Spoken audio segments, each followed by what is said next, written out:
I've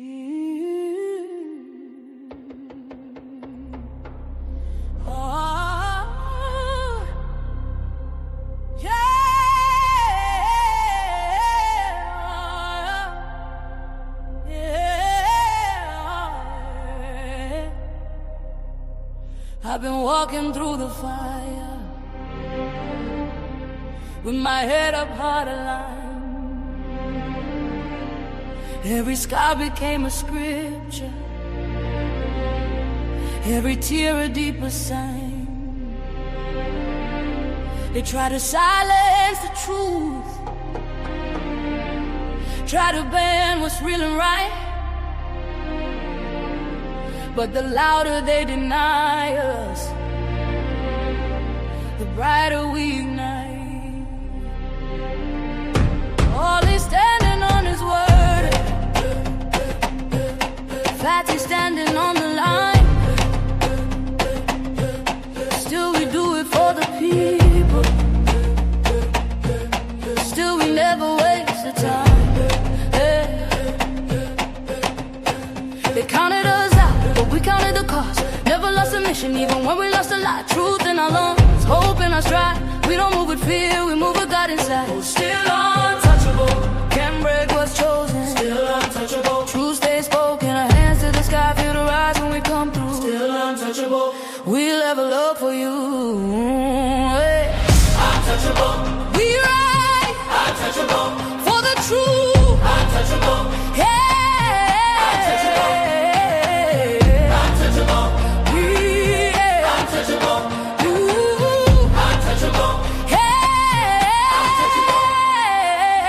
Every step is elevation, still grounded where we came. We don't fall for reputation, we don't run from saying names. Organ crying like a prayer, violence know how it feels.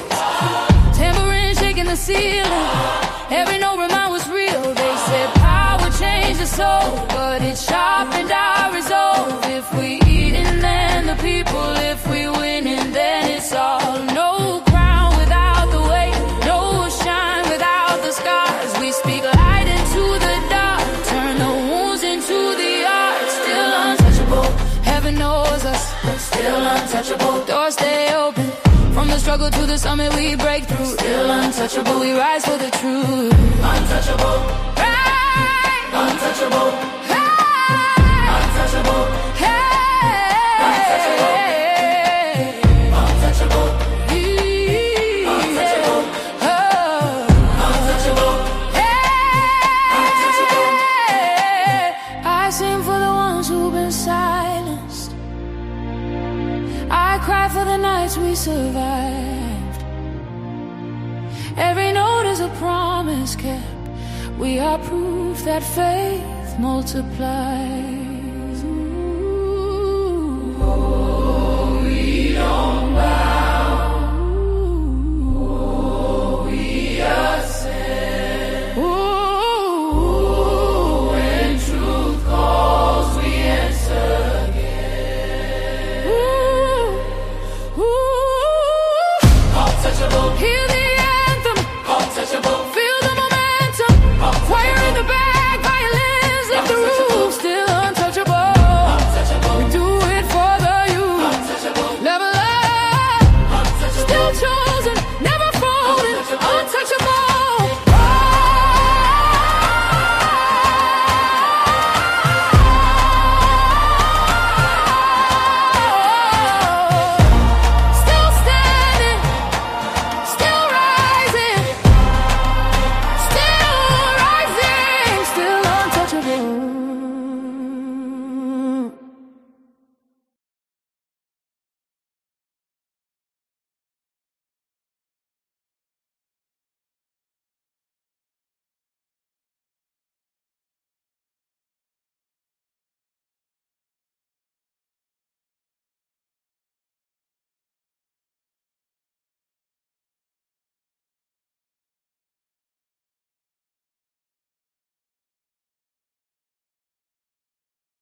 As a man, you're supposed to be working more hard and getting more money to spoil me and protect me. Yeah, that's fair. But as a woman, I feel like... Are you in women business? As a grown man? I thought we was giving each other advice. Not a grown-ass man in women business, though. That's getting very much sassy. As a man, you're supposed to be getting more money. As a man, you're supposed to be buying me a house. As a man, you're supposed to put me above your mother. As a man, f them kids, me only. You bump your head? You fully conscious? Because at this point, I feel like I could be a better man than you.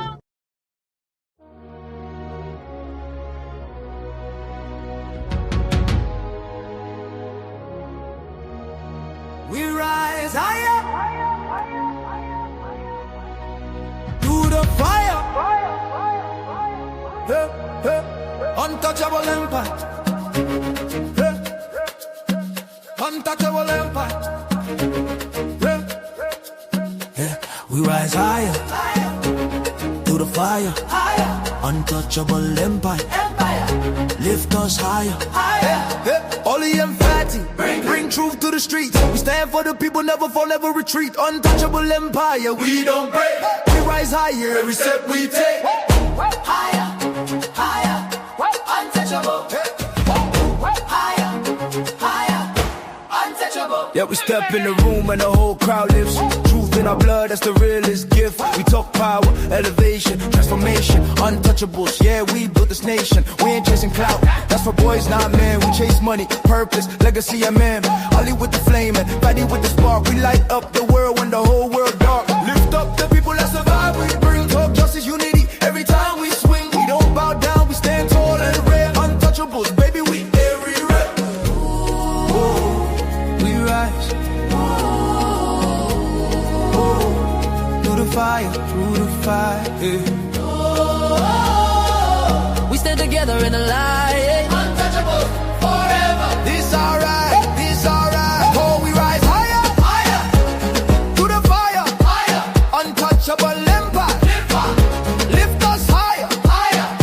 Ollie and Fatty, bring truth to the streets. We stand for the people, never fall, never retreat. Untouchable empire, we don't break. We rise higher every step we take.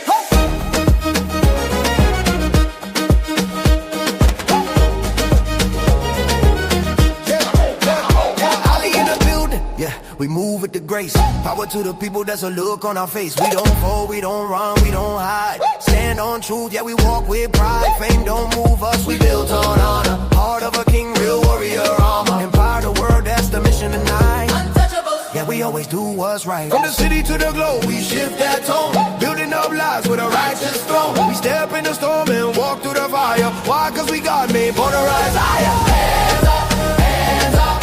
If you feel that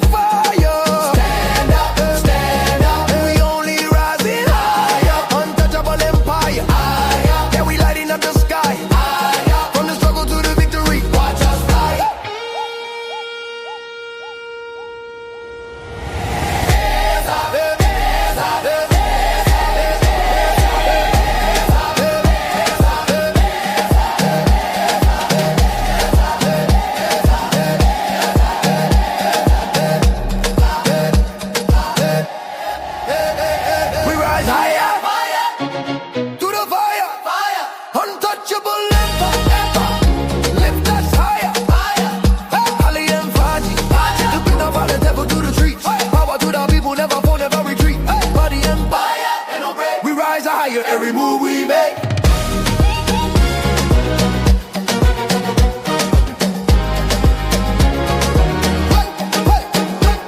Through the fire, we rise higher. Oh, touch, him play.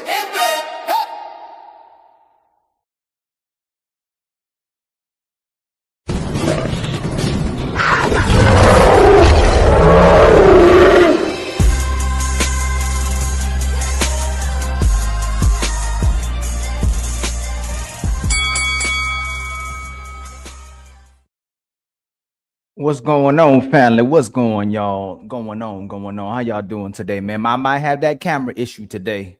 I tried to try out my camera today. I tried a different adapter. I might have to go get another adapter, but it seemed like that one might not be working. So I'm gonna have to try something else. Let me know, man, if my picture is clear. I think my picture is clear. I should be doing good. We look clear. We look clear. I think we look clear. We sound good, right? We sound good. Everything look good. Everything sound good. We've been having a very interesting few days. Y'all get to see in real time how people, even when cameras are rolling, will still refuse to concede. Even if you demonstrate, showcase, and show exactly how they move as an individual.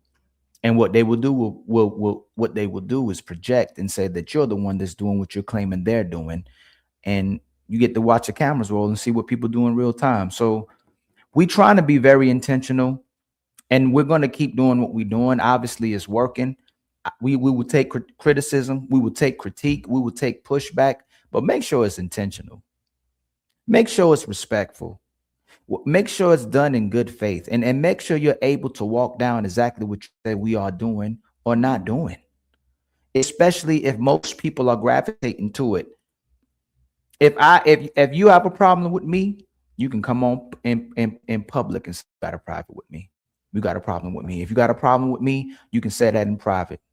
Hey, my brother Tony, you ain't got to keep saying that, my brother. We know that a lot of times we're not genuinely trying to shame somebody. It's when they can't take the pushback and when they can't concede, and when they can't be honest about their own situations or about how they might have conducted themselves in the past, and they're talking down on other people when they were the same person. So we're not here to shame people. It's to call out people and to call out when they're acting as if they're imperfect, or act as if they're perfect, but we demonstrate their imperfections by how they carry themselves. I made plenty of mistakes. It's if you catch me in a mistake, if you catch me in a lie, if you catch me in a certain behavior and I'm not able to take accountability for it. Big Rick probably is being a phenomenal man right now. He's probably taking care of his kids. He's probably taking care of his woman. Probably. I don't know. I know a lot of times when men have a certain history, when certain men start out their life a certain way, a lot of times those men might not have a good relationship with their children, especially when they were having kids at a young age. But all I can assume is he may be a great father right now. He may be a great husband. So the problem is when you're talking down on men who may have done the same thing you did, or when you're being disingenuous and you're talking about the men who are trying to do right by the women, and you're actually talking about yourself. That's the thing. What pushback? People can push back April, but Ali, can you take pushback on your stance? When don't we take pushback? It's the intent.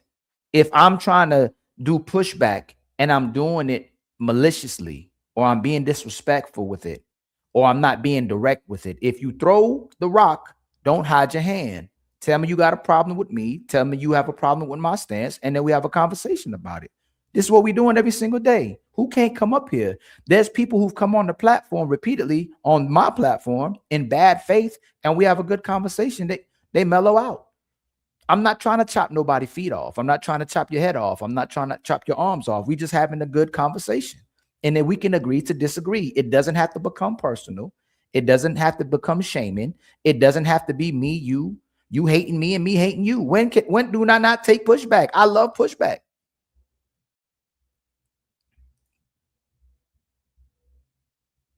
I love pushback. I learn from pushback. I learn from criticism. I learn from when I'm wrong. I got to where I'm at because I was wrong a lot of times until I'm right. It's just like a kid learning to walk. You're going to fall down a lot of times before you can walk.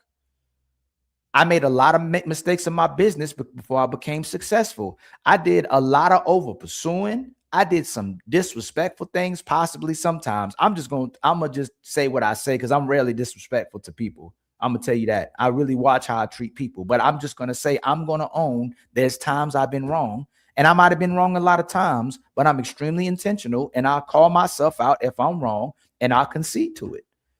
But my tactic isn't to shame people. My tactic isn't to look down on people. I'm not perfect whatsoever. And I always drop the link. People can have smoke. But when you call and coming up here and you say you're better than me, you're saying I'm on your nuts. You're saying I'm the person having the bad faith conversations. I'm being disrespectful to people. I'm trying to make people look bad. I talk too much, I overtalk, that's when it goes left. I do my best to make sure people can say exactly what they want to say. But when we're trying to have a good faith conversation and you don't address what I'm saying, I will interject if it's called cutting off, because I'm not trying to cut you off. I want you to talk and say you're not answering my question. And then it looks like I'm cutting the person off. But I wonder when the community as a whole would call out people in real time. There was a couple of y'all that came up on the panel and was playing both sides for yesterday's conversation. And I like moving on from those conversations, but it's very obvious that there's a lot of people who play both sides. Sometimes the chat, sometimes the panelists can be worse than the people that's in the actual disagreement or in the actual back and forth, because people don't stand on morality. They will pick sides and they will be opportunists. When do we as a community come and go, you know what, yo, God was wrong on that one. You know, the devil be tripping a lot of times, but God was wrong on that one. And then can God concede? And I ain't talking about God and the devil in a way to take away from people's religion or be disrespectful. I'm giving a scenario. God is probably right 99.9% of the time. Somebody will say 100% of the time. But if you read the Bible, it seems like there's parts where God had resentment, but I'm not even trying to make it about that because people can get lost in the sauce. All I'm saying is that I'm wrong sometimes. Or if you want me to be wrong a lot of times, I make mistakes and I will continue to make mistakes, but I can own my mistake. I can call out my mistake. I can take criticism. I could take pushback. But when you say you a man, when you say you a woman, when you say you righteous, when you say God forgives, when you say God is open-minded, when you say you open-minded, but then we're not able to disagree respectfully and not make it personal in our emotions, that's when it becomes problematic.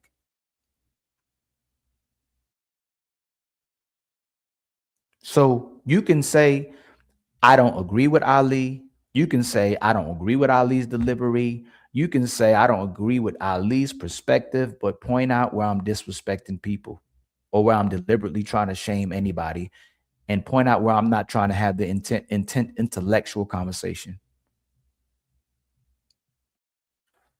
with anybody. I rocks with everybody as long as you're respectful and as long as you're carrying yourself in a certain manner as well too. But if you're moving evil, if you're moving deceitful, if you move in bad faith, I'm gonna call you out, especially if you do it in real time. And you know, I ain't about no messy show. I ain't about trying to get people to get rattled up. Y'all know me and Fatty can make way more money than what we do, and y'all will keep. There's people. I won't say. See, we can be extreme sometimes. I got to catch myself from being extreme, just like other people got to keep themselves from being extreme when people make a mistake. We can't go, you're always like this. So there are times where I may over pursue. There are times where I may continuously give pushback. There may be times I don't believe the person, and typically I'm right. Have I been wrong before? Of course. But it's a method to why I do what I do. And if I feel a certain type of way, just like your favorite content creators get to feel a certain way, that just like you get to feel a certain way, just like the people you love and adore get to feel a certain way, just like the people you support get to feel a certain way, make sure you give us that same grace too.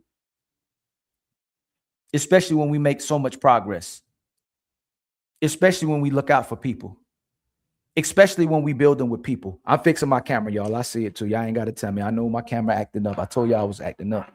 It's crazy. Somebody got to tell me how. Whoever got this camera, this Sony camera, y'all got to tell me and help me out on how to find a way to keep my camera from overheating. But my point is this. I give people the same energy they give me. 99.9% of the time. We ain't gonna say 100, right? So I expect you to give me the same energy as well too. But I'm telling y'all this, I'm getting to a point where I can give a damn about what a lot of people think, especially when all my intent is good intent and it's made out to be something that it isn't. Fatty too. People got huge shows, huge platforms. I'm doing way worse than we do. And we don't even do bad. We have our moments where we can over pursue. There's times Fatty get mad at me. Ali, man, you telegraph that. And I was like, what, Fatty? Yeah, man, you telegraphed that. You shouldn't have went that far. This time I go, Ali, man. I mean, Fatty, you went too far, man. You shouldn't have went that way. You telegraphed that. And when we get fight, I was right. Or I was right. And then we'll think about it. Even if sometimes we don't concede, we'll come right back and try a different way. I've toned myself down a whole lot. Fatty has toned down himself a whole lot. And if our intent was money, we can be way different than how we are. I can create a whole different platform. I can show you how to make a lot of money. It's not about the money. It's really trying to have a truthful conversation. It's just like the conversation we having now. That this broke man can't be leaders is kind of a clickbait. Do y'all think I believe that broke men can't be leaders? But I will explain it to you before the show ends because I want to make sure you don't get the wrong perspective on what I'm sharing to you. And I got to clarify, there could be things on the panel that happens, even if I let it play out, which I'm going to start letting a lot of things play out so you can see exactly what happens. I will come back and clarify why I did that. And if you have a question, I'll tell you as well, too. There's things that we allow to happen. There's things we allow to play out so everyone can see how most things play out.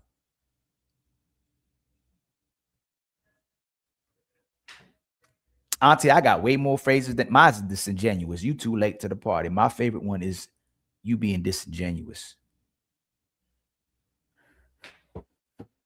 That's my favorite one. But all I'm saying is, y'all, we doing the best we can to be the best people we can to have these conversations. We're not out here trying to disrespect or hurt nobody. We trying to build with people. Y'all don't know nobody else that is out here networking with people the way we do, try to platform the people the way we do, tag the people the way we do, put them on the thumbnail the way we do, put them on in the descriptions the way we do, man. We trying to eat with everybody and help everybody, letting people simulcast the way we do. There's so much fakery that's happening in this space or out this space. Me and Fatty are actually out the space. We keep saying in this space, but we've disassociated ourselves with the people who don't genuinely want to build with us because of hate.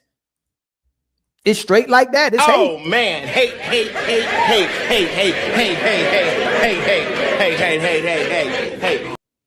People stealing our ideas. People are stealing our talking points. People are stealing our people. People are stealing our titles, like copying our entire thumbnails. Like, and nobody says nothing. But if me and Fatty were doing it, you'd be like, yo, that's what Fatty, y'all, Fatty and Ali, y'all copying them because y'all know y'all can talk to us. So there's people that will give us more pushback than they give the average people because we open up the platform to give pushback.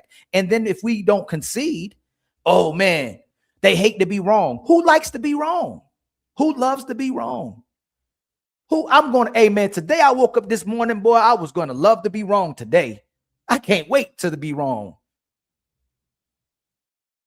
Nobody likes to be wrong, but people can concede. I've apologized plenty of times on these platforms. So is Fatty. I said I'm wrong plenty of times on these platforms. So is Fatty. Show me where all these people who are talking about us ever admit when they wrong. Show me when people say, show me in the platforms where people are giving love to people, platforming them. And I'm going to say this too. My brother Thon Lexon, I don't know if you're watching. It's extremely disrespectful when you sharing our posts or you making videos off our panels and you don't tag us. It's unprofessional, especially when I tell you, anybody who's using our content, we don't care if you use our content. You can make money with our content. You can chop up the content. Do whatever you want to do with it. Just tag us. It's extremely disrespectful when you don't tag us. YouTube has allowed people to even collaborate now. I see the camera, y'all, in case y'all gonna tell me.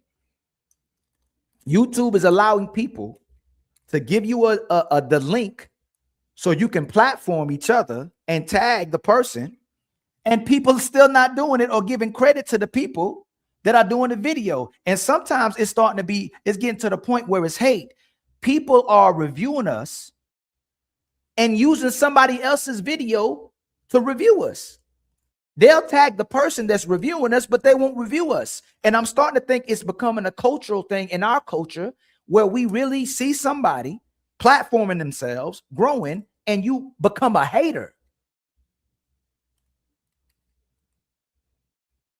It's like y'all want us to all build together, but then we don't call out the people who perpetrating. And then when Fatty does it, oh, he's a messy person from Portugal. And I'm gonna get to it. I'm gonna be talking about the people who doing it. It's not the time to do it yet.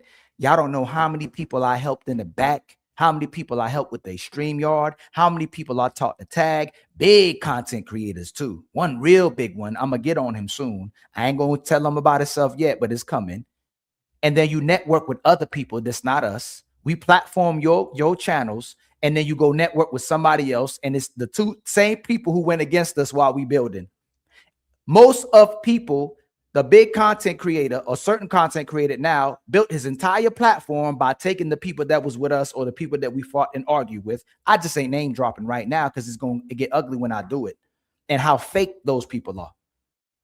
And then they network with somebody else they see me networking with.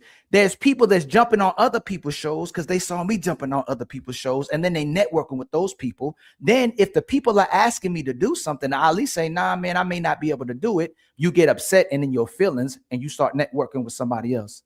Or you'll tag me and then untag me.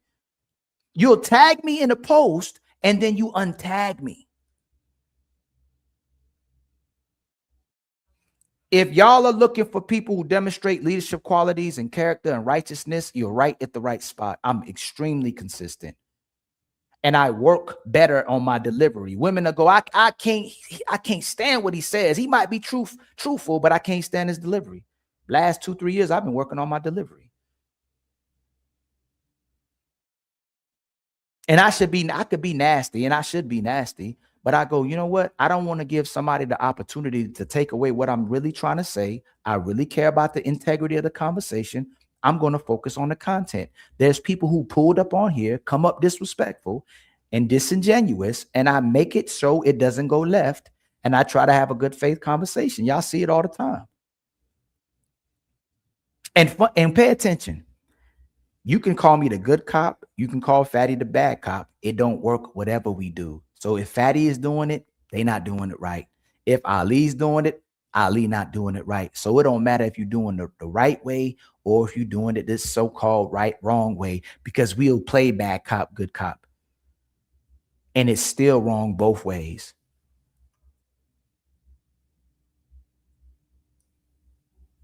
But y'all names will be dropped soon from my mouth. I'm not at that time yet. I'll get there. I just ain't there yet. There's no reason to talk about it because I don't want to platform my content yet off the fact that I'm going to name drop the people. But I'm not name dropping now. And if they made it right in private, I probably wouldn't even name drop, because once you fix it, it ain't no problem anymore. But one individual platformed his platform and got big off our names and our assistance. And then the other individual that I assisted and put them on game went and got that same person and they building together. It looks like that, but they don't build with the people who actually helped them and tried to platform them or put their name out there and promoted them.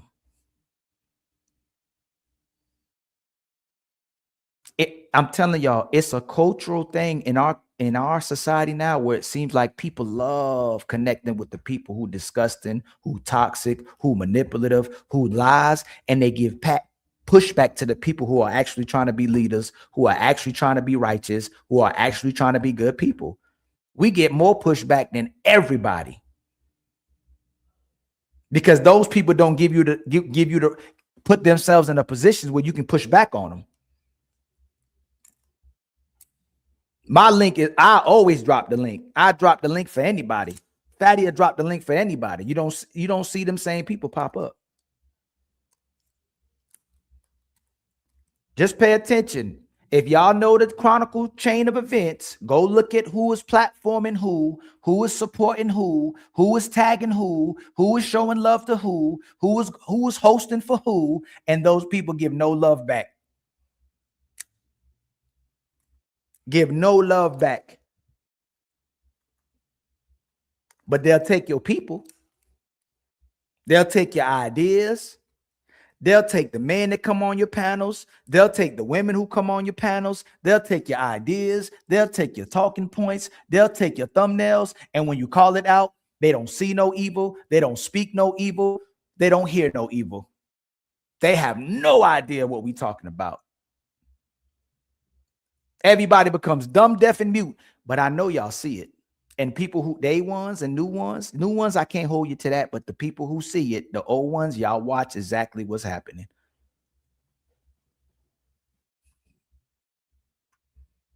And I'm not doing the same thing Tommy is doing. Tommy is going out his way to blatantly play like a victim. I'm not playing like a victim. We promoted Tommy too. Fatty put them all on his videos. I put them on my videos. We show love to him too. We try to platform him too. And we ain't got to do that much platforming because he already a legend, but he don't know how to share the ball. Most of these people don't know how to share the ball. Most of these people don't know how to sit in the room with other lions, and they're supposedly the superior lion, but another lion will come in the same way they did Michael Jordan when he joined the NBA, and they froze him out during this all-star team. People are literally trying to freeze us out. They're not trying to build with us. So we go get people that y'all have no idea who they are. We bring more people to these panels that y'all have no idea about, because the people we try to network with become divas on our shows. And they're divas right now on their own shows that y'all support. But y'all see it. You see them be divas. You see them humiliate us or watch somebody humiliate us, but we won't let them get humiliated on our platform. We'll support them on our platform, so we're not Tommy. And Tommy's an extremely gifted, talented, well-spoken person. I can give people their flowers and tell the truth about them, but Tommy's a diva. Angry Man the same way. We try to platform you, send you invites, becomes a diva. We disagree, it becomes emotional, it becomes personalized. We try to focus on the content. All I'm saying is that don't ask us to be the community. Don't ask us to build if y'all not going to call the people who becoming divas.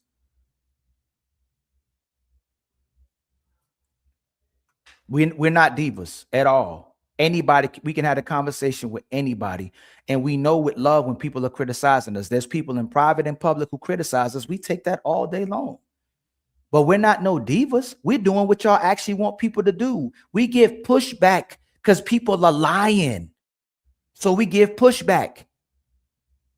And we over pursue. We don't over pursue like we used to. Ali will over pursue you all the way to the North Pole and the South Pole. I pull myself back. I can understand now, okay, I'm going to put you in the corner of the ring. I'm going to let you back out. I'm not going to knock you out. I'm just going to let you go to the corner of the ring. Then I'm going to let you back out. But sometimes we may go for the knockout, especially if the person deserves it and y'all see they deserve it. If I do something that's disrespectful, if I do something that's actually done to humiliate somebody, if I do someone to platform myself by using them, y'all could call me out for doing it. But let's be genuine about who's doing what. These two, the untouchables, help people. Untouchables support people. I used to spend thousands on everybody's platforms before I realized, you know what? I don't get no love for that. I don't get no support for that. But everybody else gets support, and you don't see them on other people's platforms. You don't see them simulcasting with nobody else. You don't see them showing love. You don't see them supporting unless they on their show. The only way they'll support them and give them love is if they on their show. We go to other people's shows. We give other people money. We give people money no matter what position you in, because we actually try to platform and support everybody.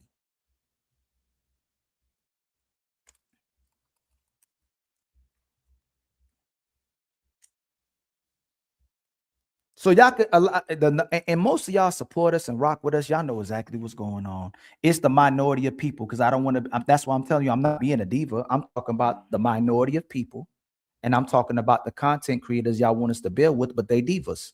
So there's a minority of people who are opportunists and will call us out because they just hate. And the majority of the platform content creators y'all want to build with, they hate us too. They don't really want to build. They cannot sit in the same room with other lions. Anybody y'all see, majority of times we bring them on the platform. If we disagree with them, they get in their emotions and it's a fight. Or they have resentment towards us. If we disagree with you or you disagree with us, I don't want it to be like that. I love the disagreement. Let's walk it down. I love the passion behind the conversation. Because if I find out I'm wrong, then I'm right. But I don't become a diva. I can't come to your show no more because you disagreed with me. I don't break down because you disagree with me.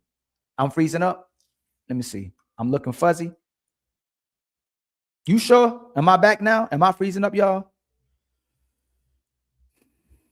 Nah, I'm good. I think that's Batman. You freezing up. I think I'm good. I'm watching I'm trying to watch my side as well too. I think I'm good. Don't be gaslighting me. Again, I'm about family and I'm about business. And anybody that's always watched me, y'all can see I'm that same way.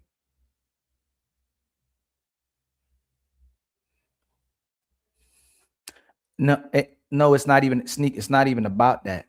They never pull up and they're not gonna pull up, but we don't got no beef with those people. I don't name drop like that. Fatty does. I'm not, when I start name dropping, you will see exactly why I'm name dropping. There's a whole bunch of receipts, man.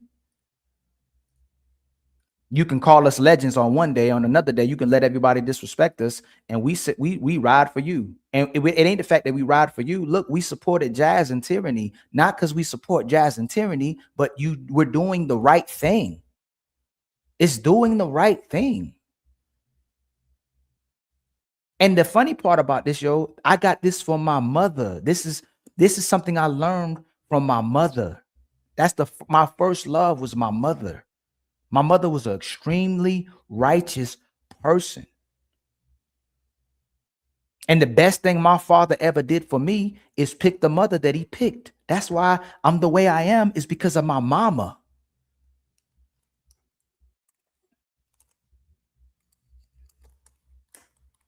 And my father just cemented it. My father was a great man. My father picked a woman that could raise children, that could support a family, and it made us who we are. It's my mama. When I speak on these conversations, I always platform the women, but women miss it when I'm talking about bad women or women who are moving, who are not moving according to what they say they are.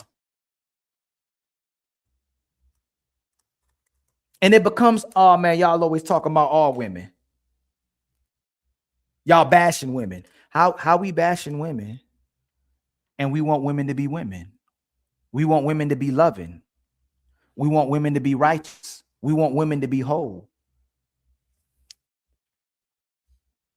But the things that's in me, man, the greatest person, my father would tell you that too, is my mama. So if I'm going into the world looking for my mother or looking for my father, and I can't connect to those type of people, because then I can't relate to them, because the way we moving now as a people, outside of just relationships, the way we treat each other in character, and y'all see it as well too, because we call that out as well too. How are we wrong for that? I won't tell you something on Monday and do something else Friday. I won't say, hey, respect and love people, and I'm not respecting and loving people. I'm just pointing out where our bruise is, where our scars are, where we getting it wrong. But I never say I hate women. I say I love women. I never say I can't stand the existence of a woman. We talk about the behaviors of women, and y'all know who we talking about. And the sisters know who we talking about. And the only time it bothers them, or only time it bothers a man, if both of them are benefiting from that. And when y'all see the men's we go at and the men heads we tear off, those same women come back and support those men. But the men lying and manipulating those women in a deceitful way. Because I can tell y'all the difference between the lies. There's lies that men tell to really take advantage of women. That's a minority of men. There's lies that most men tell, which is to make women feel good about themselves and make women happy, so both of us can live in peace. That's most men. There's a minority of women who lie to men, and they do it out of love, and they lie to keep their man. They lie to understand the manhood of a man. That's minority of women. They lie to keep their family together, but they don't really like what the man is doing, but they accept his manhood. And there's a majority of women who lie to men to take advantage of them. Most of these women like men if it benefits them. They don't love the man. They're not going to do what inconveniences them. Most men don't like the behaviors of women, but they love women. They love their very existence. But then you have men that's in power, men with reputation, men who are valuable. You have women with who get power and get recognition from the men from power. Both people get elevated, who are support each other doing the wrong thing, and it becomes conflated with the mass of people, with the majority of people. For instance, I say broke men can't be leaders. Men will literally say, the same men who are platforming it, the same man who got money and success, that having money doesn't make the man, but will turn right back around and say broke men aren't leaders.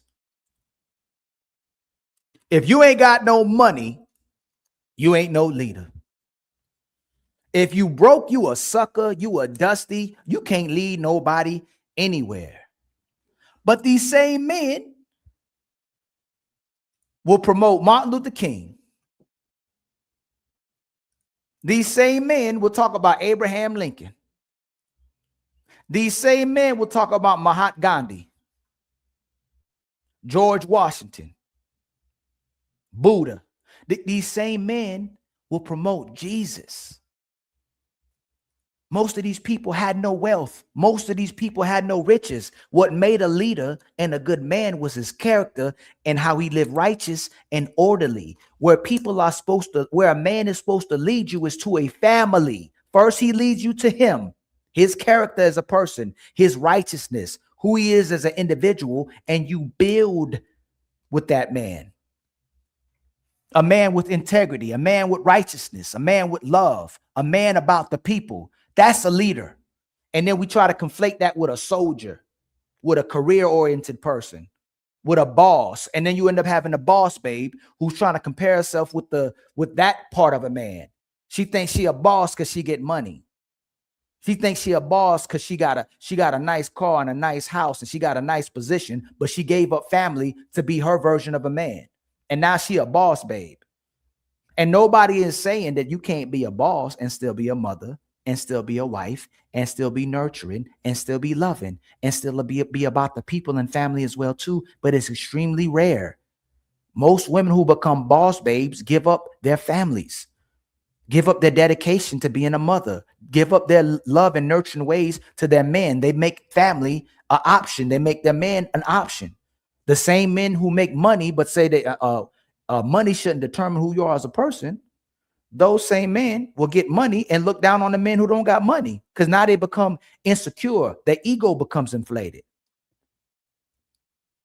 All money does to a lot of men and women is enhance who they already were. If you are lame without money, you're going to be a lame with money. If you are a bad person without money, you're going to be a bad person with money. If you was a good-hearted, loving person without money, you're going to be a good person and a loving person with money. If you are angelic, feminine woman and lady without money, you'll be that way with money. If you are a poor character woman, a thought, a lazy bum, can't take care of nobody but yourself woman and come across money, you're going to be that type of woman when you get money. Money and power enhances who you are as a person. It doesn't make you. And that's the old phrases. You either gonna make money or money gonna make you.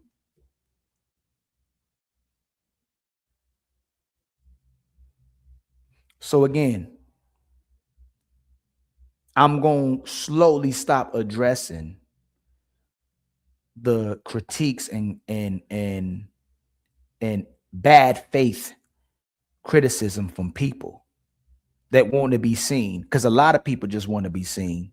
A lot of people just want to be next to us. A lot of people want to do the things that we're doing, but instead of showing love, they show hate because we think like they think. Because you show love, Ali. You know how many women I came across in my life that said they wouldn't tell me how much they loved me, how much they cared about me because it would stroke my ego. You don't think a lot of men who've been raised like women think that way too? That if you show love to a man, you stroking his ego?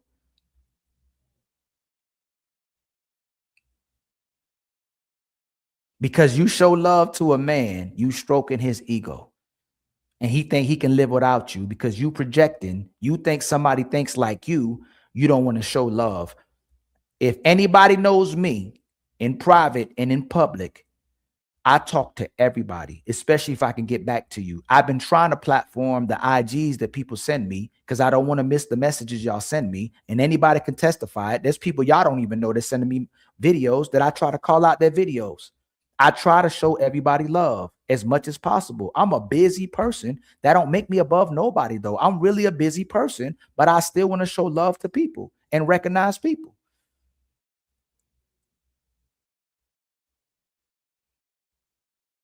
Just because you show love to a man doesn't mean you on his nuts. Just because you show man love to a man doesn't mean he's egotistical, and you think now that he thinks that you're envious of him. Excuse me. Yeah, that you think he's jealous of you because I'm showing love. Now I want to be like you. Just because you show love to a man, ladies, doesn't mean you can't live without one. Doesn't mean that you're not a woman. Doesn't mean you're not strong. But again, we struggle with giving love, and it's very hard for us to demonstrate love. It's very hard for us to become vulnerable because we may think just like we think those other people think. You have a problem that you haven't identified yet. You feel some type of way about showing love because that's how you are.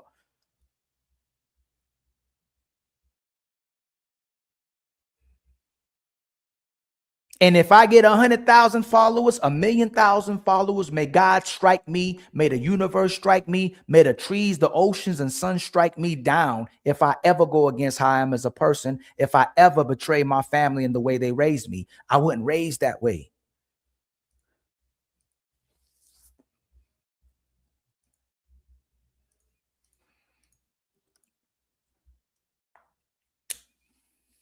I'm what I'm trying to do to the best of my ability, and if we call the word projection, is to project what I got from the two greatest people I ever met in my life.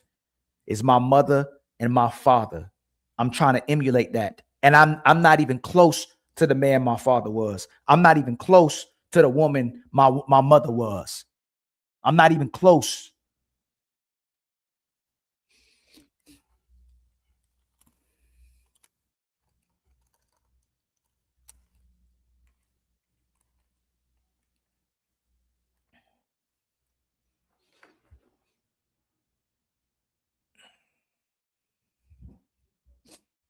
Mm.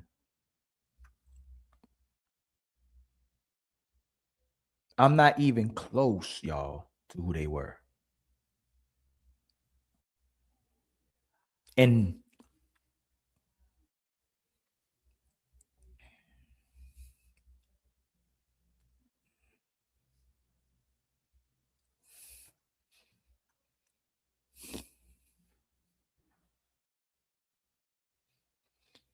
I'm gonna get me a camera fan. Not being able to be like the essence of what my mother and father embody bothers me more than me ever making money or being powerful in this world. Not having a family will bother me more than getting the riches of the world. That's what bothers me. If my kids never feel love, if my kids never get a family, if my kids never get the outlook of what the world should be, that bothers me. Not becoming rich. If I have dreams where I dream of like a utopia. I dream of like the world actually was moving like it was supposed to be. I can't even feel the stress or pressure of the world that breaks every single day where people breaking against each other. So what I push sometimes can come off the wrong way, possibly. But if people are watching what I'm trying to do, it's in love. It's in trying to bring people together. It's the embodiment of what a man and woman is, and two, that man and woman coming together, and what the epitome of what that looks like. And I'm trying to refrain from the emotions I'm going through talking to you about that.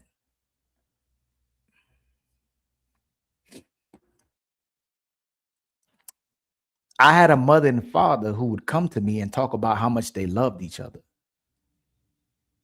I had a mother and father who would privately come to me and talk about how they couldn't live without each other, no matter the ups and downs. I had a mother and father that never gave up on their family and never gave up on each other, no matter what happened.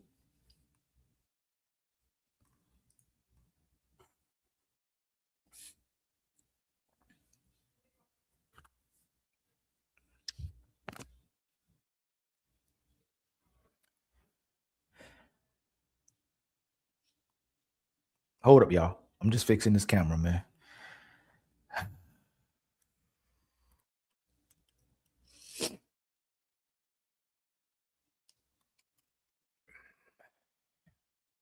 Hold up real fast.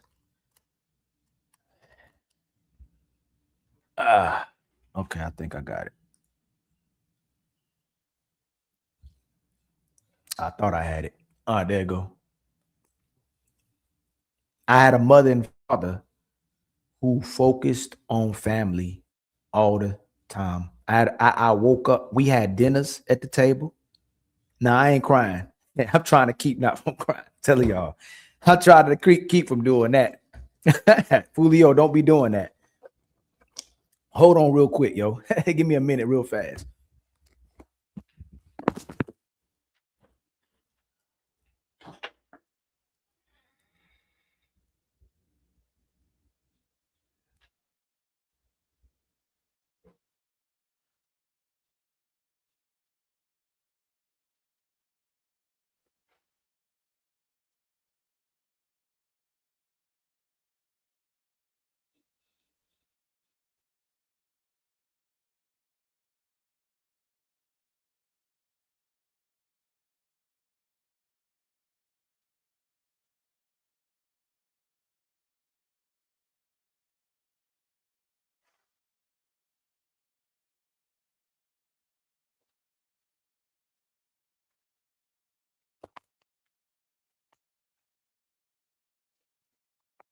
Y'all, I ain't crying, y'all. It was my sinus. It was my sinus. Hold up real quick. I'm just fixing my camera. That's all. Ain't nobody crying, man. What y'all talking about? Them tears of joy. Tell them, Renee.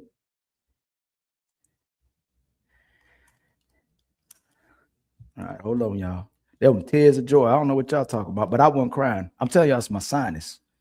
You know what I'm saying? It's the hold on real quick. It's my allergies.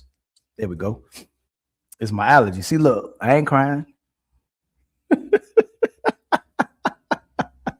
They cut some onions outside. But honestly, man, like we ate dinners at the table. We watched movies. They weren't materialistic. They weren't superficial, and they were great people and honorable people, man. The worst thing I can do is let down my family and let down their legacy, man. And the legacy ain't about their riches. Legacy ain't about a business they created. It's about who they are as a human being. They try to live out the epitome of what you were supposed to be as a human being, and that's all we're trying to do.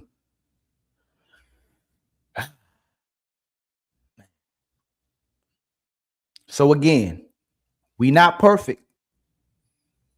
We make mistakes, and we may continue to make mistakes, and we may be wrong. But look at majority of the rockets we fire that's doing the right thing versus the mistakes that we doing in good faith rockets. We're not trying to shoot rockets to destroy people. All right. So let me read some of these, man. Y'all, thank y'all for continuously supporting us.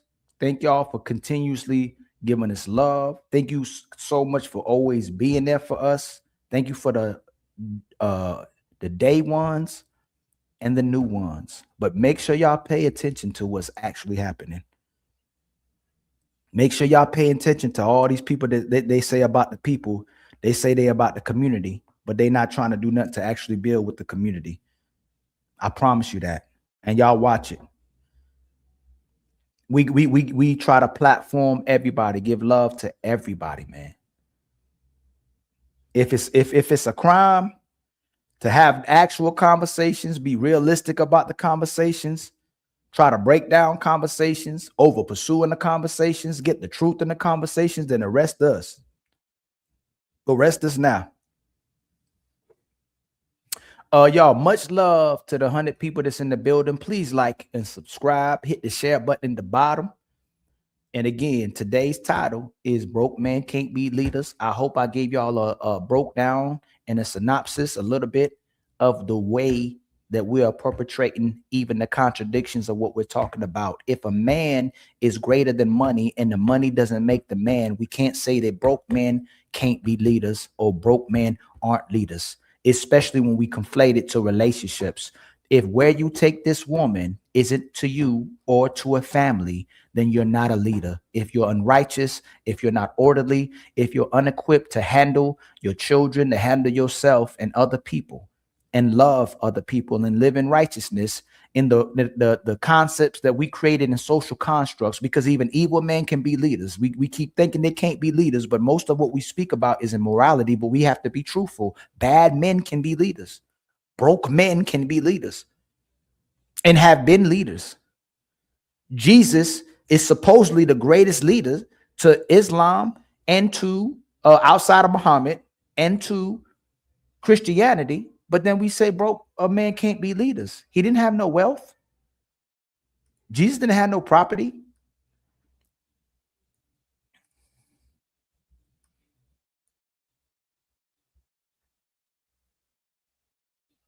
A lot of the people, Nelson Mandela's, the Gandhis, like people like that, like they lived. They didn't live lavish. They didn't have that much, especially when they went to their deathbed. Thomas Jefferson, when he died, didn't have no money at all. He had large sums of debt. Buddha gave up everything to be a monk. Mother Teresa, before she died, didn't own nothing. She didn't have anything. Jesus was broke. They would call Jesus a brokey. Better stop the cap. And again, y'all, much love to the 115 people in the building. Please like and subscribe. Y'all, we need 19 more members. Y'all helping us with our super chat goals. We need some cash apps, y'all, to help us with our cash app goal. And then I will open up the panel a little bit. We're going to start breaking down this video with nothing but the truth and HAMP video. All right. We're going to break down some of this and see what's going on. Can a broke man be a leader? Was most of your mothers and fathers probably were broke. And I don't know if most of your mothers and fathers were good people, but if they were good people, they led you into a family. That is the core structure of what society is about. It's not about how much money you got. It's not about how big your house is. That's why we got problems now. It's not about what car you driving. All that is name brands. None of that means nothing. And regardless to who you are as a person. So if you earned it, if you work for it, it can demonstrate your character in that essence. But if you went to go get a car and a house just to showcase yourself to the world as being a successful person and you have no character, you're not a person, it means absolutely nothing. But all of that is created. All of that is social constructs. Illa Soul, what's going on, my brother? You got smoke or you just trying to add to the conversation? I'm going to open up the link later. When I get down to breaking down the video some more. Is that smoke, my brother, or are you trying to add to the conversation? And again, y'all, please don't forget to like. Oh man, y'all know what I forgot to do? It's so sad. Please don't forget to like. Please don't forget to subscribe. And please, how long I've been on this live? Boy, that's sad. I forgot to monetize this video. I gotta go monetize it real fast, y'all. I bet y'all been like, "Woo, we ain't got no ads." Y'all thought y'all was getting away that easy. Automatic. But again, y'all, please don't forget to like and subscribe and share. All right, there you go, the camera. All right. There's going to be probably some people come up in the building soon. If y'all want to add to the conversation, y'all more than likely will hopefully come up. Some of y'all be scared in the chat. Ali not trying to cut your head off. If you act crazy, that's a whole different story. I'm going to give you the same energy you give me. And if I feel like you throwing knives, I'm going to shoot the gun.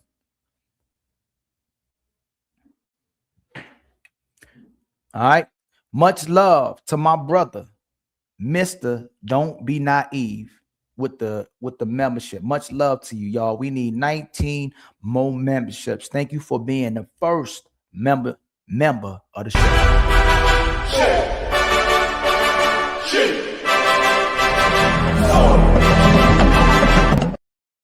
And then my brother, TM Panics with the $10 super chat to be the first sponsor of the show with $10. Facts, all facts, Ali. We just got $10, kinfolk. You know what that means, right? We back on our feet again. I ain't gonna hold you. Support the healing people.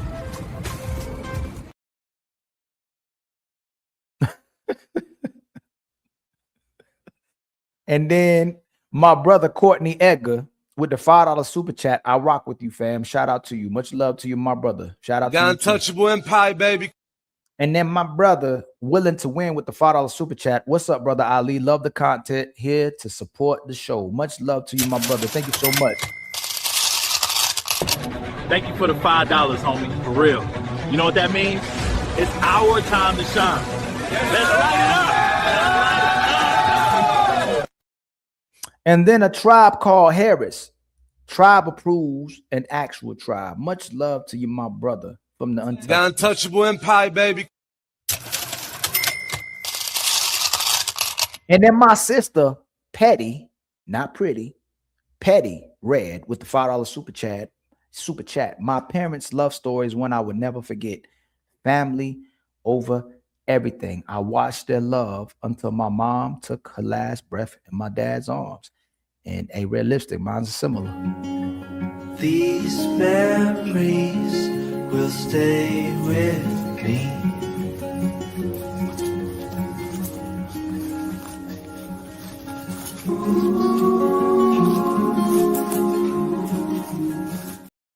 Same thing. Family over everything, man. Family over everything. I had some IG videos I was gonna go over, but I might have to. I forgot to send them to myself to shout out the people who sent them. So I'll probably do it on the next live. But I'll get this part of the show going right now. Again, I'll open up the panel shortly, so anybody who would like to jump on can jump on. But other than that, if you don't got no smoke currently, I'm gonna proceed with the show. All right. Let me see. But let's start it off. You heard? Everybody feeling good though? Give me a nod. Give me a yes. I mean, make sure everybody good. All right, cool.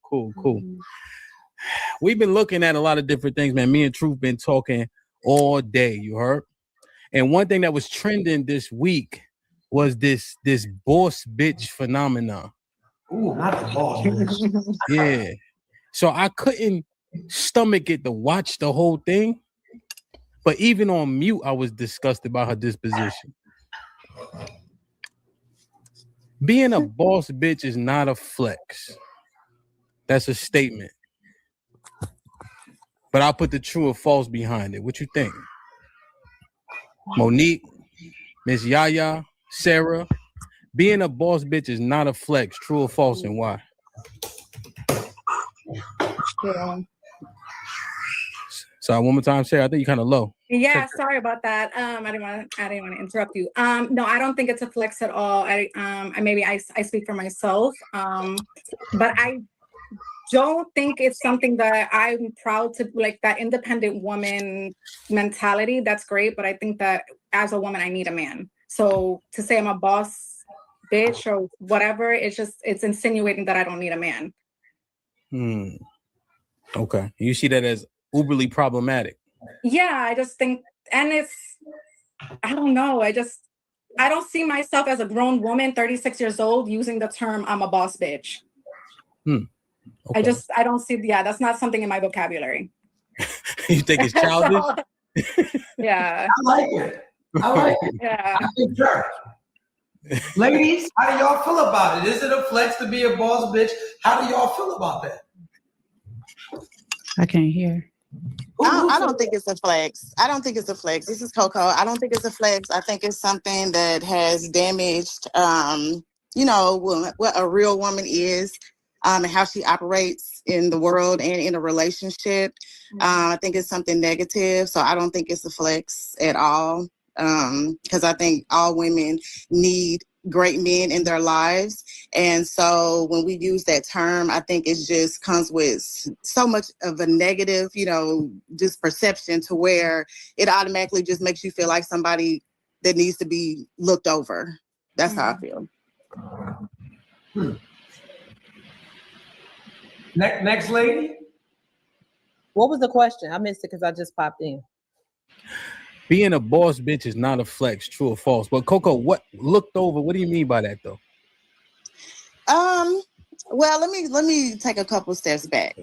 To me, a boss bitch is something that money can't buy. But I think the world looks at it as something like external.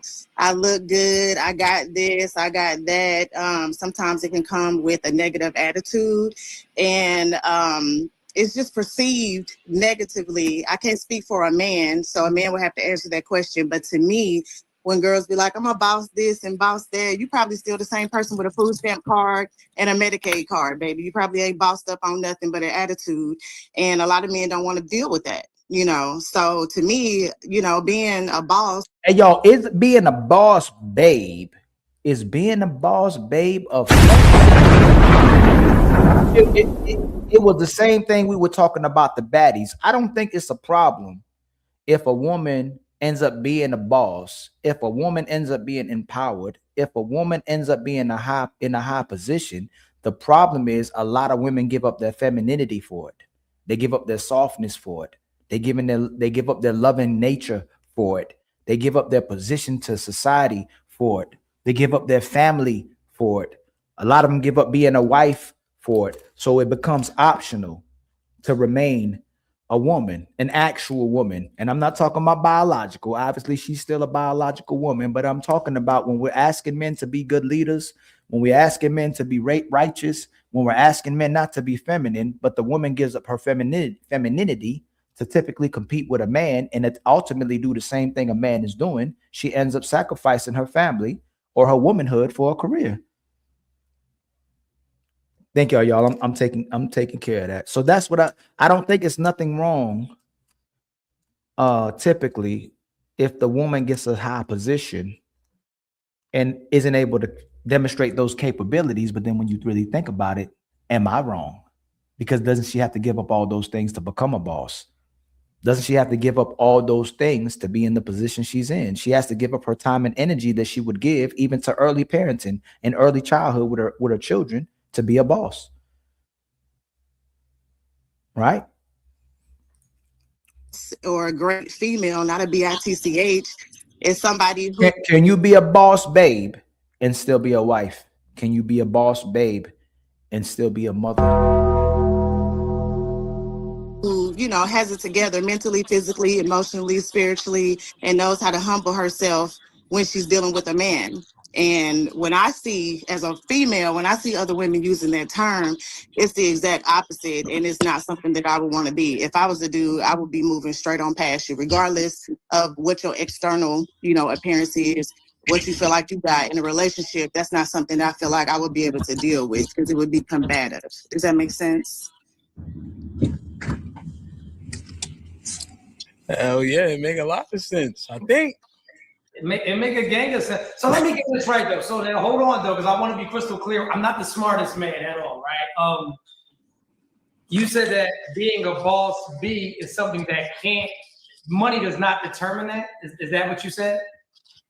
Yes, to me. So can you be broke and be a boss bitch? Oh my God. Well, let's break down broke. Like, you can have a rich mentality. Let me make it clear for you. Can you be a broke woman and be a boss babe? Are we just using terminology the way we want to? How can you be a boss babe? And if we're using it to say you have a position of power, typically in the workforce, financially, how can you be a boss babe and be broke?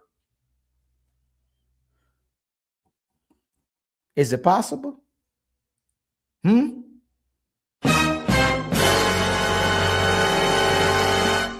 don't know, man. We just be making everything up. Boy, you could, hey, I tell you what, sisters, boy, y'all can do anything and make it possible. Lord, have mercy. We done took this no shaming culture, no judgment culture, and put ladies in the position to where they can do anything. And it's never wrong, even though life will give you the ramifications and consequences and show you it was wrong. So you can do whatever you want to. And you can get back to God, and God can free you from judgment, and you can be redeemed. But the consequences and ramifications you feel from actual life and the way you feel with having to live with yourself, that really comes to play when you think about the decisions you make. Correct me if I'm wrong. Women can talk a lot about doing the same things that men do, but as soon as they get in those positions, they're extremely, extremely, extremely worn down and compromised, and it becomes an eye opener.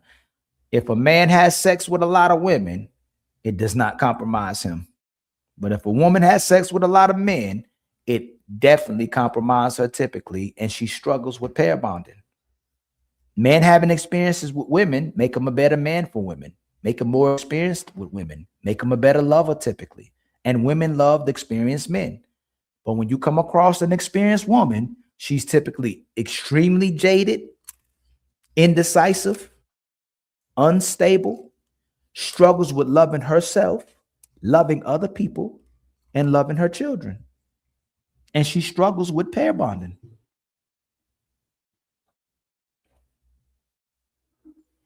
Tell me different. Prove me wrong. Do I got it wrong? I don't see all these men going to therapy, but women be trying to tell men to go to therapy when they feel some type of way. I don't see all these men going to church to repackage themselves and be born again Christians because of what they did with their lives. I don't see men trying to hide their body count. Man, I must be in a high. No, yeah, it probably that, man. I gotta find out today with this camera, the Sony camera, and what I can do for it to stop overheating. When it's cold outside, I don't have this problem, but y'all, this sucks. So just bear with me. I'm gonna find out if anybody know about cameras. Let me tell y'all what camera I got. It's the Sony. It's the typical Sony that everybody has.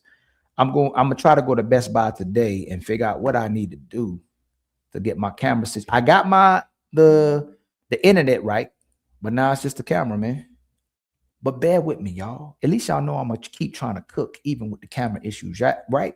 Y'all, please, 130, almost 140 people in the building. Please like and subscribe. Please hit the share button at the bottom of the screen. All right, it helps Ali with the algorithm. It's absolutely free. Don't forget to hit our super chat goals. Don't forget to hit our membership goals. And don't forget our cash app. Like the video, hit subscribe, and show love to Ali at $Ilkan. God dang, man. That's what we gonna do? Oh, shit. You hating. Just hating on my camera, man. Man. Hey.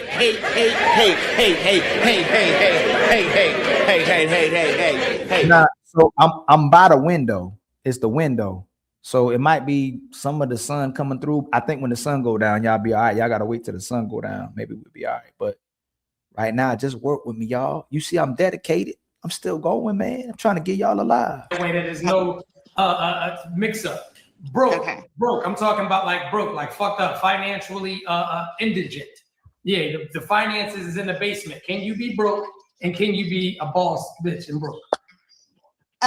Yes, I believe you can, and here's why. Jesus. Because anything can happen overnight, and you can have a plan, you can be moving towards something, and right now your finances may not reflect that, but at the same time, anything can happen overnight. Like for instance, I can be, in school trying to be an attorney, and I choose to not work a 9-to-5 job and to live off my savings, and someone else can judge me on the season that they walked into my life. I believe the children are our future, or I believe I can fly. I believe I can touch the sky. I think about it every night and day. Like, come on, lady. I believe that too. How you a boss, babe, if you don't have nothing to show for it? You can do, you know what? The sisters can do everything but be judged now, right? They can do everything but be judged. Hey, much love to my brother Matreon. See, he was hating on my camera, but he said, at least since I gave you that type of criticism and I was trying to hate on your camera, here goes some more memberships for you. Much love to my brother Matreon, man. Now we just need 14 more memberships. And I believe my brother becomes the current sponsor of the show with $25. I would appreciate it if y'all spam his emoji. That's why he got emojis, because he's always showing out. Brother, if you can help me too, how can I get my camera to cool down? You know, I don't know how to cool myself down, you know, but I got to figure out how to get this camera cool down. Much love to my brother. He is the current sponsor of the show with $25. I'm going to play this clip. Oh, no. I got to hit my mouth.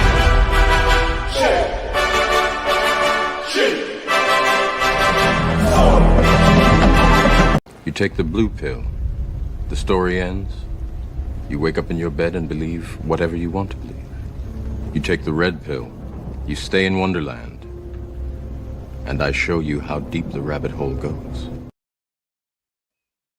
That's what the red pill is, man. When people start talking about the red pill community and the manosphere community, hey, if you're trying to tell the truth and you're intentional with the truth, you're trying to be red pill. If you want to live in delusion, if you got cognitive dissonance, if it's too much for you to handle and you have to live in a reality that isn't reflective of your life and you still need to live in fantasy, you are absolutely blue pilled. So every time people come on here professing to tell the truth, then you have to be red pill and we have to be blue pill if we lying. If we being disingenuous, right? We know better, but we rather stay in the comfort zone of the lie. And I see the camera, y'all. All right. I see the camera. I'm about to fix it. Okay. I'm so appreciative of the people working with me. All right.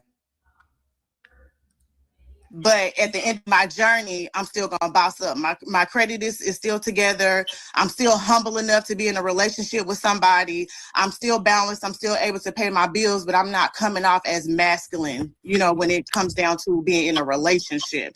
I'm leading with my ambitions and my goals and where I know I want to be. So I don't think broke defines if you are a boss or not, because when it comes to a man is not looking at your education or your finances. He's coming in to help you, you know, boss up or intervene in your affairs. So he's not looking at the financial thing. So that's why I said, like, yeah, you can still be a boss and you can still manage and do what you need to do, because a guy is not looking at that. He's not looking at what your education status is, what your bank account is looking like. Yeah, you don't want to be a liability, but if you have a plan and you're moving towards a goal, that's just as rich as not having any money. I like you. I just want to. So can I be short and tall? Yes. Jesus Christ. Yes, I don't know. I can be short and tall. Go ahead. I'm listening. Yo, she said you can be short and tall.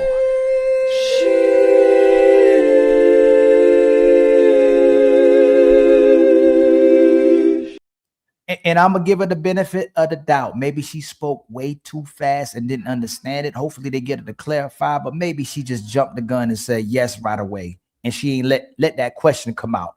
But how can you be short and tall at the same time? You can be taller than someone who's shorter than you, or you can be shorter than someone who's taller than you, right? But can you be short and tall at the same damn time? And my brother Matreon, to be honest, most people can't handle reality from what I see. To be honest, people today can't handle reality from what I see. With a $20 super chat, much love to you, my brother. You are the sponsor with $45.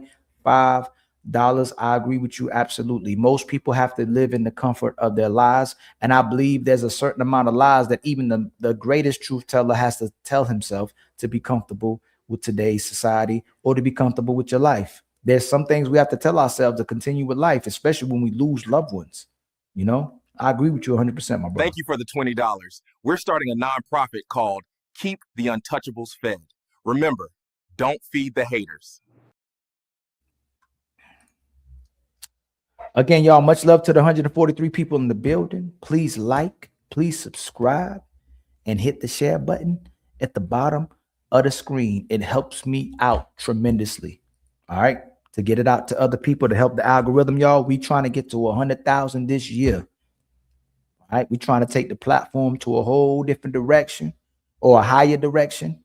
But we're going to add different things to the platform as well, too. But we're going to stick right here in our position, and we're going to keep headlining the people that come here, the people that support us, the chat, and we're going to continue to push the conversation forward genuinely. All right? I feel sorry for them haters, too, my brother Matreon. I feel sorry for them. Oh, man. Hey.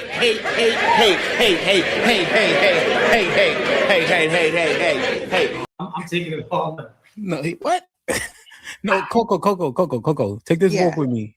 He's saying, can you be short and tall at the same time? Can a person physically be short and tall?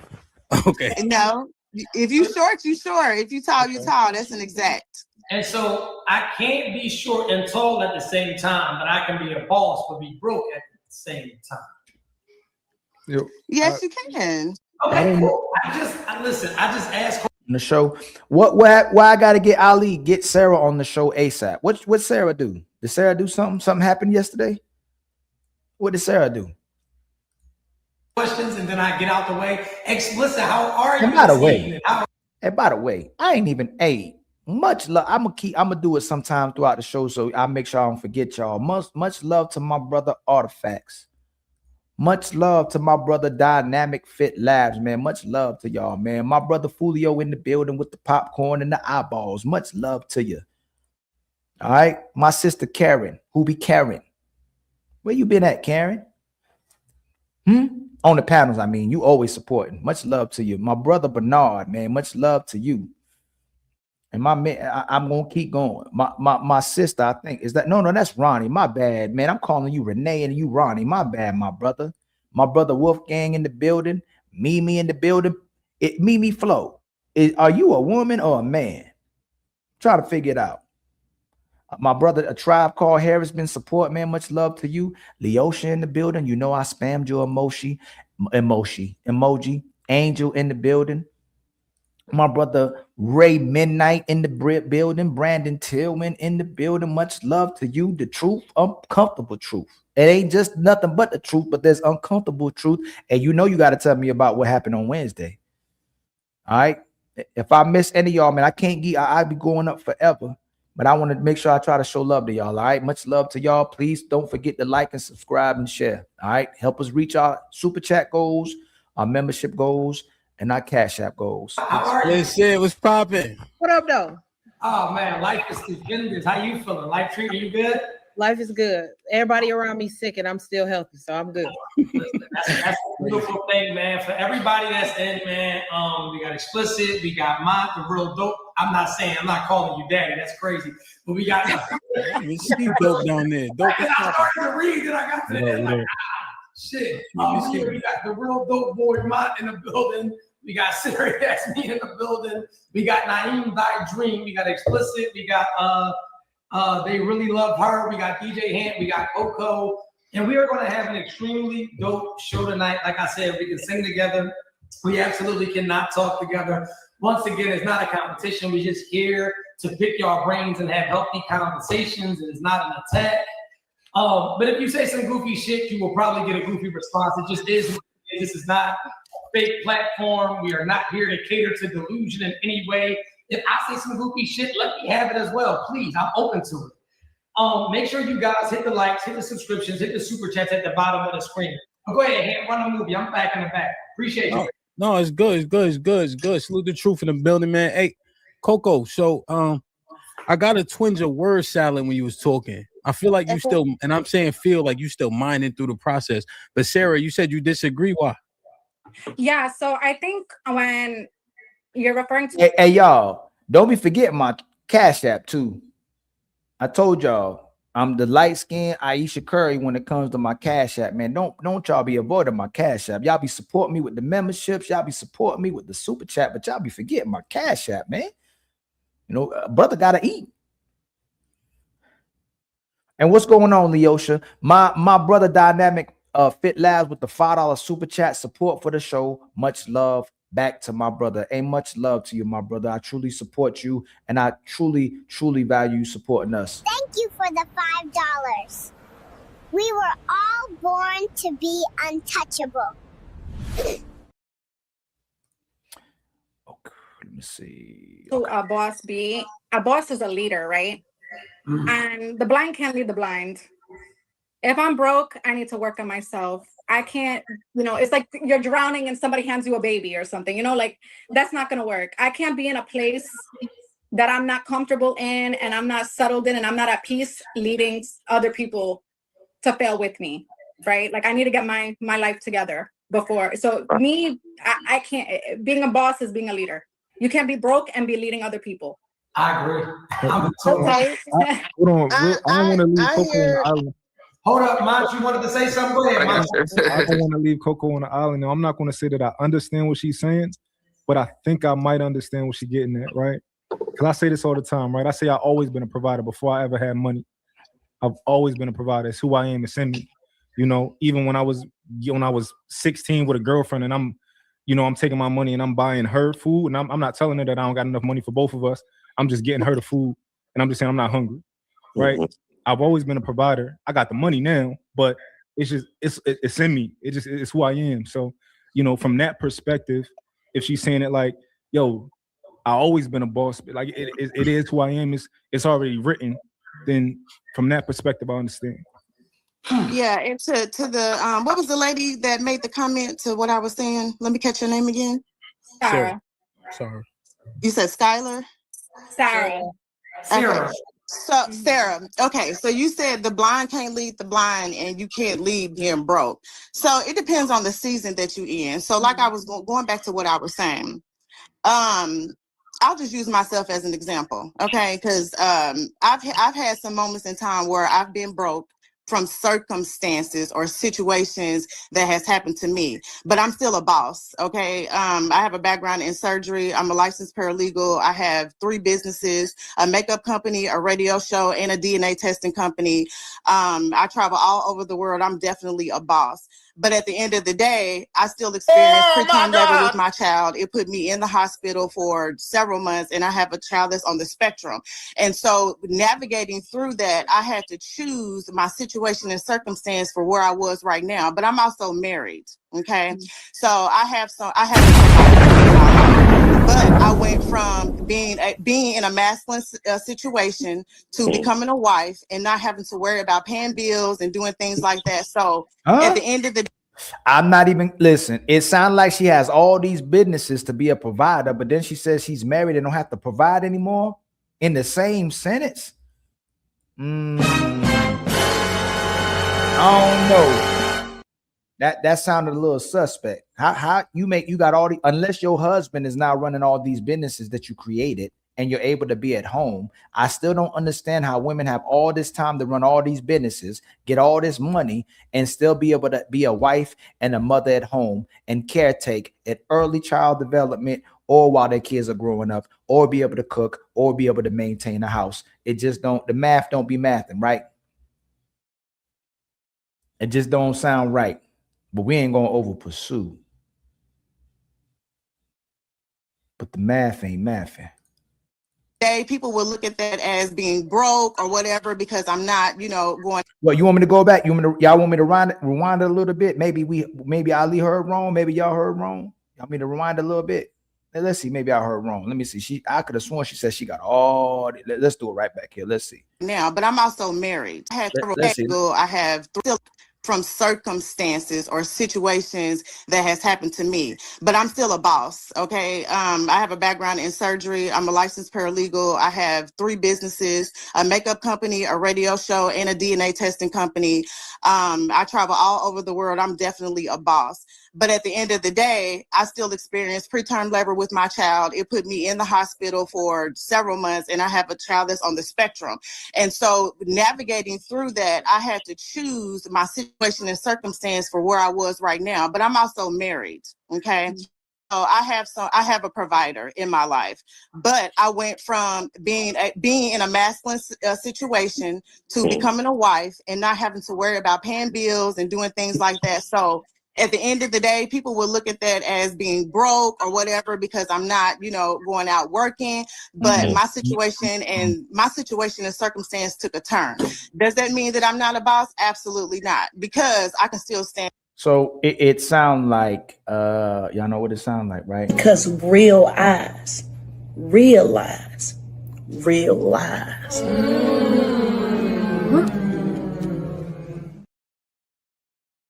Yeah, I'm fixing the camera, y'all. But that sounds like some lies. If I ever heard some lies, man, it sounds like she used to be. If you're not a boss no more, you can't be a boss currently, right? It sounds like in the same sentence, unless I heard wrong again. That's twice we ran that back. She was a boss. She was a licensed paralegal. She had a makeup company, a DNA test company. And then she traveled too. And then she said she went preterm labor. And she had a child on the spectrum, and then she got married, and then she had a man who was the provider and took care of her bills. And just because she's not doing that anymore, it doesn't make her a boss babe anymore. Man, I don't know what she actually doing, honestly.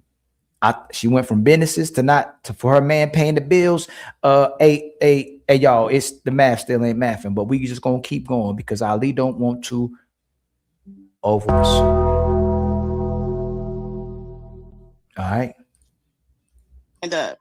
If my husband falls down, I'll still be able to stand up. I'm a hustler by nature, but sometimes life can, take a turn. I'm still a leader. I'm still bossed up, but I know my place, and I also know that there's seasons and reasons, and that can be for male and female. Sometimes guys will choose to get their education or to start businesses, and their money may not reflect what us women think that the guy needs to have to be leaders or to be in a relationship, but that can change overnight. So that's why I'm coming from the space that I'm coming from. Can I say something? I don't know if y'all hear me. I can hear you. We can hear you. Hold up, explicit. Go ahead, Naeem. Real quick. So I want to say something. Just thinking back in history, like some of the greatest leaders of the world were never known for having money. So I don't necessarily agree that money makes you a leader or not. Like how much money did Malcolm X have and Martin Luther King or Harriet Tubman or Fred Hampton? These guys were never known for money, but their mindset was what made them a leader, what made them a boss. So I don't necessarily think that money equates to leadership ability or boss ability. And I don't see anything wrong with a woman being a boss. It's like you got to pick and choose. First, if a woman's a gold digger, it's thumbs down for that. But when she's I'm a boss, I get it on my own, it's thumbs down for that too. Like you got to pick a side. What's wrong with a woman being Ric Flair, going woo, styling and pride? What's wrong with that? Like I don't understand. What's wrong with that? Like I see a lot of people hate like Carissa Shields, for example, because of the way she talks and she's cocky and all that. But they championed Floyd. They love Floyd for that. Ali did the same thing. Like, what's wrong with a woman knowing she's it? You know what I mean? I don't see anything wrong. I would want my daughter to. I would want my daughter to have a boss mentality. That's right. And it don't got to be a boss B. We can take the B off and put chick or whatever you want to call it. So that's my little 2 cents right there. Sorry if I'm interrupting. I think that there needs to be a clear definition of what boss B is referring to, right? Are we referring to the attitude? Are we referring to the characteristics and the traits that, that make a woman a boss? Like, what are we exactly referring to? I love how you said that. I like that.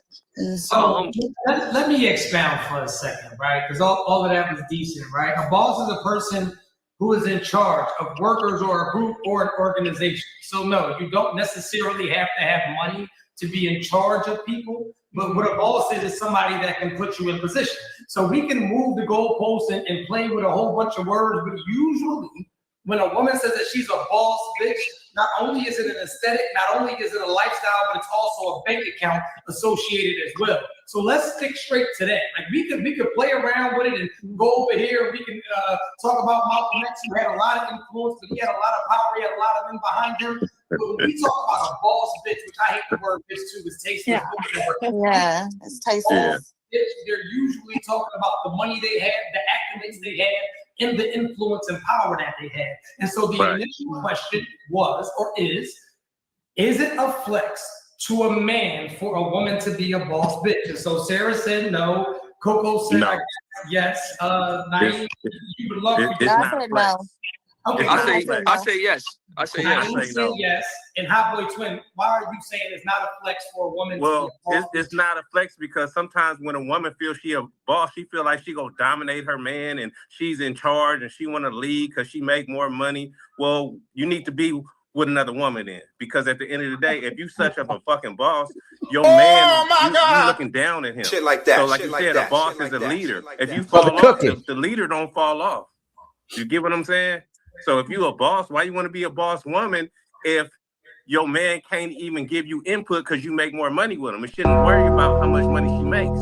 You know, that's a phenomenal point he just made. If you a leader, your lead should never fall off. You should never stop leading. So just like the sister said, she had those businesses and career, and then soon as she became a mother and soon as she became a wife, her man started paying the bills. Why are women fighting so hard to be leaders that are temporarily leaders? They're not permanent leaders. So why brag about and try to flex on being a boss when you don't want to stay a boss? You don't want to stay a leader. You don't want to assume the responsibility and permanent position of the man who's actually the leader or the boss. That's a great, phenomenal point I have to add into my repertoire by my brother, Hot Boy Twin. I like that point, my brother. That was a very great point. Most sisters don't want to remain bosses. Most sisters don't want to remain in these leadership positions because they want to eventually have a family and they eventually want to rest in their soft girl era, right? Y'all always talk about that soft girl era. Oh my God. But a lot of sisters don't want to be permanent bosses. They don't want to work permanently. They want to just get in a position where they have power, where they have leverage, and where they can negotiate the direction that a family can go, the direction of so-called business can go, and the direction the man will take her. So if she has money, she don't have to listen to you.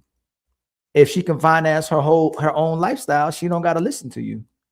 If she can pay her own bills, she ain't got to keep you as her man. If she don't like the way that you taking her, if she's not comfortable enough just staying with you, and like I said, if she doesn't just want to be with you and just take on the luxury of what comes with you, whatever direction you want to go on with your life, then she really doesn't like you like that. And it doesn't take away from your value. I hate when we use that the wrong way. If she doesn't know how to love and respect you for who you are, it's a reflection of what type of person she is. If where you leading her has to be something outside of you and you have to continuously entertain this woman and give her something to maintain her love, then she is not a good person, nor does she know what love is, nor does she value the right things that are essential to the relationships that qualify or create healthy relationships. So God doing you a favor. Everybody be talking about God, right? Just God can give you blessings by bringing things in your life, and God can bring you lessons by taking things out of your life. All praises. All right. So again, just because she missed her blessings, it don't make it mean that you're not a good man. Just because she don't love and respect you, she got to work on herself. She got to identify what it is to have an actual relationship. And she has to learn how to actually love a person as well, too. Again, shout out to the 171 people in the building. Please like and subscribe. Please share, y'all. I'm hoping that 171 double when you share. Please, everybody, it's free. I'm giving you a show. I'm supporting you. I'm working you through the day. Make sure y'all support me back. It's free. Just hit that like. Just hit the like button. Let me how many likes we got. Let me see if y'all been disrespectful. How many likes we got? 118 likes, yo. I can't even be mad at that. 118 likes, y'all. If y'all can, again, please hit the like button. Please hit the subscribe button. Make sure if y'all can, shout it out on your IG, shout it out on your TikTok. I'm gonna find out a way to make sure I position this on TikTok. I'm gonna ask Fatty how I can do it because I gotta get back on TikTok. I'm putting this on Facebook and I'm putting this on IG. If anybody would add to the conversation, I'm about to open up the panel. If anybody would like to bring smoke, you can ask for the link to the panel. All right. And I ain't gonna knock your head off. You come correct. If you respectful, we can have a civil conversation. If you take it left, we can go left. If you want the nuke, I'll drop the nuke. But hopefully people understand we're not trying to go that direction. So again, we'll be opening up the link soon. If anybody got smoke, anybody want to come up, anybody want to add to the conversation, the link will be opened up soon. My brother, Wolf Dragon, Is that smoke, or you just want to add to the conversation so I know? If it's smoke, I'll stop right now, bring you up. We can have a conversation. If it's just to add to the conversation, I'm about to open up the panel soon. All right. Why a woman being a boss immediately has to emasculate a man? Immediately. Don't forget to hit the super chat goals. Don't forget to hit the membership goals. We need 14 more memberships. We ain't got our first Cash App yet. The sponsor of the show is my brother Matreon with $45, man. And don't forget again, our membership, super chat, and Cash App. Like the video, hit subscribe, and show love to Ali at $Ilkan. All right. All praises. All praises. Because women always be dominated over their But why money. can't he just be a boss too? Like I mean, exactly. I'm Why not, can't I'm you a be boss, bosses? but I don't want a boss woman. Hold I up. mean, I've been running businesses all my life, but I'd rather take the janitor at my job who's more feminine. I don't care how much money she makes. I don't care about that. Why does being a boss mean she not? I'm actually a boss in my real life. I own a business. I'm a mother of 3 children. I'm a boss of my house. I'm the boss. I had a lot of them like that, and it just don't work like that. When a man is when dominant, I come to my man, that is like the one place I tell him all the time, I can be soft with him. I melt. I'm like a baby. So why She didn't you gotta and have the substance. why didn't you and the janitor work then? For Huh? example. No, Why I didn't said- you and I the said- I janitor said work? I'd rather have a janitor or something because I don't care about how much money. Like I say, the money don't define the person. But if the woman has a lot of money, she always say, "Oh, my friend, he just did this or did that because of the money." It shouldn't be about that, you know. And that's and why do we struggle so hard to just be genuine about that? Why can't we just admit the fact that there's women that could possibly be a boss and can possibly help in our households, can possibly use her degree to help us. She'll help with the finances in the house. She want to invest with a man. But most of the times when a woman thinks like that, when a woman is in certain positions, she try to use it as leverage against her man. And then you have 2 people trying to lead a household and you have 2 people trying to lead a family. Why can't we just be honest about that? The more she's dependent on you, the more she relies on you, the more she's able to go and follow the direction you're supposedly leading. But it's ultimately the more she's actually loving you, the more she's actually cooperating with who you are. She wants to live with you. So whatever you need to enhance your life and to enhance her life as well too, and your family, she wants to go that direction. But when she makes money,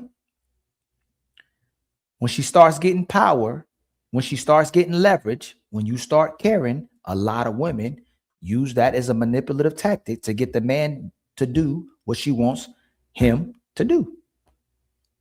Why can't we be truthful about that? We know what we talking. We know what he's talking about. My sister. And I'm bad like the Barbie. I'm a doll, but I still wanna party. My sister, Smell the Roses. How you doing? You got a echo in the background. Oh, I'm sorry. Okay, hold on.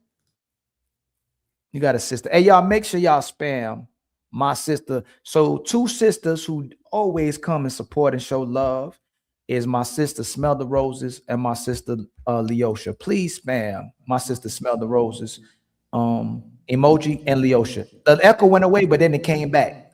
Is it still here? Mm-hmm. I'm sorry. Let me do something. Hold on one second.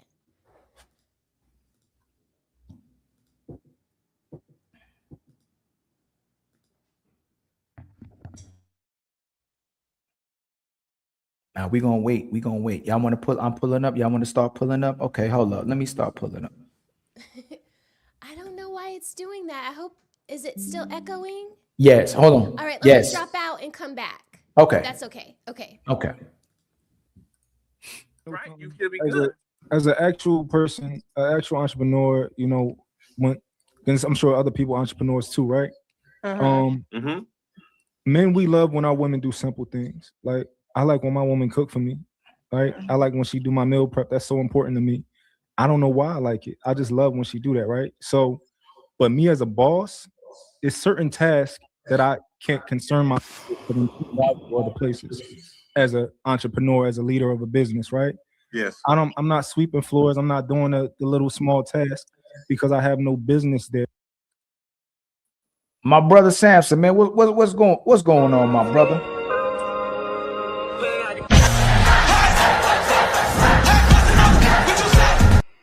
What's the word, my brother? How thing going, man? How you living? What's the word, man? What's going on with you, Ali? We just breaking down a little bit of content, man. Just trying to get to the point we open up the panel so we can have a conversation, man. What you think, man? Is a broke man the leader?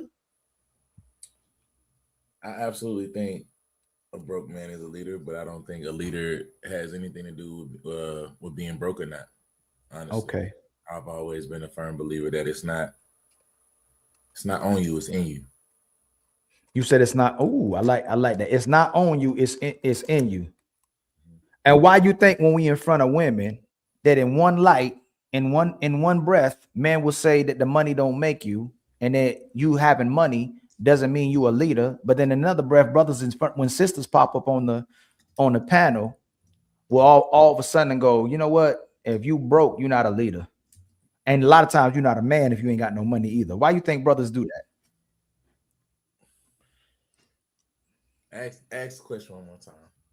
Why you think brothers will say that the money doesn't make the man and that the money doesn't demonstrate your worth, but then when sisters are around as well too, or when brothers are stroking their own egos, they'll say that a broke man is not a leader. He's not a real man if you broke. I think it's part of a disingenuous conversation that's kind of dictated by what your intentions are, right? So if you looking to impress a girl, for the longest time, even before I could drive, chicks that dig the dudes with the money. They dig the dudes with the car. They dig the, it didn't matter how he had it. He could have been a drug dealer. It don't matter. He got money. Girls they gravitate to the dude that got the bread. So I think that's been happening. And I think that's also why when guys go straight to the dig and then go straight to, the ego part is how much money you got. Big bank, little bank, stuff like that. Those kind of conversations, they engage in that because they feel like your worth or your masculinity is dictated by how much money you got. And I also feel like that kind of is parallel with a lot of the, I guess you could say, boss babes, because they want to lead with, how much money you got or their accomplishments and how those things parallel and how those things are important and how that dictates where their status is. But, you could be a horrible person with a lot of money, like an absolutely terrible person with a lot of bread. And just because you got a bread don't mean you can lead anybody. Just because you got bread, that don't mean nothing. But ain't we kind of doing that? Can't you you can be a bad person and lead? Yes. And this conversations, I think, JB, like sometimes we'll get to the place where we disagree, but then when you start thinking about it, a lot of our conversations wraps around morality, not actually what's happening. You can say there's a lot of corruption within a lot of the regimes around the world. The most awful leaders in history, like genocides, killed people, all kinds of stuff. They were still leaders, and they have bread. They just have the capacity to lead people and get people to believe something. Whether that something was right or wrong or indifferent doesn't really matter. They got them to lead, right? So whether you get people off a cliff or not, you still leading them. Hey, JB, Roses, what's up? Before I get to the leading part, what do I need to get, man, to keep my camera from overheating? Do you have like a wired battery that plugs in? No, I have the what do you call it? The battery, the dead battery. Which one is that? No, it is a plug-in. You're right. It's a plug-in. plug-in. Yeah, but do you think it does it matter if it's a cheap one? Does it what do you think keeps my I have the Sony the camera everybody getting. I don't even know the actual brand of the camera. Is it like an A3 or something like that, or A4? No, I don't even think I think I know what Sony you're talking about. I mean, it could be a couple of things. It could be just the camera's on for a long time. After a while, if you have your camera on for so long, it will get overheated regardless of the brand. Some brands overheat less than others. And then it could be the battery possibly getting hot. That's why I mentioned about the plug-in sometimes, because the ones that's not plug-in, they usually heat up a little bit faster. So I'm trying to either, because what's going to happen is I'm either going to get me another camera that don't heat up, or I just got to get. Can you get a fan, like a fan? I was just about to say that. Look into seeing on Amazon if they have like a fan you might can plug onto it to probably keep it a little cooler. Someone said I need a cooler. I wonder what that looked like to get the cooler, because when it's cold outside, it don't overheat. That's probably why then. Yeah, it's just the camera getting hot. Probably get something like a fan or something, or some type of device that you could probably hook onto it. They got stuff like that, probably Amazon. Okay. Yeah. Okay. Matter So of fact, I'm I'll gonna look ask, up something and right I'm gonna now still, and I'm I'll gonna send it to let me you. bring the brothers around here. Samson already answered. Why in front of what's going on, sophisticated jerk, man? Another light skinned brother good, finally man? made it on here, man. God dang. How you been, man? I've been getting light skinned hate, Oh man. man, hate. I got a little smoke for you though, man. Hey. I had to They drive hate home on the quick, man. light I heard you skin? call yourself what, the light skinned Aisha Curry. I was like, oh hell no. Let me see what's Light wrong skin, with the light skin Aisha Curry. No, so Aisha Curry be talking about her DMs be dry, but my Cash App be dry. Oh, okay. I was like, Yeah, what's going on with my brother Ali over here talking about he? Okay. What's going on? No Might as well smoke give then, no love to smoke. everybody, man. No smoke. Come on, man. You had me nervous though. I was like, damn. But I wanna qualify this. Brothers in one hand, and I think JB already answered too. Brothers in one hand will say that money doesn't make the man, but then we'll turn right back around when we have a lot of people on the panels or in real conversations in front of women go, a broke man can't be a leader. Well, you said I said that? No. Oh, What is come on, JB. Don't What is you gotta broke? give me like you got old dude the other day. no, I'm God not dang. gonna do that. I'm not gonna do that. Come I on, apologize. JB was like, broke is? they be like, hey man, we could turn this camera off right now. We could turn all Yeah, this off. I ain't mean to fire up like I that. like, oh shoot, I ain't never seen JB like that, What's man. up, everybody? Man, he was like, man, Hey, come get this nigga, man. I ain't gonna lie. No! Oh, shit! Say it again. Say something else. Oh! Say something else. Say something else, nigga. I could just tell it was just something about old boy. Like in real life, me and him would not get along. I just tell. That's why it was so easy to just lash out, because I can tell in real life he wouldn't. I was like, damn, Oh JB. man, hey.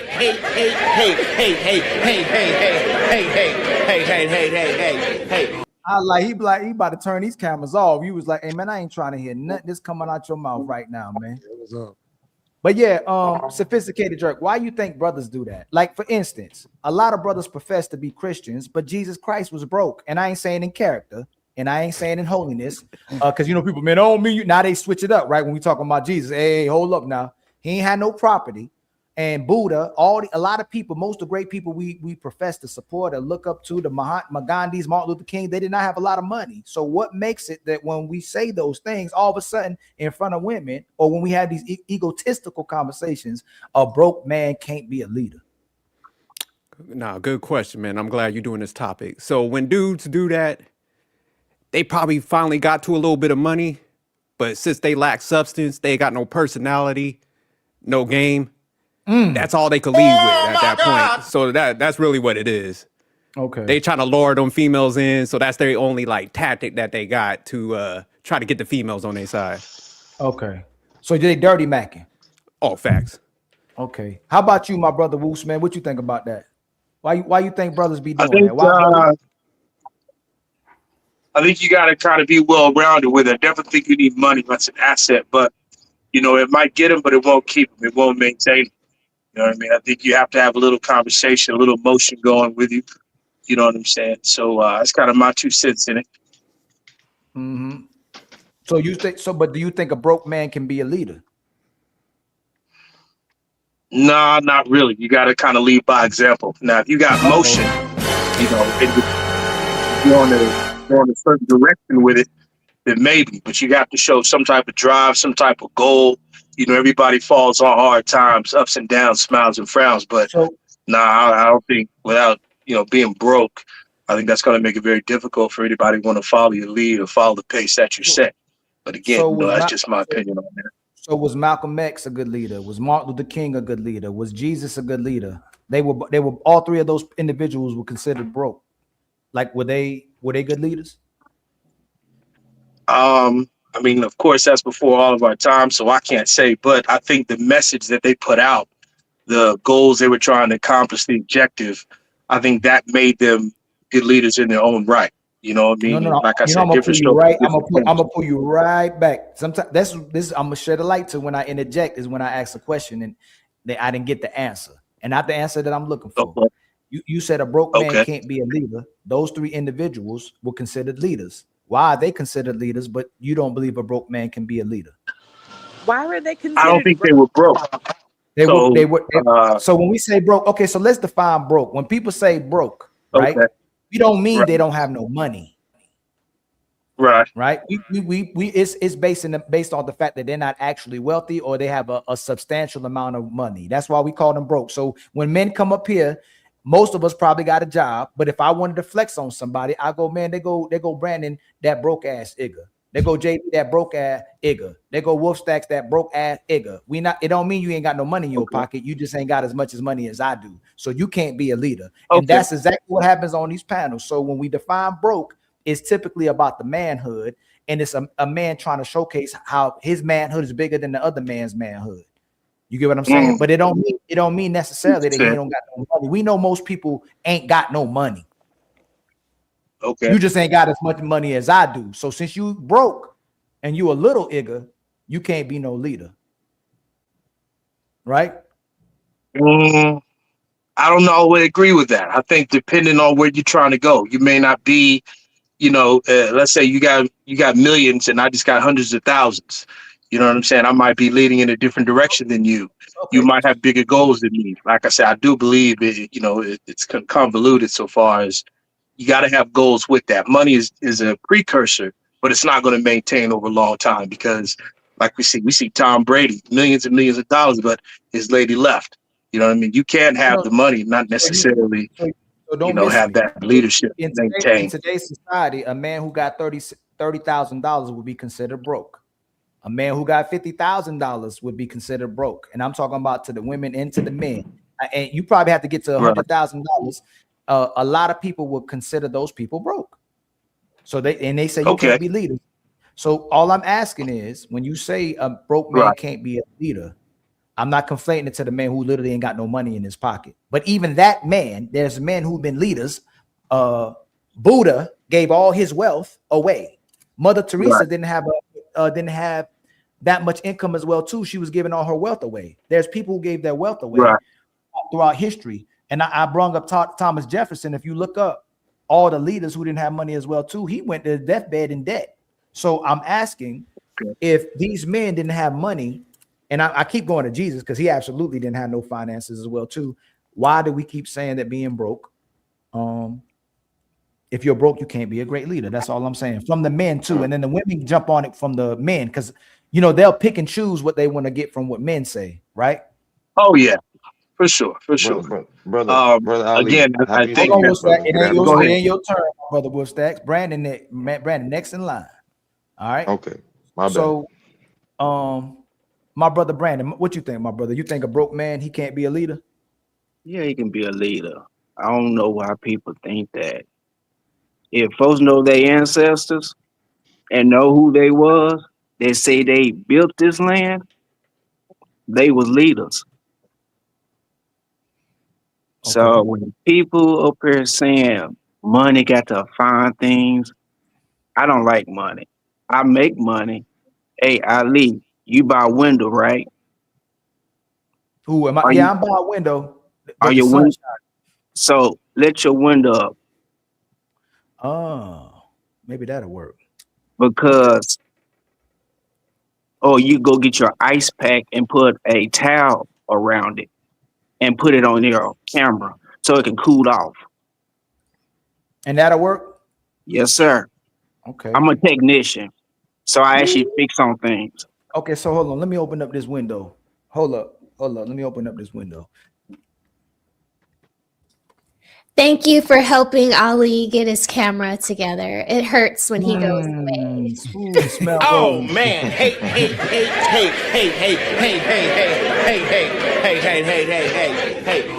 Oh, that sound like that was a little hate right there. Smell the roses. No. It's just it literally. I heard some bass in your. I heard a little bass in your voice. No.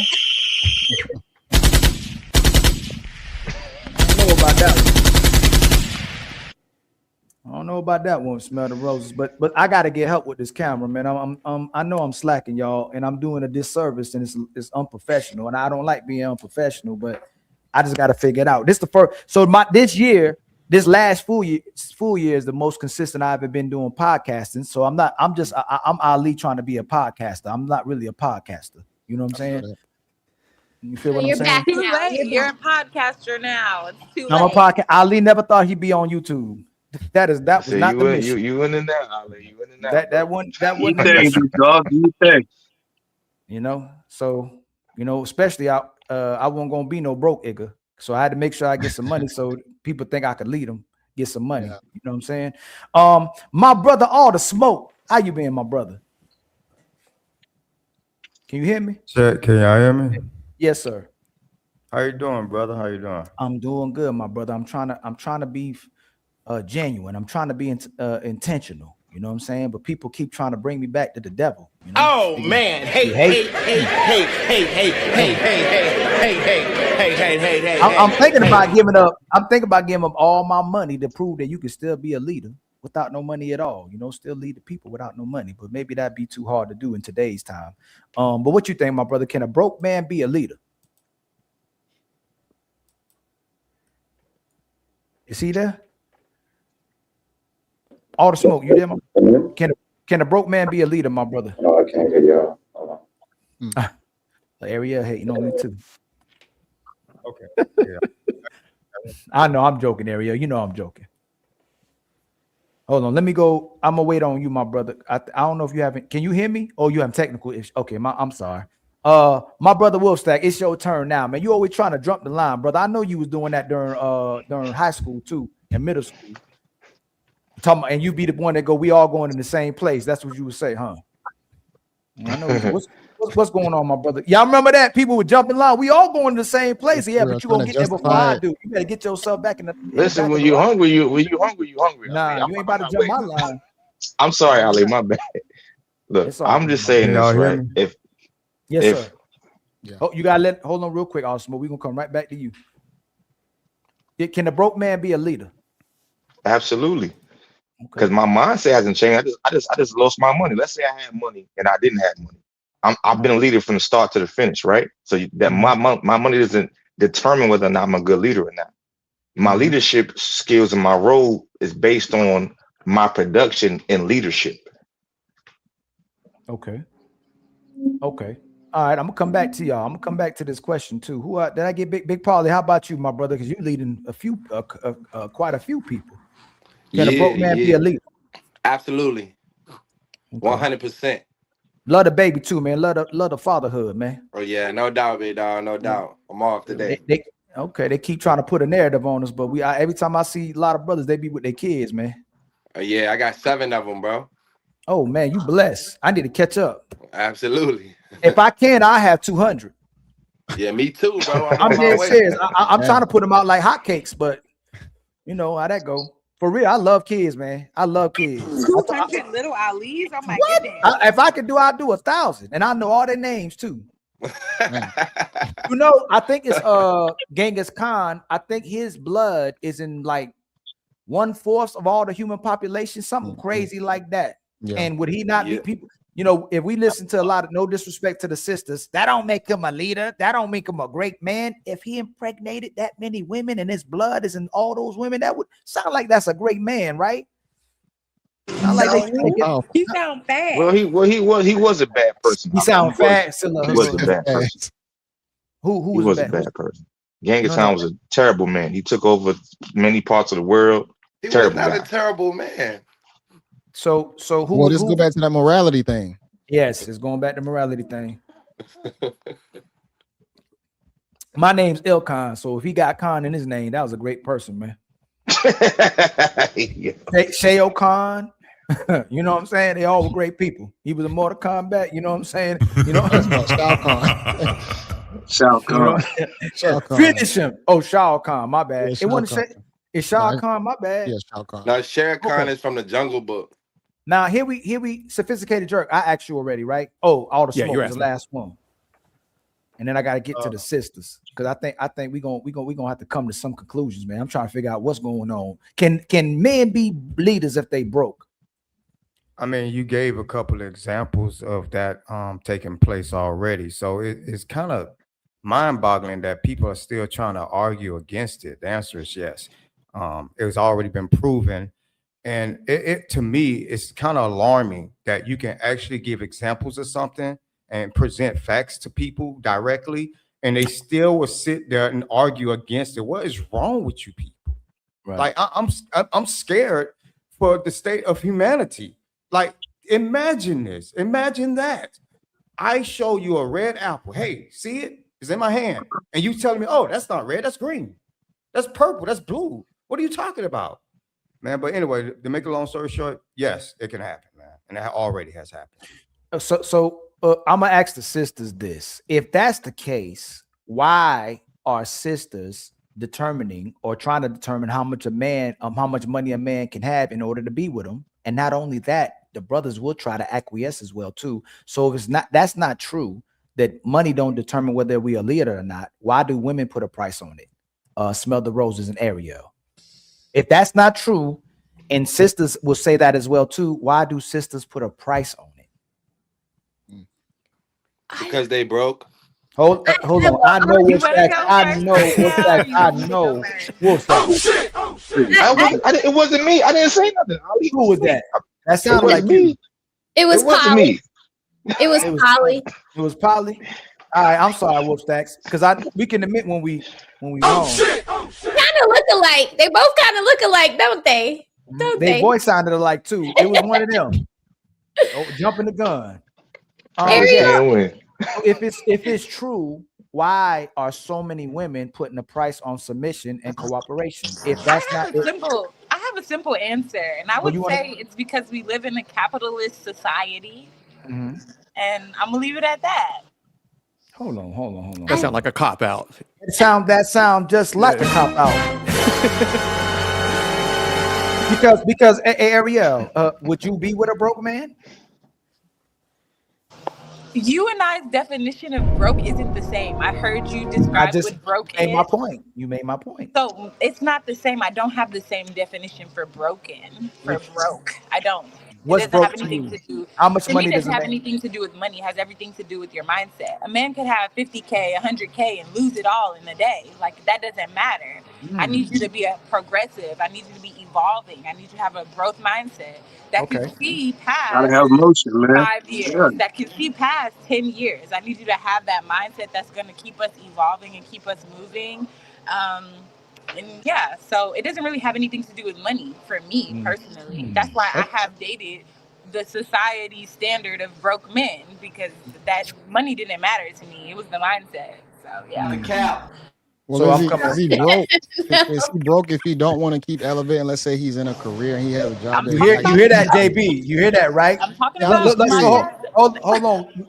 Now, JB, you picked up on that, right? Sisters will always say, I will be fine with it as long as they're still improving and growing and being ambitious. So if that's fine, why do you need him to grow? Growth isn't necessarily also talking about money either. When I'm saying growing, I'm just saying, like, we got a 2-bedroom today. We might want a 3-bedroom tomorrow. Oh my God! Oh shit! Are you growing the same way he growing? We don't have a business today. We might want a business tomorrow. That kind of thing. It's a lot of these standards be real vague, man. A lot of women say these things, but they don't actually adhere to them because the things that they should be doing, they don't stick to it. But they want their guy to constantly keep excelling. Wait, can y'all hear become me? Superman. It got quiet. Why is it getting quiet? No. If it got quiet, Ariel, can you hear us all? It was when you was capping, so the sound might have went out a little bit, but then it came back. Because that's all it was. When can you just accept? When can you accept just normalcy? They're trying to always put these high standards on guys that they got. What you think, Rose? What you think, Raquel? I don't know. Hold on. The brother was talking. It's crazy. My brother was demonstrating communication skills and being vulnerable and demonstrating. I can't hear him at all, so I guess I don't hear him. Oh, you might, Ariel, just refresh. It might be becoming just with certain people that's happening. You know what I'm saying? It depends. So just restart real quick and come back. My sister go ahead, my brother JB. No, I would just say when people can just accept normalcy, this like try and put standards on certain guys that say they got to keep doing this and keep doing that. If he has you in a good, safe space, why is it always these more standards being put on guys consistently? If someone's happy in the place that they're in and you're happy with them, you probably gonna run them away constantly. Just keep throwing standards at them consistently. Well,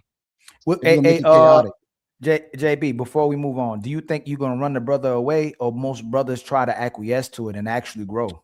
Oh, brothers will try and acquiesce, That's what I'm but it depends on how much of a headache it is, depending on the guy or whatnot. If it gets to the point where it's overwhelming, that guy might leave. Yeah, Depending on the I guy. agree with that. I agree with that, right? Because if she wants to go from 0 to 600,000 in 6 months, like that's not realistic, right? But Yes. like Don't move too fast. We right. move too fast in the conversation.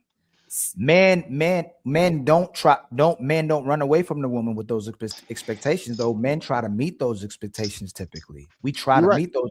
For instance, we'll talk about what we want from women. We want better attitudes. We want more cooperative women. We want more friendly women. We want more kind of women. But women will work on everything but their behaviors. Like they'll do everything that the men aren't asking for.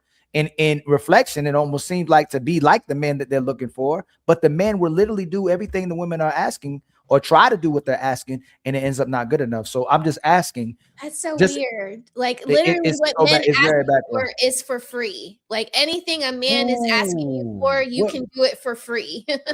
Are you talking about you talking about like Cooperate. Hey, you know how much that costs? $0, huh? Are you following me? Let me break this down. Coaching.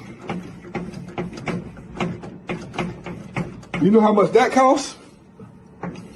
$0. Oh man, we getting down this deep. Let me see. Hold on, wait. You see what that say? I'm sorry. You know how much it costs to get that? $0. Hold on, wait. Let me give you one more just to make sure.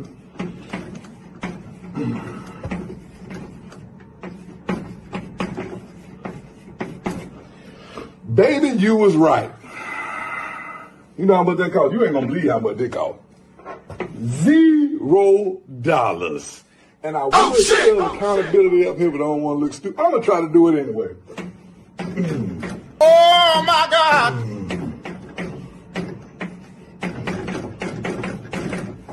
Accountability. You know how much that costs to take accountability? $0. Baby, what I'm trying to tell y'all is to keep us don't cost you nothing, and you can't even do that.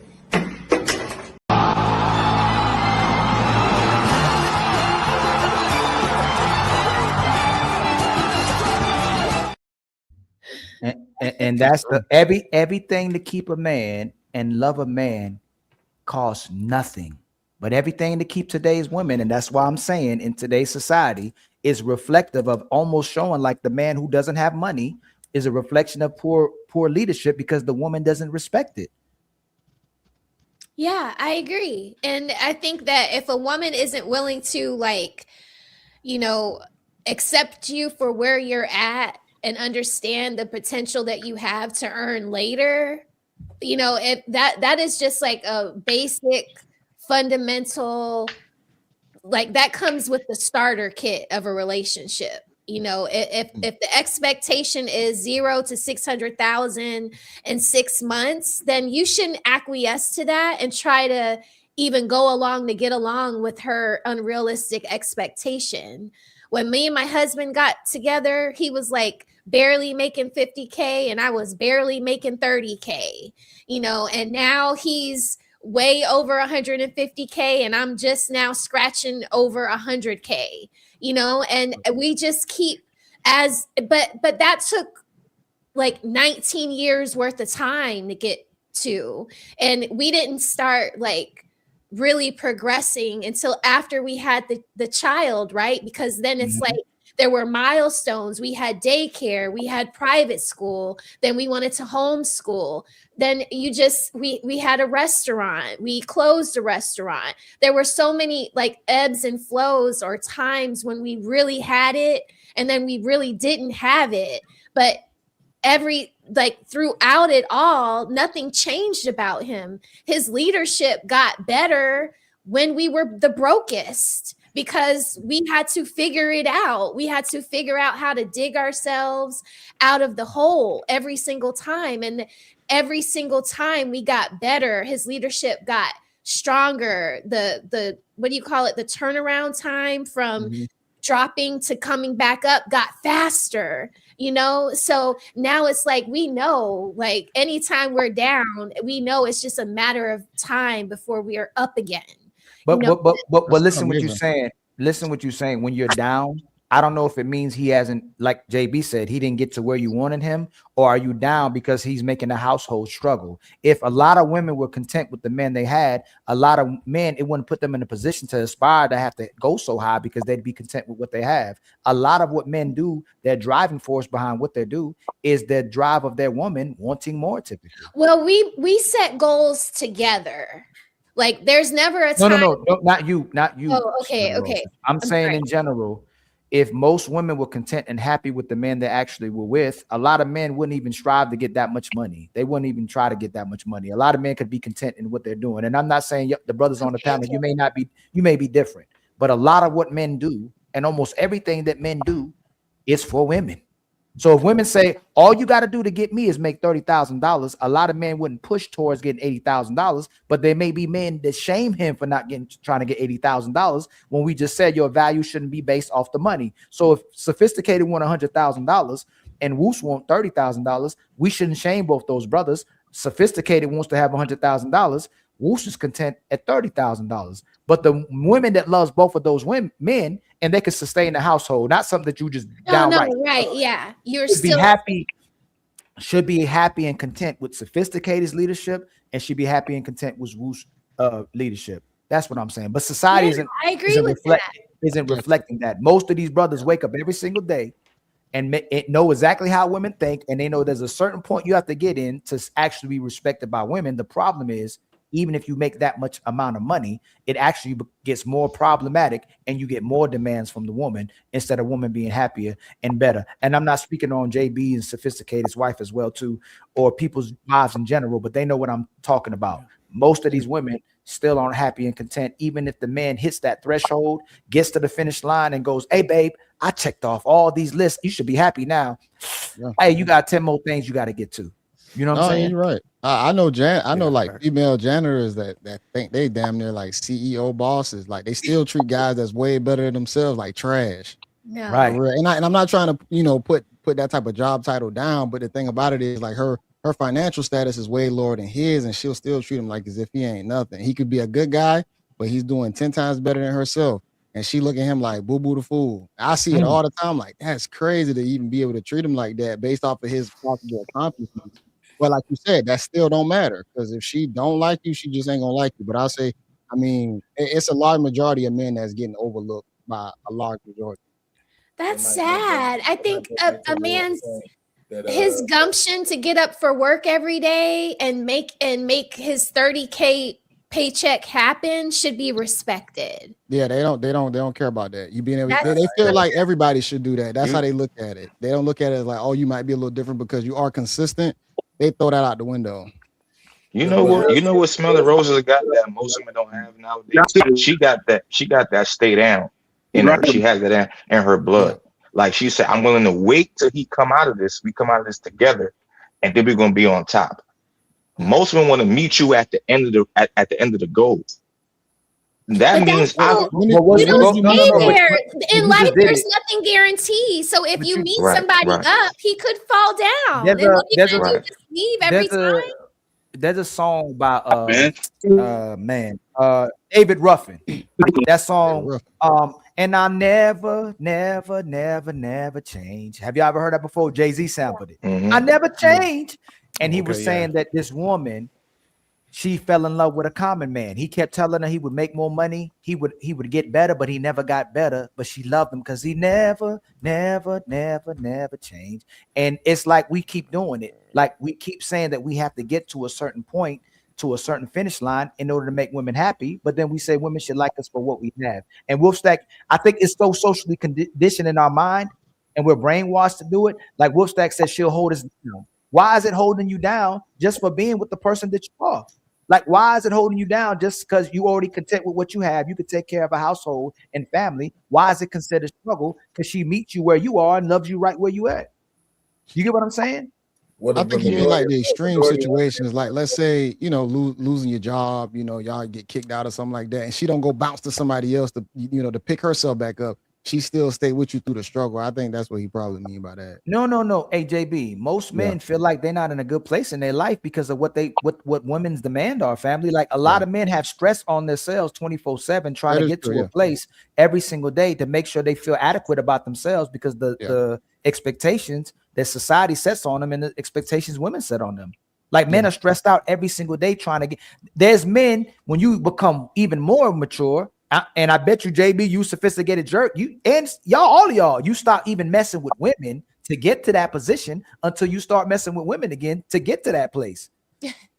What you mean by that? There's a lot of So there's a lot of men. So there's a lot of men once they start maturing and like, yo, I got to get all my stuff together before I can even deal with women or the expectation of women. So I'll push. I'll start focusing more on my purpose and on those goals to get what women are asking to start dealing with women again. I built my wife for so long. I see that all the time. But I feel like I built my wife for so long. Like we was like right after high school, me being in college. So I've always built my wife throughout my 20s. So she watched every phase like that I went through, like the ups and downs. Like she saw everything, and I always was with her during that time period. But I still see what you're saying about where guys, because I was just talking about the last time we had or you had a stream to where guys have to set aside that time to say, I'm not dealing with chicks right now. And once I get my stuff together, you know what's funny? I'm actually talking to a guy that I do business with about that, because he's saying that he needs to get money before he start courting girls again. I said no. I said you need to still be consistently talking to females because you need to make sure you keep that XP. Yo, JB, you didn't hit two things today. Like this is what I love about having these conversations. Remember the first one we said men will do everything to acquiesce to women, even if it's not good enough. Yeah, men will leave women alone to become what women want. That is true. Yeah, you're right. When women leave men alone and they say they're healing, they're abstinent, they're practicing being celibate, they actually make more demands and have a higher expectation of what a man is doing instead of separating themselves from men and becoming what men want. Yo, what's going on? Yo, no, you're right. No, God. Ali, if she like you, she'll date you broke, bro. If she likes you enough, she'll date you. You don't have the most money in the world. You went too fast. That's a cliche thing that we say. Damn. Right? You sure that's what you do. Man, that's not the creation. You realize it's still a double-edged sword because Cliche thing. Okay. Was that in the Bible? Yes. That's a fire word. That's a fire word. I like that. but y'all, just think about that. It's eye-opening because when you try to have these below surface and not on the surface conversations, you can actually see what's transpiring in society. Men really separate themselves from women to become better men for women. Where when women separate, they're upping their value. They're going to church. They're going to therapy to make more demands from you because they repackage themselves, rebrand themselves, and make themselves even more valuable. And say, now you gotta reach the sky to get me because I've changed who I am as a person. I'm reborn again. Instead of being exactly what most men desire. And I'm not talking about in a sexual aspect. I'm talking about this woman who cooperates, this woman who's nurturing and loving, this woman who stands by her man, this woman who ain't got to constantly be corrected, and this woman that actually cooperates and submits to a man and believes in and trusts in him, even if she don't believe in what she's saying at a certain point, but she learns and proves herself that I'm going to stand by my man, even if I don't believe in it. And she watches him become successful in his decision-making. Y'all get what I'm saying? Yes. Leosha, what's going on, Leosha? Hey, how you doing? Thank you. It's going well. I just really want to get up here real quick because I'm about to go to the laundromat. I wanted to say something about the whole boss babe thing. Women who do that, they don't do it for men. They do it for other women to impress other women and show other women like, yeah, girl, I got some money. If I don't got a man, that's okay. Because I got this bread. That's all they do it for. They don't do it for men because men don't care about those things. They do it for each other so they can build up the sisterhood and feminism so they can keep knocking down the red pills plan. That's all I got for real. I feel that. That's what I'm talking about. Okay, Leo, I was in a situation where I got like presented with like an offer from a boss babe. What you mean? Yeah, she wanted to like take care of me and stuff like that.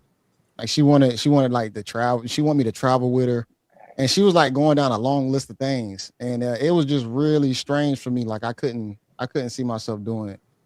I wasn't attracted to it. Oh no, yeah, I wasn't attracted to it. The way she presented it, it was just, so she was trying to be your sugar mom in a way.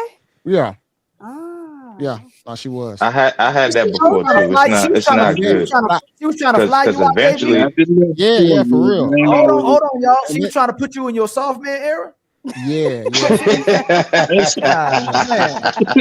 why you ain't And I take that, never, man? Go I see ain't never feedback. see. Let her put cotton in between your toes and feed you grapes. Why you ain't do that? See, I like this was back when I was kind of like doing my thing or whatnot, and me and her was working together, and she tried to present that to me, and it was just little things that's why I say these women, like, I'm not trying to generalize all of them, but Hey, some of them are you were trying to supposed to set take you that, up. man. Nah, I know, not right? necessarily. I'm Let me tell you upset with why. JB at this one. I'm kind of upset. You should have been You getting were your supposed to take that, brother. Hold up. take She that, was yo. doing things a little too extra. And let me tell you what she said. She said, if you get fired, I'll still take care of you. Or no, she said you can come work for me. I didn't like that because you're willing to oh hell no. compromise. me and my Employee and situation. eat that coochie is crazy. She was Yo, willing to That's compromise my crazy. Leo situation. shit got to That was stop. the Leo shit quickest got to way to stop. corporate ladder, bro. Nah, I ain't like I would that. have had I ain't all like her that. credit cards maxed out. I thought he said the cards maxed. I couldn't do it, man. Once I found out you said that you would, even if I got fired, I could just come work for you, and you was willing to, help get me fired. I couldn't. But it's take it interesting. anymore. It's interesting. Let's stay where you at. All the women that may have came in men's life that would have did all those things for them. Yeah. Did they not do it because they didn't like those women, or did they not do it so that a woman wouldn't compromise your manhood? If she ever changed her mind, you wouldn't have nothing going for yourself. Why do you think most men don't go for that? Is it because you'd be compromised as a man if she ever changed her mind, or is it that the man, and you losing your manhood, like you think society would lose respect for you? Like how many men would be comfortable? You chilling at the house playing the game. Look now, hold on, JB, because you ruined it all for us because you could have promoted that and we sitting at the house playing the game. You sitting at the house playing the game. You ordering some food at the house. She probably took care of that. She working. She getting the money. She a baddie, boss babe. And you just get to chill. Like, why you ain't let her push that? Did you not feel like were you too proud to let a woman take care of you? Yeah, and I know myself, I like a certain amount of control in like relationships or whatnot. So I think the amount of control that she wanted, it was just gonna clash because I still she wanted me to be there when she wanted me to be there, and I was only gonna be there when I wanted to be there. So when she said like, yeah, I need you to travel with me, kind of like on like a call type of thing, I'm not doing that. I'm gonna go when I want to go. And I think that's what kind of started pushing me away. I was like, man, just too much control. And it's a great perspective. Stop calling my brother Kanye. Oh, they be killing me. Y'all gonna stop calling my brother Kanye. Yeah. I see Ransom. I don't see Kanye. I see more of a Ransom. I don't see Kanye. I see Ransom. Ransom? I don't know who that is. But that's I'm gonna ask the brothers, are y'all too proud? How would you feel if a woman was trying to let you rest in your soft man era and take care of you? Like, would y'all feel uncomfortable with that? Like, I think a lot of brothers would think it's too good to be true and would be very uncomfortable with a woman taking care of them. I'm taking that off. And this is why I'm asking. Y'all I'm not saying that's what should happen. But if sisters are saying now we live in this society where we equal, and then we shouldn't objectify women to being sexual objects, then they should stop objectifying us to being providers, right? So if they can provide now, are men though still in society? Is it a lie? We know that that's a lie, so we won't let a woman take care of us because we know we'll eventually bite us and nip us in the bud. So would y'all brothers be comfortable with a woman taking care of you? I'm staying home. I'm eating pineapple. I'm making sure I'm in the most tip-top shape. So when she come home, she get exactly what she want, for sure. So you don't have no problem taking care of the home, getting the bath water ready, and when she problem. The bath with the roses, that she gonna get that. When she pull up you in your drawers, ready to go. I'm in my bamboo cotton underwear ready. That's sophisticated jerk. Would you be comfortable with a woman taking care of you for life and let you rest in your soft man era? Nah, I wouldn't be comfortable with it. And just to answer your question real quick, I just think, man, we're a little bit of better people, man, because we wouldn't put that burden on somebody like that. We'll be like, nah, let's build together. We both got jobs, so we could compound this faster. Taking that. That's a good. I didn't expect that answer, my brother, sophisticated jerk. That was a good answer, man. I expected that from my light skinned brother. All the smoke debates.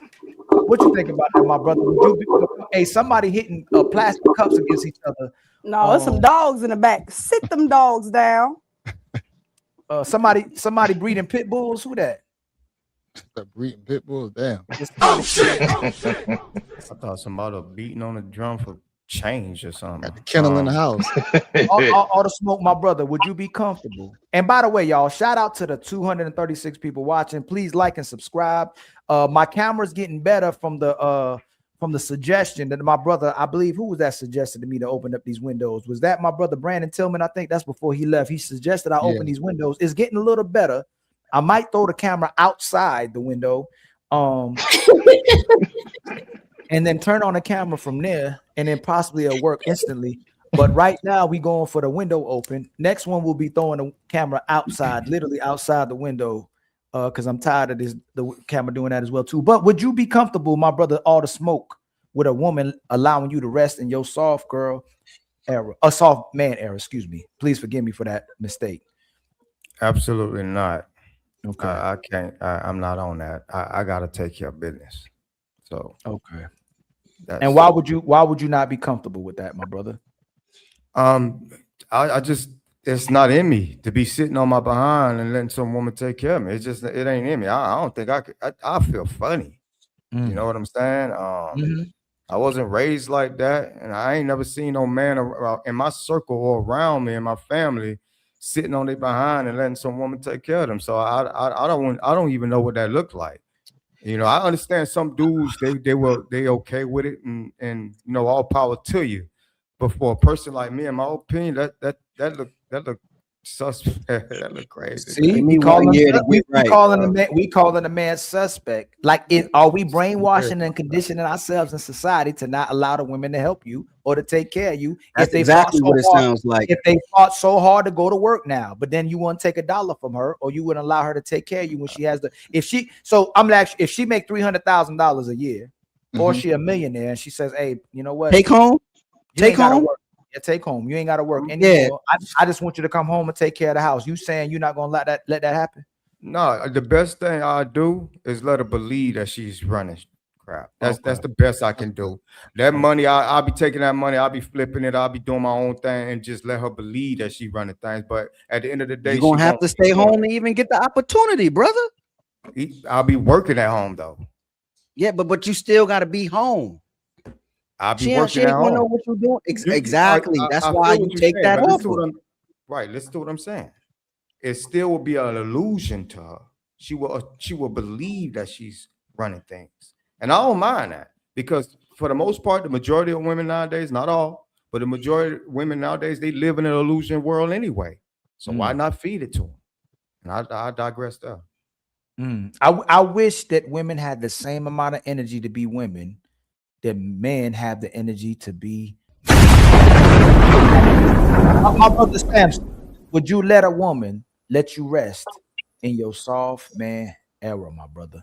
Nah, I'm good. Damn. Oh shit! That's a narcissistic answer, Mont. That super chat. Oh my god! I just feel like I mean, especially with women today, it's like it's gonna be too.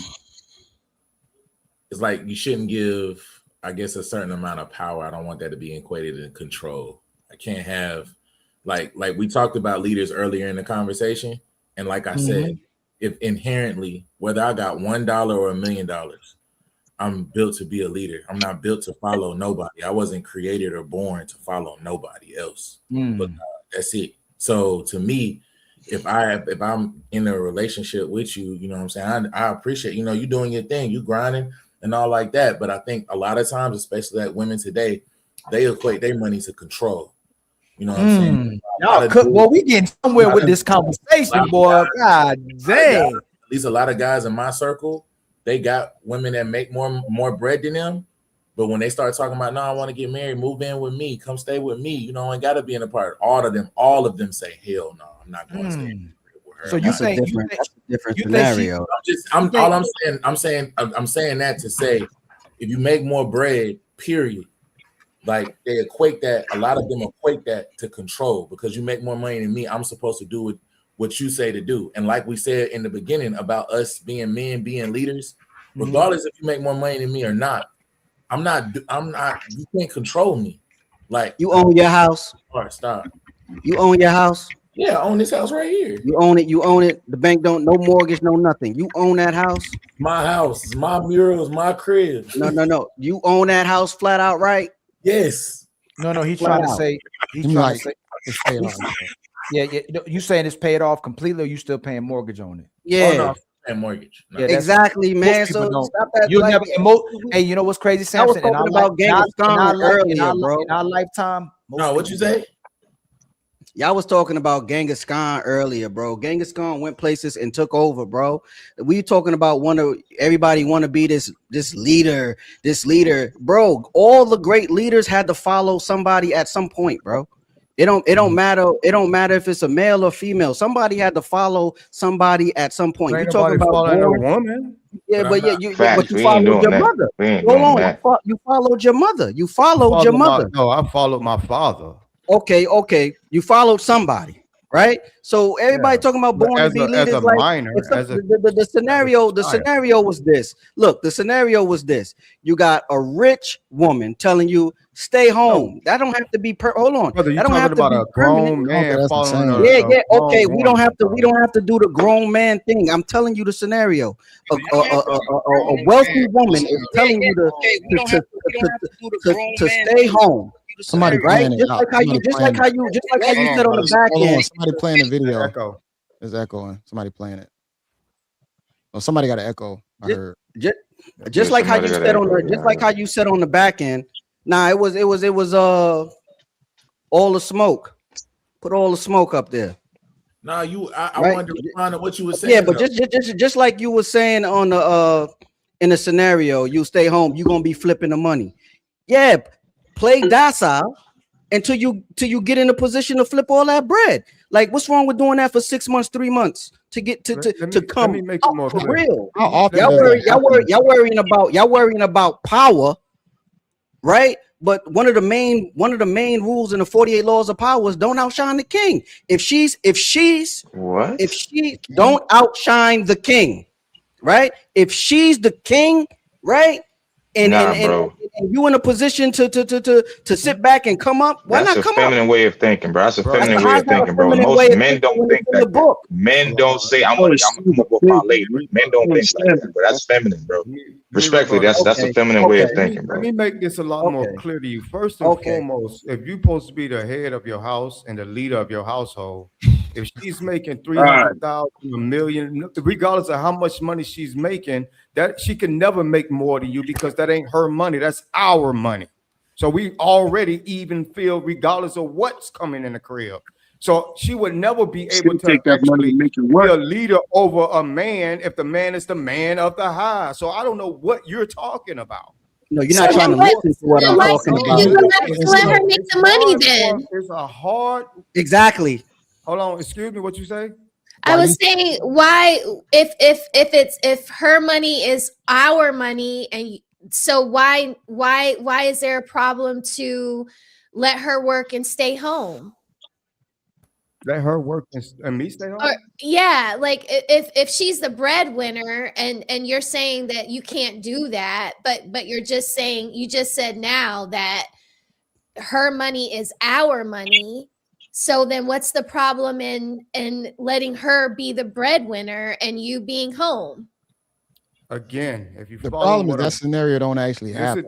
That scenario don't. First of all, It don't last for long either. It don't happen in my Yeah, it won't last, thinking anyway. Because dang, can I say? Let me finish saying what I'm trying to say. If I'm the head of the household, right, and her money is my money, how can you consider her the breadwinner when that 300,000 whatever coming in is actually mine anyway? She the breadwinner because she making it. Oh my goodness, man! So That's why. I don't understand the reason what why. the problem is then. Hold What's on. the problem I never with said what it. CEO I'm not saying it's a said? problem. I'm not saying it's a problem. I think y'all just don't understand where I'm coming from. Y'all don't want to I'm grasp peace, so I know where reality. you're coming from. Trust me. Y'all fail to grasp what I'm saying when it comes to her money is my money or my money is her money. Y'all know how that goes, right? So there is no because if there is no breadwinner in that particular situation, I don't care if she make $1 million a year. If that $1 million still belong to me, who's the breadwinner in that situation? It's my million. Bro, that don't make no sense, bro. That don't make Oh, no it sense, don't bro. make any The sense. difference, the difference between a woman and a man. Let me finish. Go ahead. It only makes sense. It only makes sense when the tables are turned, though. And this is the simple stuff we got to deal with every day. It only makes sense when the tables are turned. When a man is making all this money and the woman talking about my money is her money, it makes logical sense then. But anytime we try to put the favor on a man, it never makes sense. And then we try to figure out why these women are so delusional right now today. It's because you dudes are sitting there saying this goofy shit to them. And y'all the reason why y'all got them. Nah, bro. Nah, no, bro. You're saying hold on, bro. Hold on, bro. Hold on, bro. You've been talking, bro. You're saying the goofy shit. Most men that have common sense know that a woman taking care of you for 2 months or too long, she's going to eventually disrespect you, bro. She's going to disrespect you. Whether it's whether you left underwear in the bathroom or you didn't clean the sink, she's gonna eventually say something to you, bro. I agree with that. Wolf and Smoke, I'm trying you, bro. Agree. CEO is the one that's on the opposition. He's saying that you should be in your. Bro, I agree with what you're talking about. That's what are you talking about? CEO, right? You feel like that's the reason why I made it clear that a woman, I would never let a woman take care of me because of what the brother just said. I agree. Yeah. CEO, Wolf, you saying the same thing? Who talking? I'm trying. I think I'm saying it in a way where it sounds like I'm disagreeing with certain things. I'm just saying it in the way I see it. What I'm saying is, I would never let a woman take care of me like that, though, because ultimately they will use that against you. I don't care how much you think that woman loved you. They're gonna use it as power, man. All right. But I digress, man. Hey, CEO. I agree. I agree to a certain extent of what you're saying. I'm just saying if we're talking about in a realistic sense as of right now, I can't put myself in no position to let anybody, male or female, take control of me. Now my girl is Smell the Roses. If Smell the Roses is my chick and I can trust that's like when we was talking about hold me down and I don't have anybody loitering anything over my head and I have to like check in with you. I got a Life 360 and a fucking AirTag in my damn Jordans at night. And just okay, like 360. I'm with look, I'm jacking what you're saying. But another and you can correct me if I'm wrong because I don't have the shit in front of me. But you was talking about the 48 Laws of Power. I read that book too. And one of the laws I think is like learn to keep people dependent on you. I'm not trying to be dependent on nobody. You feel me? Right. Because we like you the CEO, like we men at the end of the day. I'm not saying everything you're saying. Y'all assuming that I'm thinking this woman loves me and want to be together forever. If somebody offer me 12 months, 6 to 12 months of just like get yourself in order, stay home, I got everything, I'm taking that deal. I'm taking that deal. On the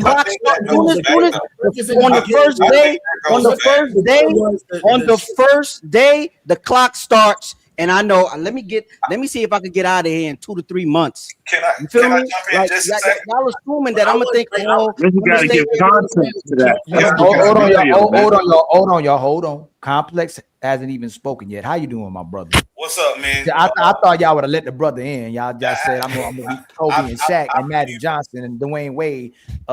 Let my brother get in, then we go right back to open panel. It is very eye-opening how much brothers fight to take care of women, but won't let women take care of them. It's very eye-opening. It's not. I'm not saying nothing wrong with it, but it's very eye-opening how men are struggling, and it still demonstrates who's actually trying to love and take care of the other person. It's deep. I love it. Y'all fighting to take care of women and take care of yourself right now, which is honorable as well too. But it's very hard to receive from the women. Go ahead, my brother Complex. All right. So first off, what's up to the panel? I want to come in right with decorum and being respectful and all that. My brother, is your mic? It sounded a little emasculated. So it sounded a little. Is that better? Nah, my brother sounds. I want to make sure you come. I know your voice don't sound like that, and you wouldn't want your voice to come out like that too. So I want to make sure you come out the right way. You know what I'm saying? That's what she said too. So, let me see. Hold on, real quick. Testing 1, 2, 3. No, so do you have a computer mic or you have like a professional mic? I've got it's on my. You muted yourself now. How about now? Testing 1, 2, 3. Perfect. Better, much better. See how brothers look out for each other. So I'm struggle streaming.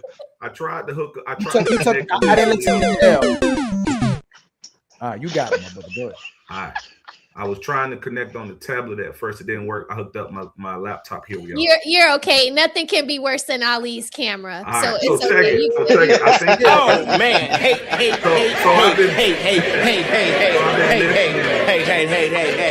I've been listening, and I want to go back to what Ali said in the beginning. I think it starts with, can a broke man be a leader? I'm just gonna touch that, and then I'll answer the relevant question.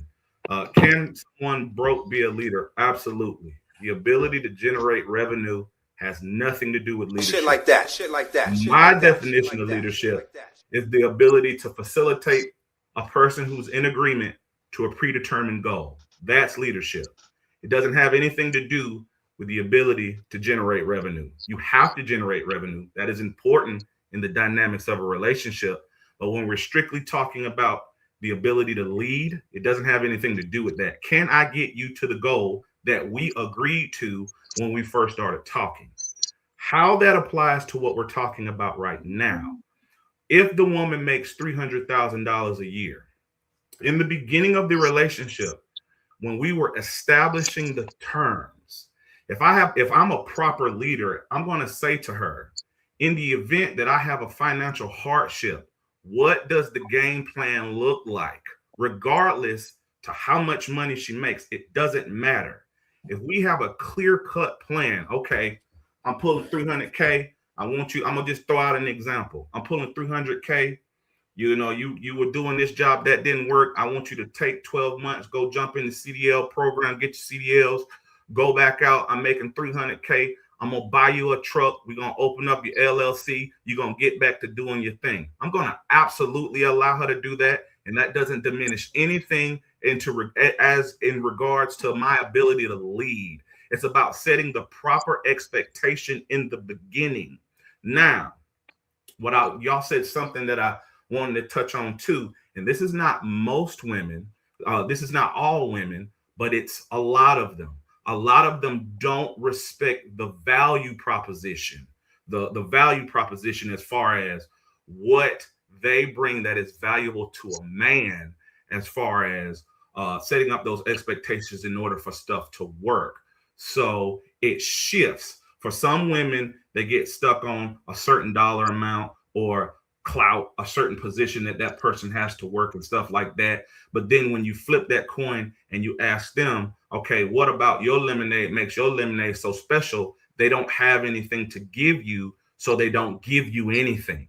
They talk about the things that they value, so that's important to them, and it doesn't matter to most men. And with that, I land my plane. So I have a problem with that. Most of what you're saying, I think you sound intentional, right? But the thing that losing me in 2026, and I'm trying to just destroy certain talking points, is that you have to have a predetermined goal for her to agree with, where a lot of men will say it has to be something y'all agreed upon, but can you change your mind as a man? And I'm saying it intentionally. I'm not saying it just because I disagree with you. I want to make sure when I have these disagreements, it's us men coming to the table to make sure we're not shooting ourselves in the foot, being too boastful or prideful about our positions we put ourselves in. So when you say that, does that mean you can't change your mind? No. I'm in a relationship. I've been married since 2012. We've been rocking since 2012. Mm-hmm. So again, it goes back to my original premise. In order to lead, you have to have a destination. That does not mean that too. So number two. No. So that's number two. Okay. Right. Okay. Mm-hmm. I already said if you have to leave that woman to somewhere else other than yourself, you're already doing too much. And that's not what I meant. No, but I understand what you're saying. That's why I say I'm not trying to put you in the corner and keep you there. A lot of men say you have to lead her to the destination. What destination are we taking her? Like that. So my Ali in 2026, I tell the men, if it's not to you and if something more outside of you, you're always going to set yourself up for failure because you're already setting up yourself to where you always have to improve. You have to take her to this location that exists that we can't even clarify what it is. Where is it actually you taking her, my brother Complex One, to meet the goal? So to address directly what you said, the way that I'm describing it is it's a destination that we both agree to. You know, I like that. The thing I like to say is this: as a man, no, my brother, where is that? So most of brothers keep talking about. So most of the times we see sister pair bond with toxic men, lying men, abusive men. Hold on, for long periods of time. All right, and the women we see them typically be with are those men that enable them too. Yeah. Okay. But soon as they get a man who actually puts his foot down, has expectations and standards, that man becomes boring. That man becomes predictable. That man sets an expectation and standard that forces her to have to be a woman and have to actually love this man. And then she'll tell the whole world, hey man, what happened with Fred? Oh, we grew apart. Irreconcilable differences. She grows apart from the actual man and the good man, where she'll stand for a long time with the enabling man and the toxic man because they both make her look good. And she needs, though, that man to look like a woman because he's not going to tell the truth. He's not going to tell on himself or her to make sure he continuously validating him. So if what you're saying is actually true and we're going to warrant it and what it looks like to be a leader, where is this location that we taking this woman? So I like to say that as a man, my job is to lead my lady to the end of life being positive, profitable, and productive. The end of life. Either I'm going to bury her or she's going to bury me. And if she buries me first, he was a good man who stood up for his family. He provided for his family, made a meaningful environment for his family. That's the end goal. And the same thing in reverse should be for my lady. If I have to bury her first, she was a good woman. She was a good mother. She took care of kids. Kids were properly educated. She had her own thing that she did independent of family and those other things that was in agreement to what we decided together, you know, given the time and environmental factors and stuff like that. That would be my sense of direction. Is it set in stone? Absolutely not. If the proper opportunity comes in line for me or her, then we're going to make adjustments together. We're going to look at it. Go ahead. Let me ask you a question. Does your woman got to cook every day? Does she have to cook every day? No, not every day. Does your woman have to give you sex on demand? Yes, absolutely. Does she have to cooperate with you 100% of the time? Absolutely. Woman calling him?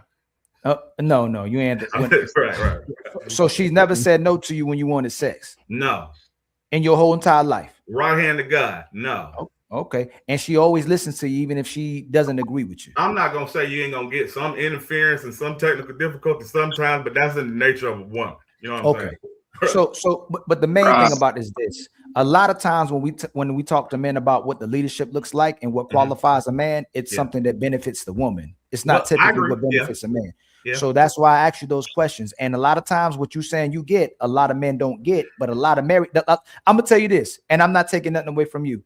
Married men do a huge disservice to us. And I'm not saying you, and I'm not saying CEO, JB, or sophisticated jerk, but where men will come on and profess what's going on in their lives, what's going on in their single life, most married men will put on a persona so that his woman don't look bad, and so he doesn't look bad. And I'm not saying there's nothing wrong with that because that's your wife. You know what I'm saying? I'm not expecting you to come out here and tell the truth about your wife being this type of way. But what I'm saying is that the way it looks bad sometimes is that the man will talk about the men who not married, who's single, and will say those men can't speak on it unless they married. And they quickly put the marriage in front of everybody instead of saying that whoever this woman want to marry, she needs to be doing what this man is asking for. And saying, I understand why men are single in 2026 because he gives the ring, he gives the validation, he gives the marriage. So if you ain't married, that means you're not doing what a man is asking. It's not the other way around. I wouldn't go that far. I do agree with you on the idea that some married men would be fake for appearance purposes and stuff like that.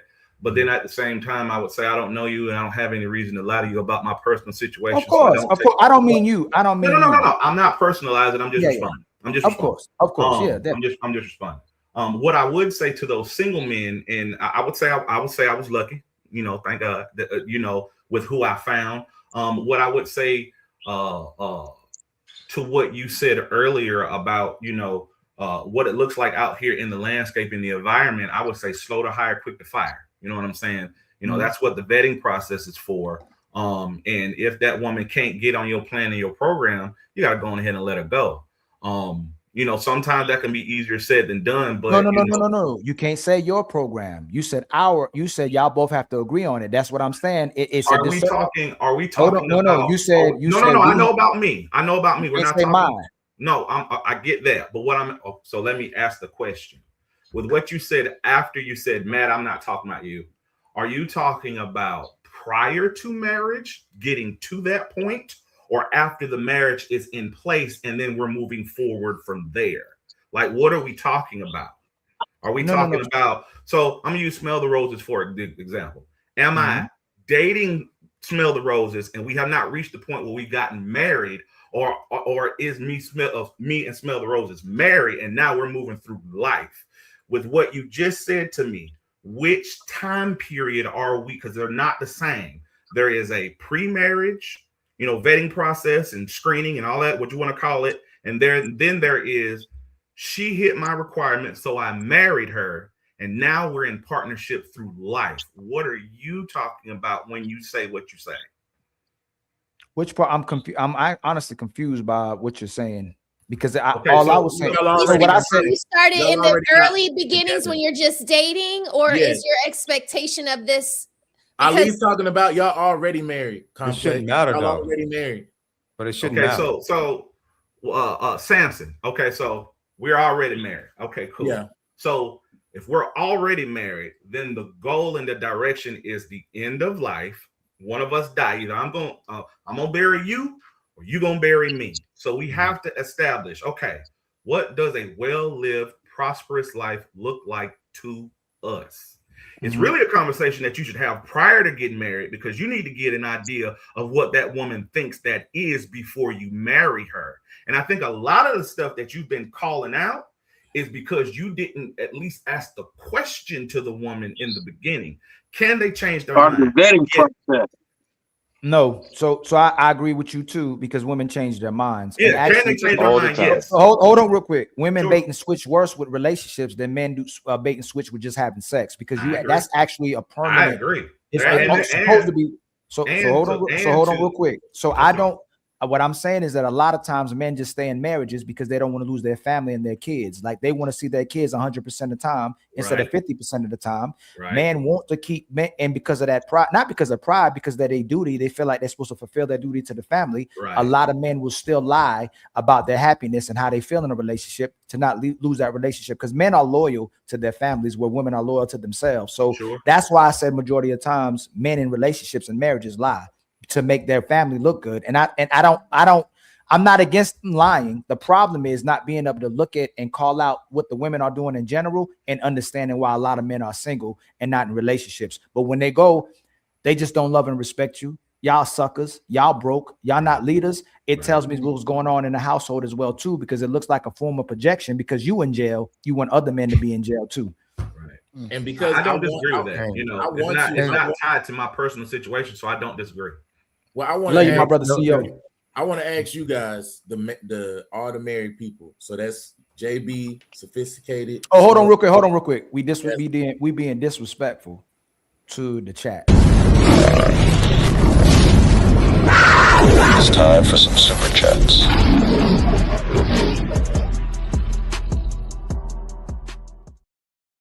Never mind. Much love to the 257 people in the building. Please like and subscribe. Please make sure you share. Just hit the share button at the bottom of the screen. It helps with the algorithm. It helps us to get farther out into this YouTube world and YouTube universe. All right, please hit the share button, and it's for free. Much love to the donations, and much love to the support and contributions from the people. I got to make sure I respect the chat as well too. I got to read the super chats. I don't like it going too far along. If y'all got questions, if you got suggestions or advice, you can super chat them as well too, and we'll try our best to answer them. Let me see. I think I already read that one. Complex One, that's you, my brother, with the $5 super. I like that avatar too, Superman. with the $5 super chat. The ability to generate revenue is immaterial to the ability to facilitate progress to a predetermined goal. And that's, now look, I'm gonna come right back to you real fast. Hold on. Thank you for the $5, homie. For real. You know what that means? It's our time to shine. Let's light it up. Grandma loved granddaddy. Grandma loved cooking for granddaddy. Grandma loved cleaning for granddaddy. Grandma gave granddaddy a family. She didn't set these high expectations for him to meet. And if he didn't meet it, he failed the family. I keep saying and asking, where is this predetermined goal? And a lot of men are sacrificing themselves, breaking their back, trying to be something they're not, or trying to be something that their woman wants, instead of living a joyful having a joyful family and having the experience, which is enjoying their lady, but she wants something outside the man, where the man typically wants his woman. So when you say the ability to facilitate progress to a predetermined goal, it went from, so first you didn't really answer the question, Complex, on that one, but the where you took it was to the end, a permanent progress to the end of the life. You took them to the end of their life. What is the middle part? What is the goal before that? It can't just be to the end of their life of the end goal, right? What is the actual goal that you have to progress to for your woman? Not staying with her till she dies, or her staying with you till you die. What is the goal, predetermined goal? You ask. You ask before you get married in the conversation. No. See, no, I'm asking you, what should that be typically? What is the predetermined goal? See, I see. Now this is where I've got to push back to you. No problem. You can't. If I'm dating an individual woman and I'm in a relationship with a woman, not the female gender, not the 4.5 billion females that's on the planet.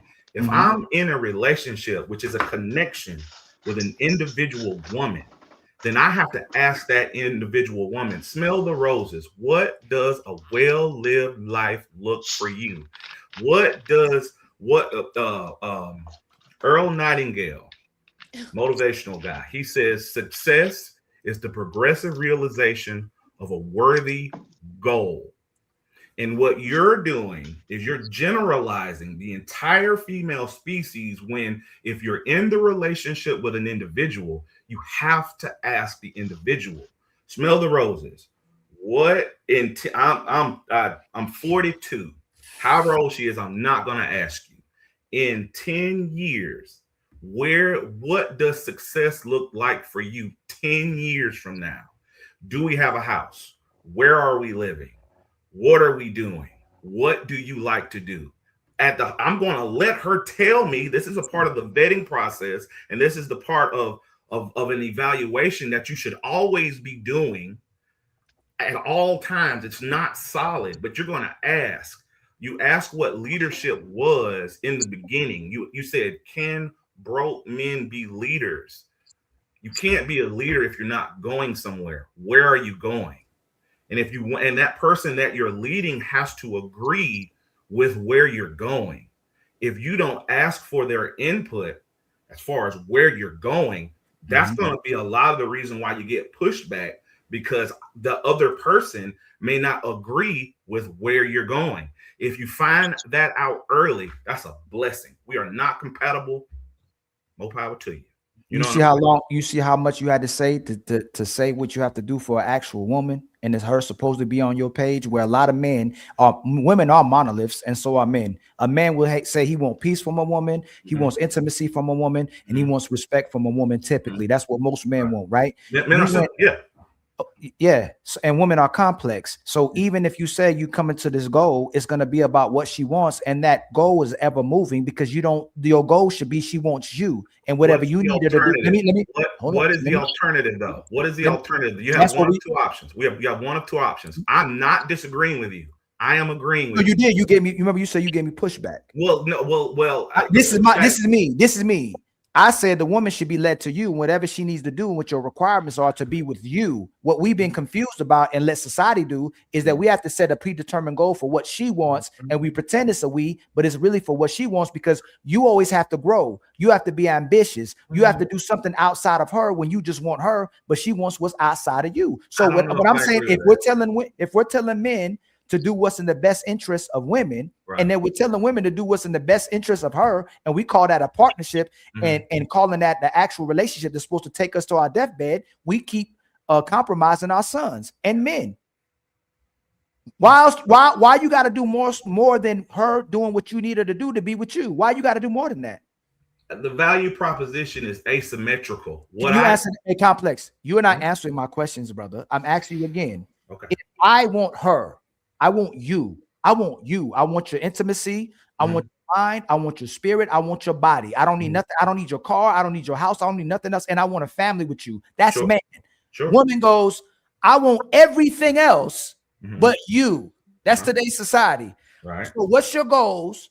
Where are you leading us to? Where are we going? Are you ambitious? Like, can I show off what you're doing to my girlfriend? So when they ask me what you do for a living and where you going, I can show that off and go, hey man, my man doing it better than you doing it. Look at what he's doing. Right. So when you say what you're saying, you're still saying what they say, but we say it in the mouth of a man. If you're saying something, if you're taking this woman and you're leading her to somewhere outside of yourself, that's where we're doing too much. And that's why men are overworking and exerting themselves and still not get nothing for it, because the goal isn't you.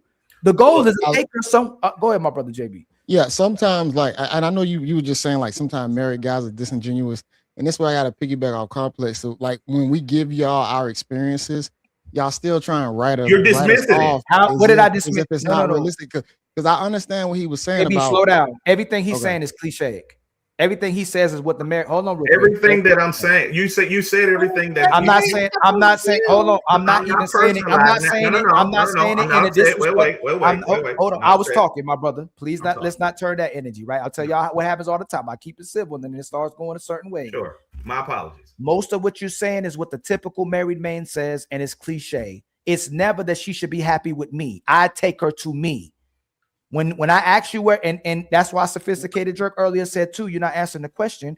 The goal you're saying is going to be determined by both of you. Where is that? If you say we're easy to please and they're not, it's almost impossible for them to please. Do you realize if we set the goal that what a man wanted, most of us would be together? But since we set the goal of what she wants, and that's the partnership, nobody's ever happy. But the thing about it though, in the modern world, in a healthy situation, depending on what age you and the woman get together, like if a woman is in her 30s and 40s, it might be more goal orientated because she's already lived a certain time period. I'm a married man, and I'm against this. Hold on. We contradict ourselves because he contradicted himself later on. He said she need to be on my page. So what married men will do too is say, if she's not on your page, if she don't love and respect you, you need to cut her off. But at the same time, they'll say, we have to have a predetermined goal and we have to get to wherever we say we have to get to. When most men, his goal is the woman and the woman's goal is everything else but the man. This is where I'm going to agree with you, because see, I've been with my woman since like after high school, early college for me. There was no goal. She just followed me and just followed everything. Yes. She said. Yes. There you go. This is nuance. This goal stuff. Our granddaddies and grandma, my mom and daddy went no goals. My mama, I'm gonna tell y'all this. My mama took my dad to go get married. Yeah. And just think about, my dad said he was never gonna get married again in his previous marriage. He was done with marriage. He met my mother, I believe, in a year or 6 months. My mom took him to the altar in another country and said, we getting married. And I said, Dad, why you let her do that to you? Oh, I knew she was the one. I knew she was a wife. And he married my mom. My mama left her country to come with my dad here. Her goal was whatever I had to do to be with this man. She left her entire family and built a family for him. So we're in 2000. We in 2000. My dad is 6 years older than my mother. I'm talking about like during the time period they got married. My father got married 28 and 25. They were younger. They were younger when they got married. But what I'm trying to say is this. My mother wanted my father. She didn't want nothing else. Obviously she want the things that women want, but she wouldn't leave there's certain things like she wants a better living. And my father made sure that he could provide security, because we were living check to check as well too, until my father got better established. But my mama wanted to be with that man and build that man to be what she wanted him to be, to that certain point, to just be able to sustain a household. My mama didn't want to be a rich woman. She just wanted to make sure we were comfortable. with what we needed. My mom didn't buy herself things like that. She wasn't For trying sure. to go on these trips. She was doing whatever she could to take care of her family. So all I'm saying is this: we should be giving each other what we need to take care of each other. It shouldn't be this nuance of a goal. Those are Hey unicorns, Samson, Ali. hey Samson, what's your goal? Hey Wolfstacks, what's your plan?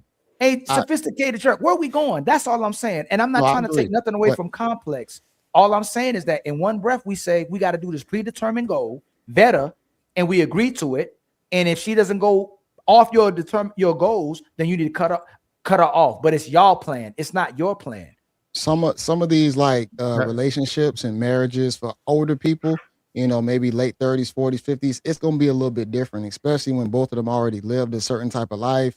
I They agree. are possibly trying to come together, put finances together. You gotta find out people credit situations. If you got a working That's what I vehicle, mean. I got a working vehicle. So I do think when people come together, those questions might come up. Now, don't get me wrong, it's still gonna be a large level of attraction on how much you actually, you know, look at that person and just be like, damn, I just really love you. But at the same time, when you are healthy and you still have to be a functional adult in society, there's going to be other questions that have to be answered. Because if not, now I can point at that person and say, damn, you dumb for not asking him that shit, you know, or learning what his background and his, you know, Right. finance history, Right. things like that. So it Right. can be complex depending on the age of when people have to come together. Or Yeah, I they didn't know trying what to, my goals or were, y'all. what I didn't have again. any goals. I just Yeah, when I Most was young, I wanted a didn't. man. right, but that I is get it. still I that get it. most relationships are going to fail because of the expectations and demands of a You got a woman. The point. more money You got you a make, point. the more problems. That's what happens. All I was gonna say was I was just gonna ask this because I know a lot of y'all on the panel are married. Yeah. I do want to be married, but I gotta go back to the stuff that me and All the Smoke was talking about with CEO because I just need clarification on just this one point. So when we're talking about if we're supposed to be as men, we're supposed to be leaders. Women are by default supposed to be nurturers. To me, in my opinion, I feel like I'm already putting her out of position if I'm basically falling in line with her, if like I'm living with her. Now I understand the whole thing about you get a plan, you could try to flip the money, you could do stuff with it. I understand all of that. But when you mention 48 Laws of Power, because I read that book, that's all about control. Like Law 31 is like control all the options. And you teach people to play with the cards you give them. That's like Law 31. So to me, I can't give my girl, like, I love you, like don't get it twisted, but I can't give you all that power and dominion over me. I'm the leader. I'm supposed to do it. I'm supposed to do it. Now, regardless of what that looks like, I get it. But I want to ask y'all, just for y'all to play devil's advocate, because I do want to get married, but at the same time, I can't put myself in no position to be under nobody's thumb, like at all. Like I gotta be able to have the freedom to make those decisions. Me and Smell the Roses, one panel, we was talking, like she was telling us about how there were situations that happened in her marriage where she might have made a mistake with money and cars and stuff, and then the husband felt away. Like, but y'all didn't divorce, you know what I'm saying? What if I make a mistake? What if I do that? And then now, you know what I'm saying? You feel like you can take judgment and decide stuff that happened to me in a relationship. Like, nah, like you can't.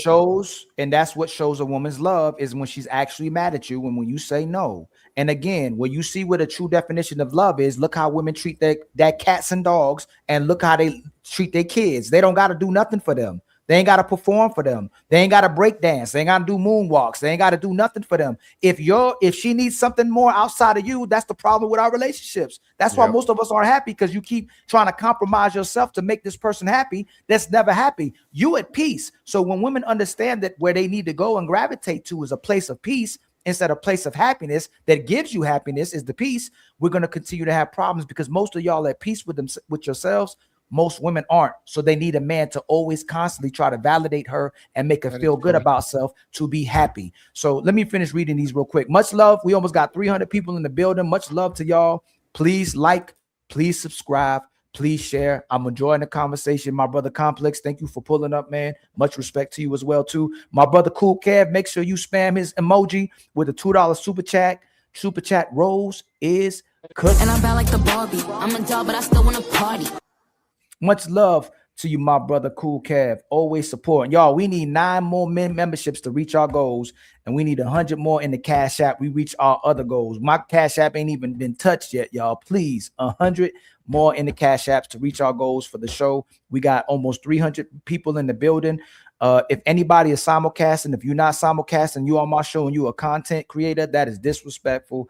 I want you to eat. Log in. I want you to eat. I want you to make sure you getting your bread and people liking and supporting you, especially if you monetize. You know I'm being sarcastic though. I don't see why you're not on the live right now, not simulcasting. Get your super chats as well too. My brother Complex again with the $5 super chat. Women make rules for who they like. They have no rules for the one they desire. That's the one.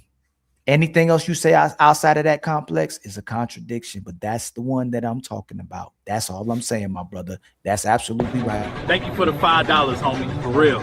You know what that means? It's our time to shine. Let's light it up.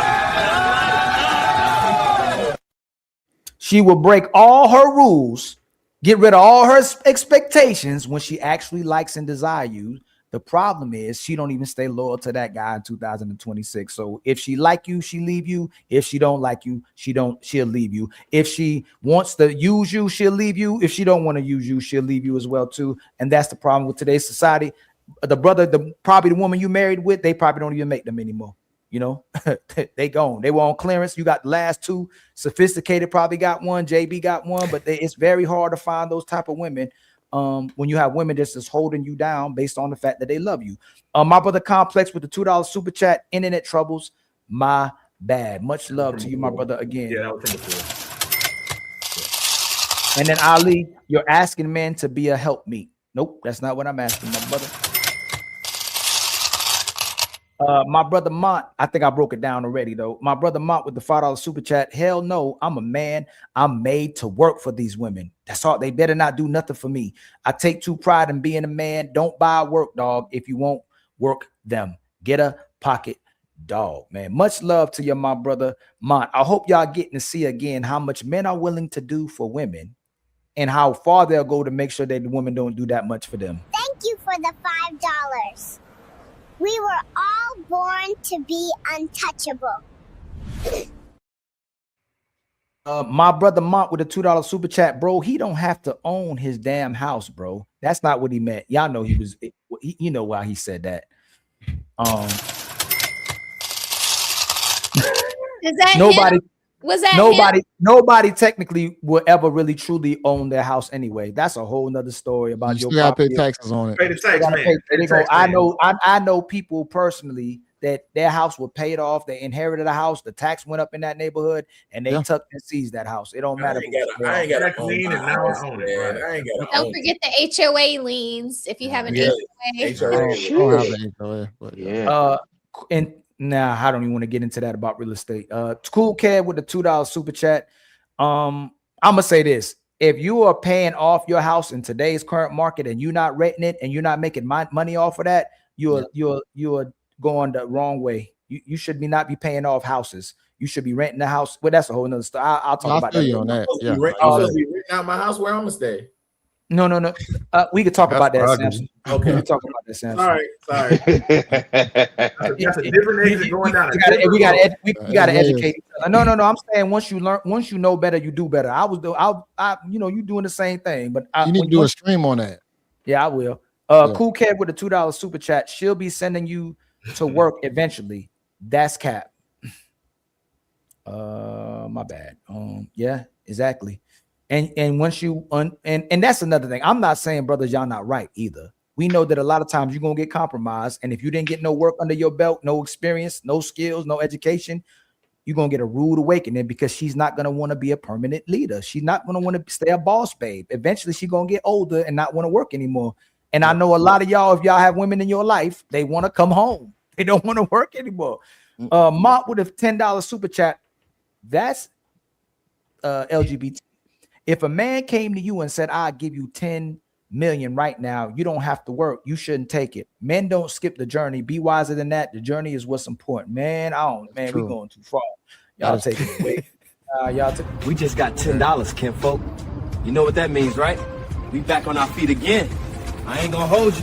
Support be healing people. Lord have mercy, man. My brother Gray Biggs hit us with 5 gifted memberships. Much love to you, my brother, man. I truly appreciate that.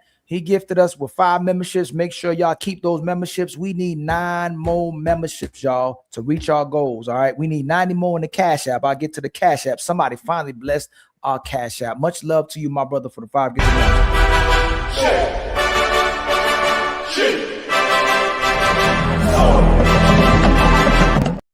And then my brother Tell G with the $20 super chat. Broke men can be leaders. Captain America, for example, he isn't the strongest Avenger or the richest Avenger. He is fearless, strategic, morally correct. It's his character, vision, and selfishness that makes him a leader. Yes, sir. Captain He America. told Iron Man the truth, though. What'd you say? He didn't tell Iron Man the truth. Ooh, when buddy. it comes to Hey, come get this nigga, man. Don't be talking about Captain America. You know my son trying to be Captain America now. JB. I ain't gonna talk no more about it. Then I'll leave it there. Don't be messing up my son's Marvel characters, man. Thank you for the $20. We're starting a nonprofit called Keep the Untouchables Fed.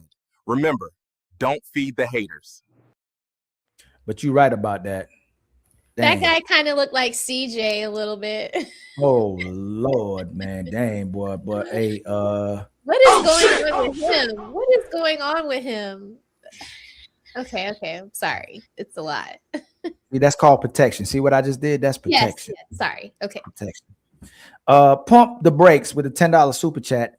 Call Gordon Ramsay and tell him to give Ali a black jacket. He is cooking. Yo, that's crazy, man. Hold on, I'm about to hit the wrong button. We just got $10, kinfolk. You know what that means, right? We back on our feet again. I ain't gonna hold you. Support the healing people. And then my brother AMSM with the fist together. Much love to you, man. I truly appreciate the love. I sincerely. The untouchable empire, baby. And then we got my brother Solitude who becomes a member. Yo, that means we need just 8 more memberships, y'all, and 90 in the Cash App to reach our goals for the show. Much love to you, my brother Solitude, for becoming a member. And much love to the 300 people watching. Please like and subscribe and make sure you share with everybody. All right, share on your algorithm. Hit the share button on the bottom, man, so it helps with the algorithm. It is absolutely free. How many likes do we got? Let me see how many likes we got. Hold on, how many likes we got? Let's see. Can y'all see the likes? Let's see. We got 187 likes, and we got almost 300 people in the building, y'all. Let's just get the likes up a little bit. Please get up the likes.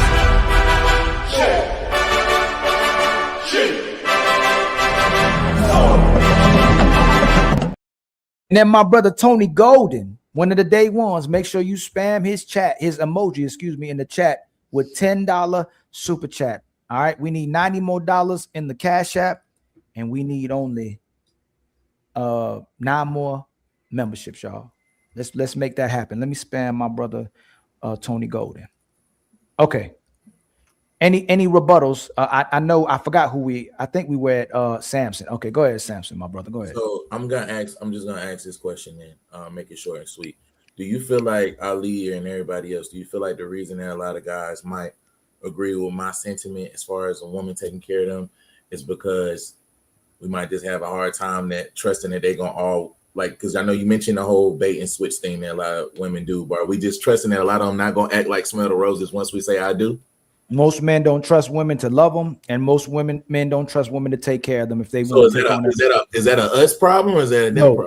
No, that's not. I'm not saying I agree. I'm just saying the devil's advocate would be, well, you don't trust one. So I know Complex come from the older generation that I come from. I know JB too. They used to say it was a man's job to get a woman, and it's a woman's job to keep a man. That's what the trade-off was. It was our job to get a woman, and now it's your job to keep me. If I'm working to be who I am to get you, I ain't trying to work to actually get you. I'm working to be a man, and you want to be with me, then you have to work to keep me. If I got you, then you got to work to keep me. A lot of women don't want to put the work in to keep a man.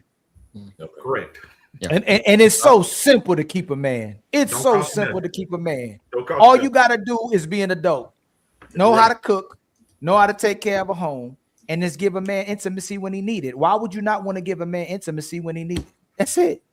That's it. And it's a equal exchange. That's the thing. A lot of sisters want men to pay for sex and to pay for the cooperation and being submissive. Wouldn't you just naturally want to do that with the person you love? Let me ask y'all this. Y'all had parents.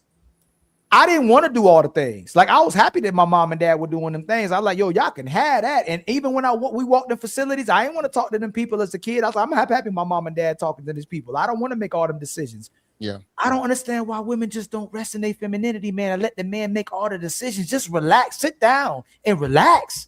I don't get, because when we fail, it's sophisticated fault. If the lights ain't on, it's complex fault. If somebody broke in and we ain't protecting nobody, it's Samson's fault. So if everything my fault, let me take care of everything. Let me fail and let me take accountability for that and just relax. Yeah. Or just do it the other way. The best thing you can do, and it still don't work anyway, so it don't matter. But I'm just saying the best thing you can do is let her have this leadership and let her crash it and then be like, you see what you just did with the leadership of the relationship? Let me get that back real quick. And that's, I'm talking about the... And even then, as y'all... They still dry. I know. Yeah, a lot of them doing it by themselves. They want the experience of like the leadership of a guy, but you're just not a guy, so you never actually gonna know how to lead the correct way. But a lot of them just want to know how it feel to be right there making decisions. I pay the cost to be the boss, but do you really pay the cost to be the boss, or you just able to just pay your lights and things like that? You know what? Yeah, hold on. I gotta write another note. You just made me think, JB. You've been making me think today. I appreciate that, brother. Yo, you really are. I'm about to write another note because these are things, like we are doing this because we know we're responsible. And if we fail, we let our family down. They want it just for control. Yeah. That's what ain't that crazy? They just want the control. We like, this is a lifelong burden I got. I gotta take care of you and my family. I can't take a break. I gotta make sure they eat. They just want to test drive. They just want to test drive it. I don't want to drive it forever. I just want to test drive and see what it's like. JB, thank you. JB, I don't know. My brain's going on a whole other thing today. Let me write that down. You supposed to already know. I wanted to answer Samson's question, but I'll wait. I was going to answer Samson's about getting married, bro.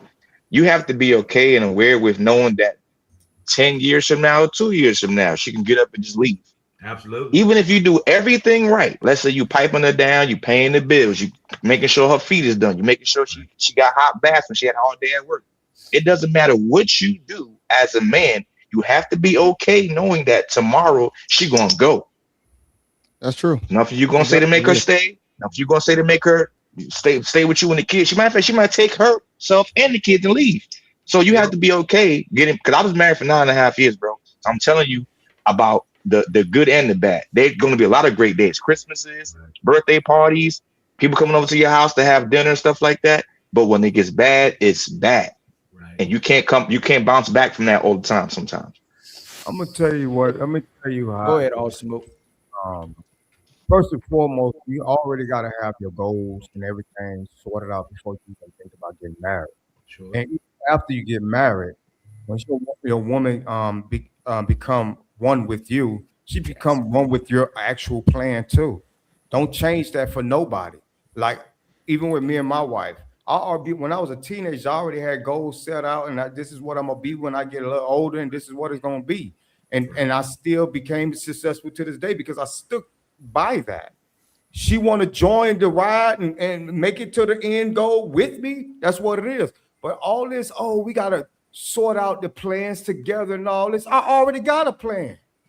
Now, is you gonna support this plan so we can make it happen, or you could go somewhere else? You understand what I'm saying? Because I'm not for to change what I got going on for nobody. You feel what I'm saying? So if she's gonna be willing, that's what you have to have. You have to have if that. she's gonna be willing to ride it with you, that's one. You know what I'm saying? That's the one. Hey. But all that getting with you, now we got to sort this out. We got to change this plan, and we got new ideas and all. Nah, bro, that ain't. Nah, don't fall for that, though. And like I said, I'm a very successful man, and I'm gonna be real with you. My wife played a very, very big role into that because she allowed me to do what I'm supposed to do as a man. Right. And now my wife don't have to worry about nothing. My kids, I can be put under the ground right now, and every last one of my kids are great. They straight, and my wife. Hey, all the smoke. You sound real familiar. You been on any other like podcasts back in the day? Yeah. You been on Bro Sanchez? Yeah, I know Bro Sanchez. Bro, you sound so familiar. I'm like, this man keeps. I went by Question Everything. Yeah, you went by a different name. Yeah, question everything. I used to question everything. I still do. Okay, But okay. that's where I'm at with it, brother. And that's the advice I would give you. Already have your, you know what I'm saying, pretty much make a long story short, have your ducks in a row. And if she ready to join you and ride and be on your program, then that's what it is. But all that other extra stuff, don't listen to none of that. But the problem is the older men speak like that when they older, but the younger men don't, and that's what messes us up. And, When I and asked Ali, because we want women so bad. It's just like the women don't want to become wives till they get older as well too, and now they washed up. They want to be on your page. So let's keep it real. Most men is crashing out and one below job from the plantation as young men. Like they wanna get access to the women. They want to be around the women. They'll do anything to be around women. It's our nature. You know what I'm saying? So a lot of us are gonna keep compromising ourselves. And I know it sounds good, but only the older men are saying that because we trying to look out for the younger men and we trying to make women become wives as well too. But what you think young men should do? You think they should go down that pill of That's what I was about relationships or no? That's what I was about to ask. Because when I ask guys that are my age that are married, because I'm 35, when I ask other guys that's married and I don't have any kids and they married with kids, they be like, hey, I'm gonna keep it a buck with you. Because I ask them questions about expectations, like why? What's the incentive? Why should I do it? And most of the time they tell me, they be like, a lot of these girls ain't gonna go for that poly shit. So you're gonna get that out your head. They're gonna talk to you crazy. And then the second thing they tell me is, do you want kids? And I'll be like, yeah. They were like, then get married, nigga. That's the only way you gonna because you gonna be a baby daddy or you gonna do it the right way. So I don't really hear a lot of pies. Like when we talking, it's barbershop talk. So when I hear them talking, most of the time they're saying stuff around me they're not saying about their wife because I'm like, I'm like nephew. So they just giving me game, but a lot of it is a lot more negative than positive. So I'm like, to Ali's point, I don't think none of y'all are lying. I'm just looking for game because I do want a family. I do want those things. Well, it's what you make it. Do you make it with all the game you're getting? Yeah, but to Wolfstack's point, Wolfstack's like, hey, you just gonna have to be okay. Tomorrow, it's a wrap. And I don't know how I would feel like, Can I answer the question real quick? It's over just tomorrow. I don't know how I would feel about that. You know what I'm saying? But Sam, so I think the issue with a lot of men is, man, we really don't require shit.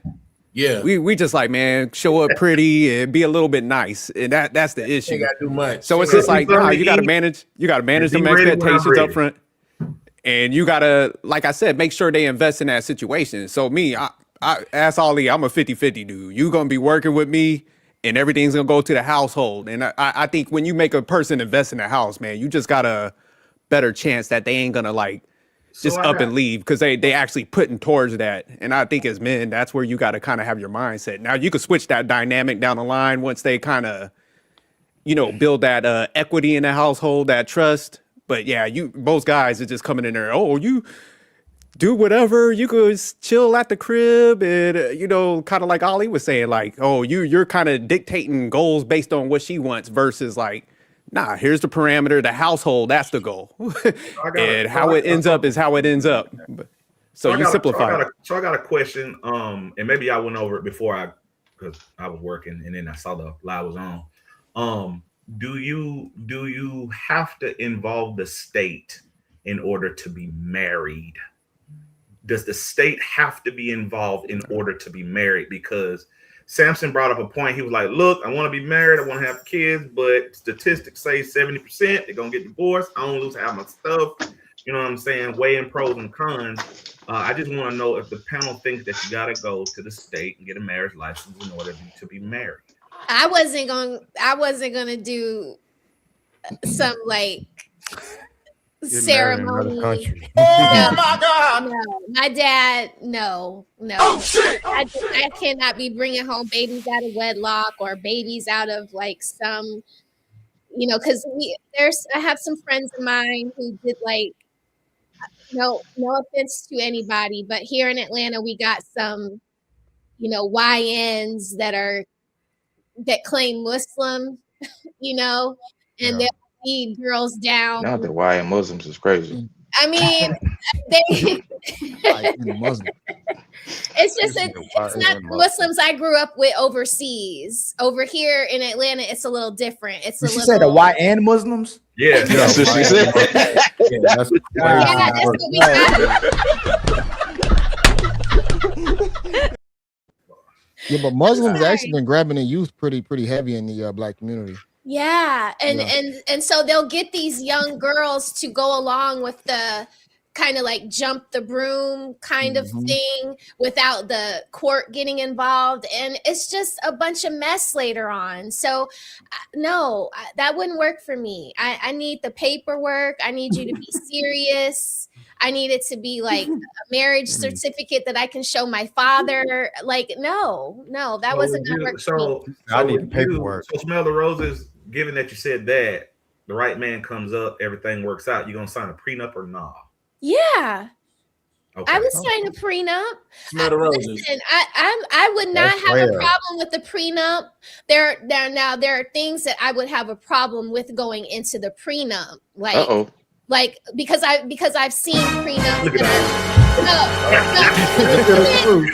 Let me finish. Said, oh, I worked for attorneys that did estates and wrote wills and did prenups. And Sure. some men can be very anal. They'll say stuff like, you can't gain 45 pounds after like the second baby, or you can't ever cut your hair, or things like that. Things like that I would have a problem with. But you walking out with what you came in with and me leaving with what I came in with, I'm fine with that. Okay. Well, Smell the Rose, I want to ask you about this because this kind of leads into the whole boss babe thing.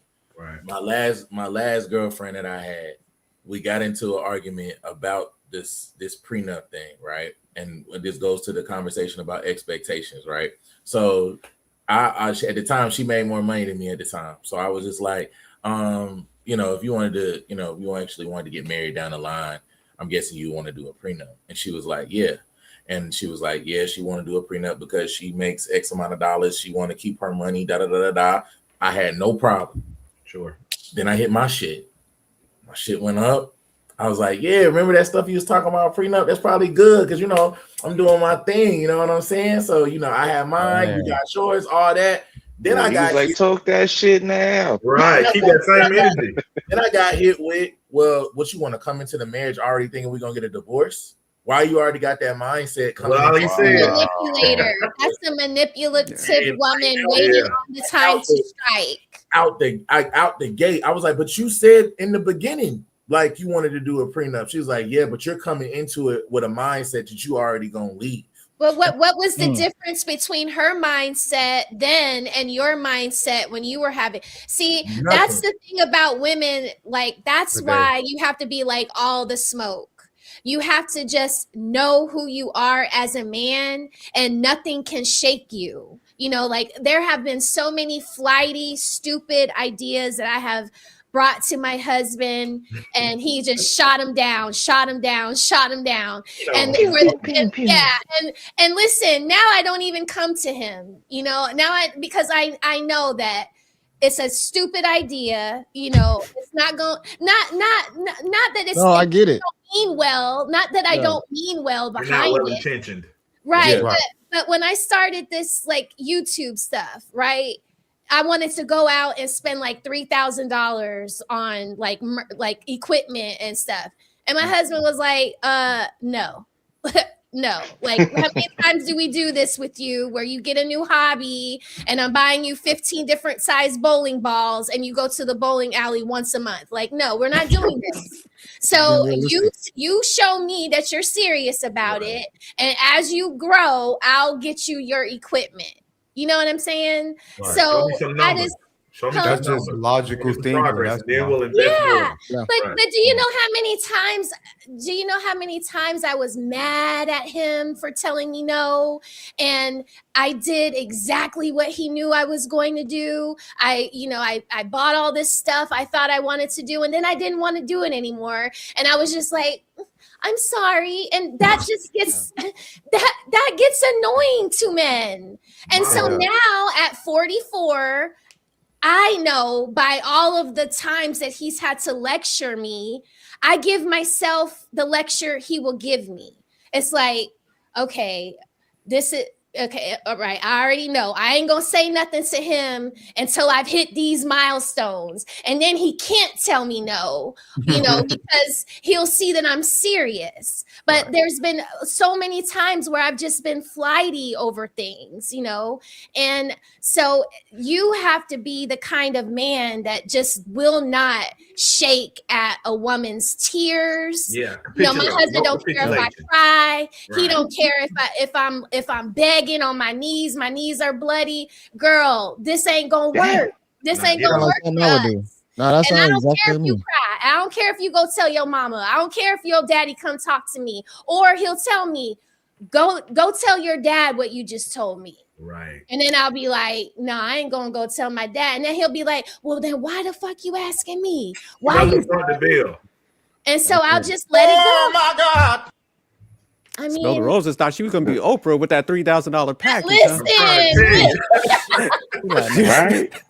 I still want headphones like you and Ali. Y'all killing me with y'all headphones. I want headphones, but he's like, no, I want a camera. He's like, no, get another 1,000 subscribers. I'll There get you go. Show me some analytics, and then we'll talk.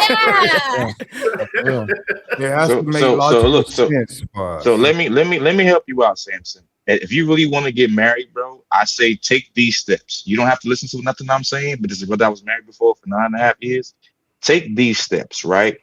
If you really think she's the one for you, you love her that much, get a domestic partnership first. And after 5 years she's still around, then you get married to her. Because domestic partnerships cost $50. That's it. A marriage costs way more. So I would say do that first. And if she hangs around for the next 5 years and you think she's the one, get married. Because once you get married, the domestic partnership dissolves and then it's like it never happened. So just take those steps first. Okay. Complex, man. I would say, man, in 2026, just the dynamics that we seeing, the numbers, I think everything needs to be on the table for men. Look, I've been married over 20 something years, but looking at what people got to go through now, man, I would do a lot of stuff differently. Like they said, either a prenup or I'm doing spiritual wedding.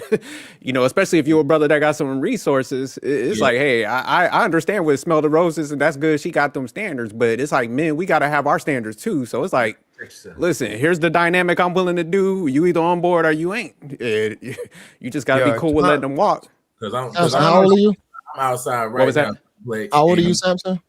I'm 35. I'm 35. The time has changed dramatically.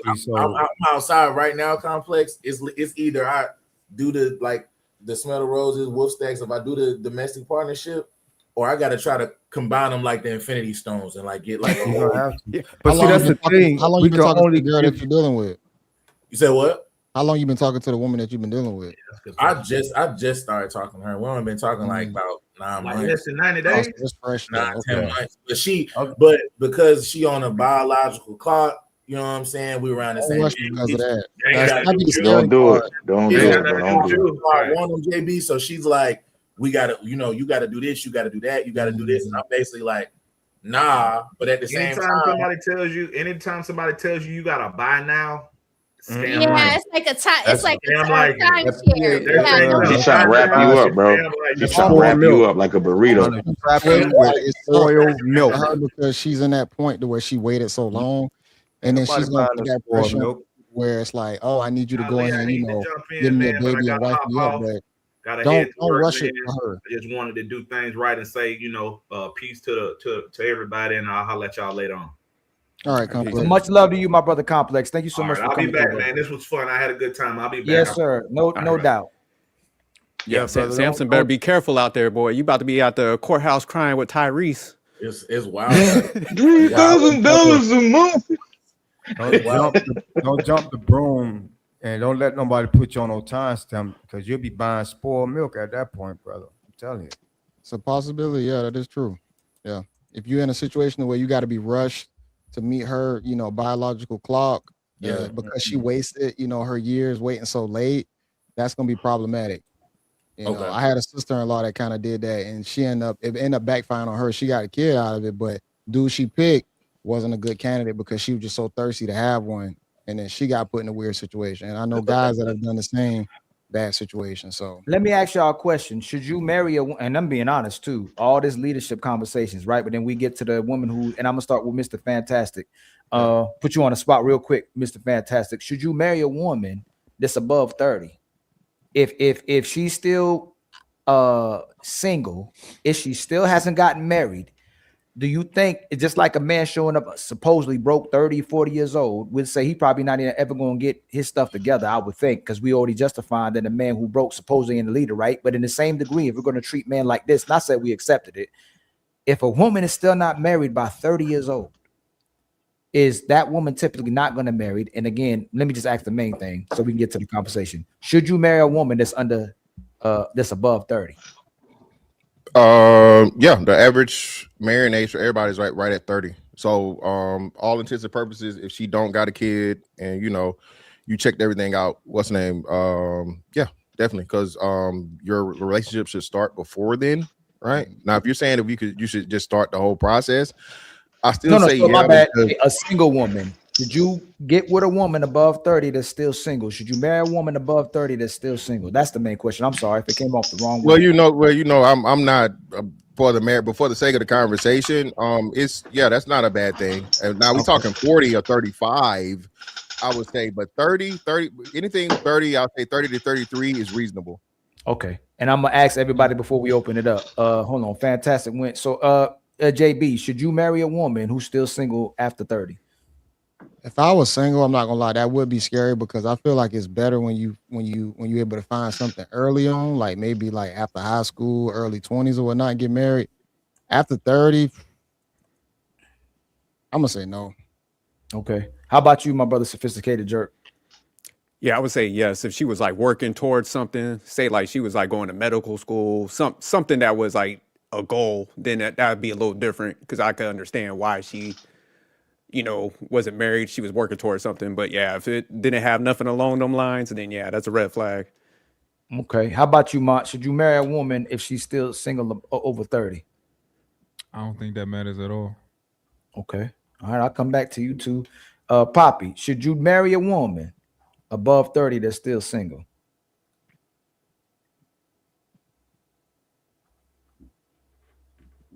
You on mute, my brother. You rookie muted. mistake. Marco. The rookie mistake, man. Oh shit!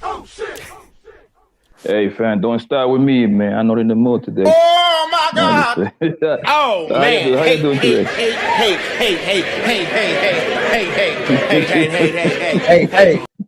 Hey, don't be over pursuing.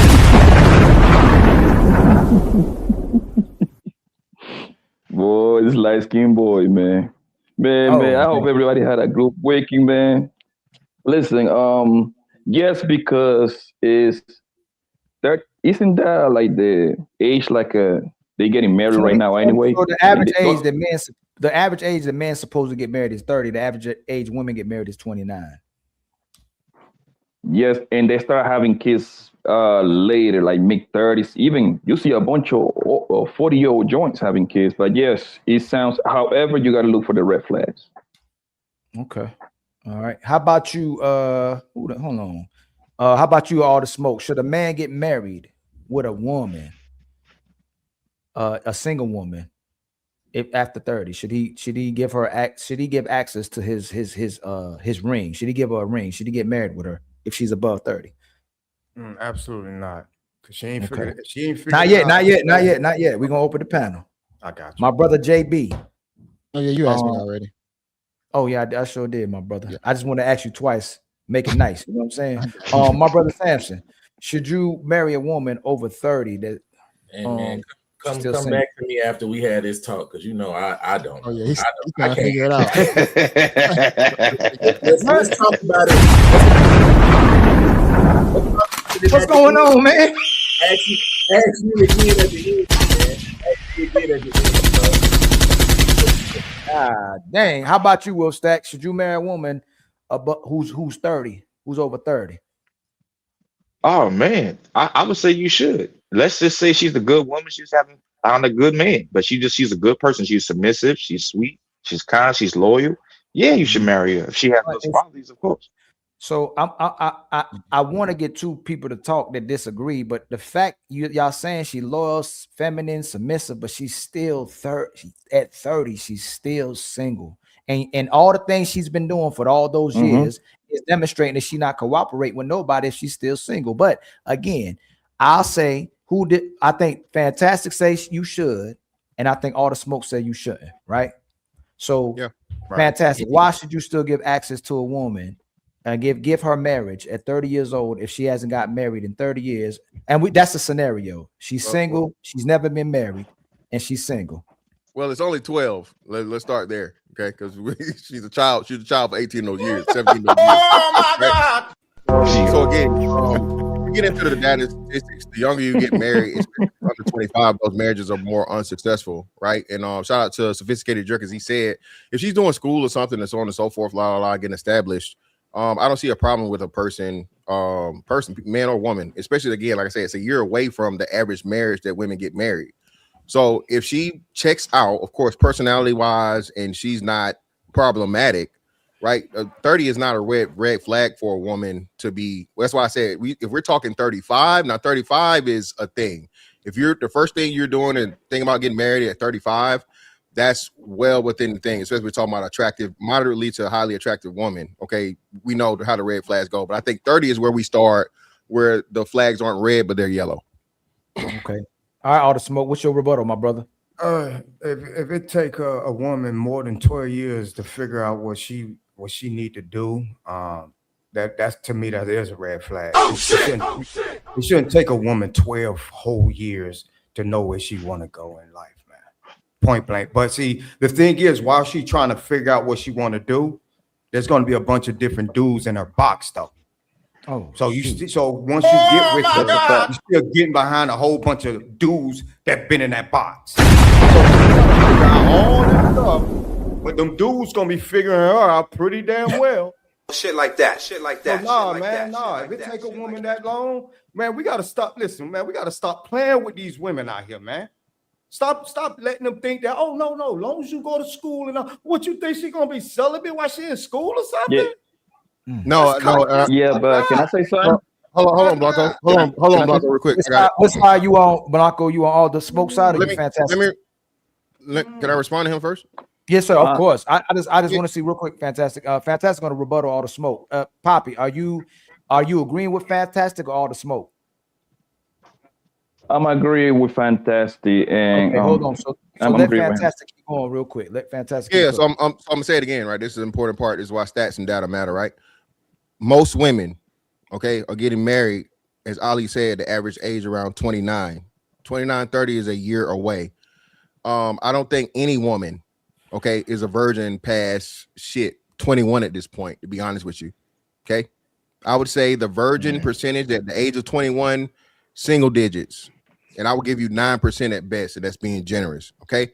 So worried about a woman, and again, I don't think she done did all the dicks by 30.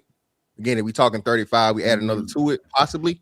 Okay. But again, me personally, I don't want no virgin. I'm not one of these virgin niggas. Okay. I don't want no virgin. Shout out to the Scorpios. Oh my God. So again, going by data, stats, and statistics, where most women get married around that age. And yet again, 30 is a age to where we're both accomplished and not accomplished, we're established. Whatever you're going to be doing, they say by 30 is what you'll be doing for a lifetime. So if she's a bum, I'm wiping her out. She's still working at McDonald's at 30. No, shawty. Hey, you can get this, I can get the mouth and them legs. That's about it. But if she's got a good career path and so on and so forth, that lets me know the track that she's on for the rest of her lifetime. Shit like that. Shit like that. Fantastic. That's crazy. What if she work at McDonald's and she's a white? That doesn't make any sense. If dudes are okay going behind a whole bunch of other dudes, go for it, bro. First and foremost, I didn't mention nothing about no virgin or nothing like that. What I mentioned was we're talking about 12 years of that box being used before you say I do to it. When y'all are enabling these women, and especially if women listen to you, they be like, oh, snap. So he's saying it doesn't matter how many dudes I be with, as long as I have this checked off, and this checked off, I can screw 100 dudes as long as I deal with. That's definitely not what I said, but okay, but that's not what I said at all. Let me finish. You still have to understand that women are listening to you And and women are not stupid. They can say, okay, as long as if this is what he agree with, as long as I check this box off, this box, he don't care if I lay up with this many dudes. I ain't gonna tell him I lay with this many dudes, but I can, as long as I check these boxes off. What I'm gonna say it one more time so you can hear me clearly, brother. We're talking about 12 years of her being with this guy. The majority of women ain't gonna be with one dude for 12 years waiting on a dude like you to marry them, bro. They're not gonna be with 3 dudes. They're not gonna be with 5 dudes. They're not gonna be with 8 dudes. What you're telling them, and I'm trying to keep their feet to the flame. What I'm telling them is the opposite of what you're telling them. I'm telling y'all to keep that mileage low. I don't give a damn if you're in school. I don't care if you're trying to be a lawyer. I don't care what you're trying to do. Keep the mileage low, so when a man get ready to marry you, it ain't that many dudes you can compare them with, and more than likely you will have a happy and a more stronger relationship with that woman. Point blank. Period. What if she an introvert though? She don't have sex with many guys at all. She be introvert. I mean, he acting like that's not a possibility. Just real quick, and that y'all got it, and Blanco got it after this. I'm gonna say this again, bro. So if you don't care if she's a virgin, right? Because clearly you do. If you're bringing up her sexual prowess in a number, what's the magic number? What's too many dicks? Pause. What's the number, brother? Whoa. He made the standard, so I need him to let me know. How many? All right. Did I say anything about a virgin, or is somebody hearing the wrong thing? I'm not hearing anything. And there's no need for you. Did I mention? I'm not hearing you. Hold on. Did I mention? Hold on, real quick. Hold on. I'm not done talking, so I interrupt you. So don't interrupt me. You did ask me a question. Wait. Let me get finished because you keep throwing these little jabs in here. You the old fella on the panel, brother. You more closer to a hearing aid than I am. So let's not insult my hearing or my intelligence or my comprehension or any of these things. You can say what you want to say. I don't care, bro. None of that scared me, man. You clearly care, brother. But go ahead. Yeah, you asked me a question, and while I'm trying to answer, you want to throw more questions at me. Yeah, because you throwing jabs. You throwing unnecessary jabs. I ain't jab at you. I just asked a simple question. When you challenge my hearing, saying I don't hear, when I'm directly addressing everything you say, just because you don't like what I'm saying or clearly don't agree with it, which I asked you, did I comprehension issue? Did I say? Hold on, Ali on the onset said, "Hey, what is your side and what is your side? We're opposing sides, brother. So Ben, I don't have to agree with you. You're lying on the opposite side of the thing. Lying on me. You bringing up my hearing is quite lying on me. You lied on me. You lied on me, and you're mad. I want to piggyback. Okay, now I'm gonna say it again, brother. I just need to ask fantastic. You literally. Hold on, the brother, you literally lied on me and made it seem like I said something I didn't say, and now you're mad. Make that make sense. What I allow you about? Fantastic, you do keep saying you said that I allow you about. You claim that I'm talking about virgins. I am not. No, again, so that's poor comprehension. So you keep talking about my hearing. So let me talk about your comprehension. So let me help you. What it infers is you're talking about a woman's, again, the number of men that she's had sex with. Okay, so the best part of that would be what? 0. So all I did was maximize the point that you're making because you're so obsessed with how many dicks that she's had, brother. So in your thought now, it should be a virgin because one dick should be too many. If we follow in your logic that you keep bringing up. Wait, so you're gonna double down on the lie you said about me? I didn't double down on the lie. I just explained you the logic, brother. Hold on. Now you can't hear or both you can't comprehend. I explained it to you in plain English, brother. I know you look like Bob Marley, but even Jamaican is motherfucking English. No, that works on English too, brother. The dreadlocks don't make you understand English, brother. That works on dumb people. Look at light there now, light up, brother. You literally lied and said that I was talking about a virgin, and now you backtrack. Never said that, brother. Anybody can rewind. You get up here. I never said you said that. Less mileage. Fantastic. I do think you're being unreasonable. Did I or did I not make it clear? I said less mileage. Did I say 0 mileage? No, fantastic. I do think you're being unreasonable. I don't have comprehension skills. When you now you can't hear because I said that clearly. I hadn't no, all the smoke was thrown at him and the Matthias first, though. He was doing that. All the smoke went to the extreme first. Yeah, what are we talking about? Right. Hold on, y'all. Hold on. Hold on. Name the let's just restart it.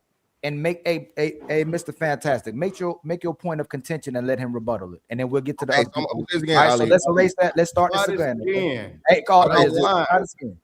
I'm not gonna change anything I said. The Yes, reason sir. I brought up virgin because he is obsessed with the mileage that a woman has on her. Ali, what is the best type of mileage, Ali, if you're gonna buy a car? 0 mileage, right? Yes. So I just went to the 0 best to example of what he would be 50,000. giving.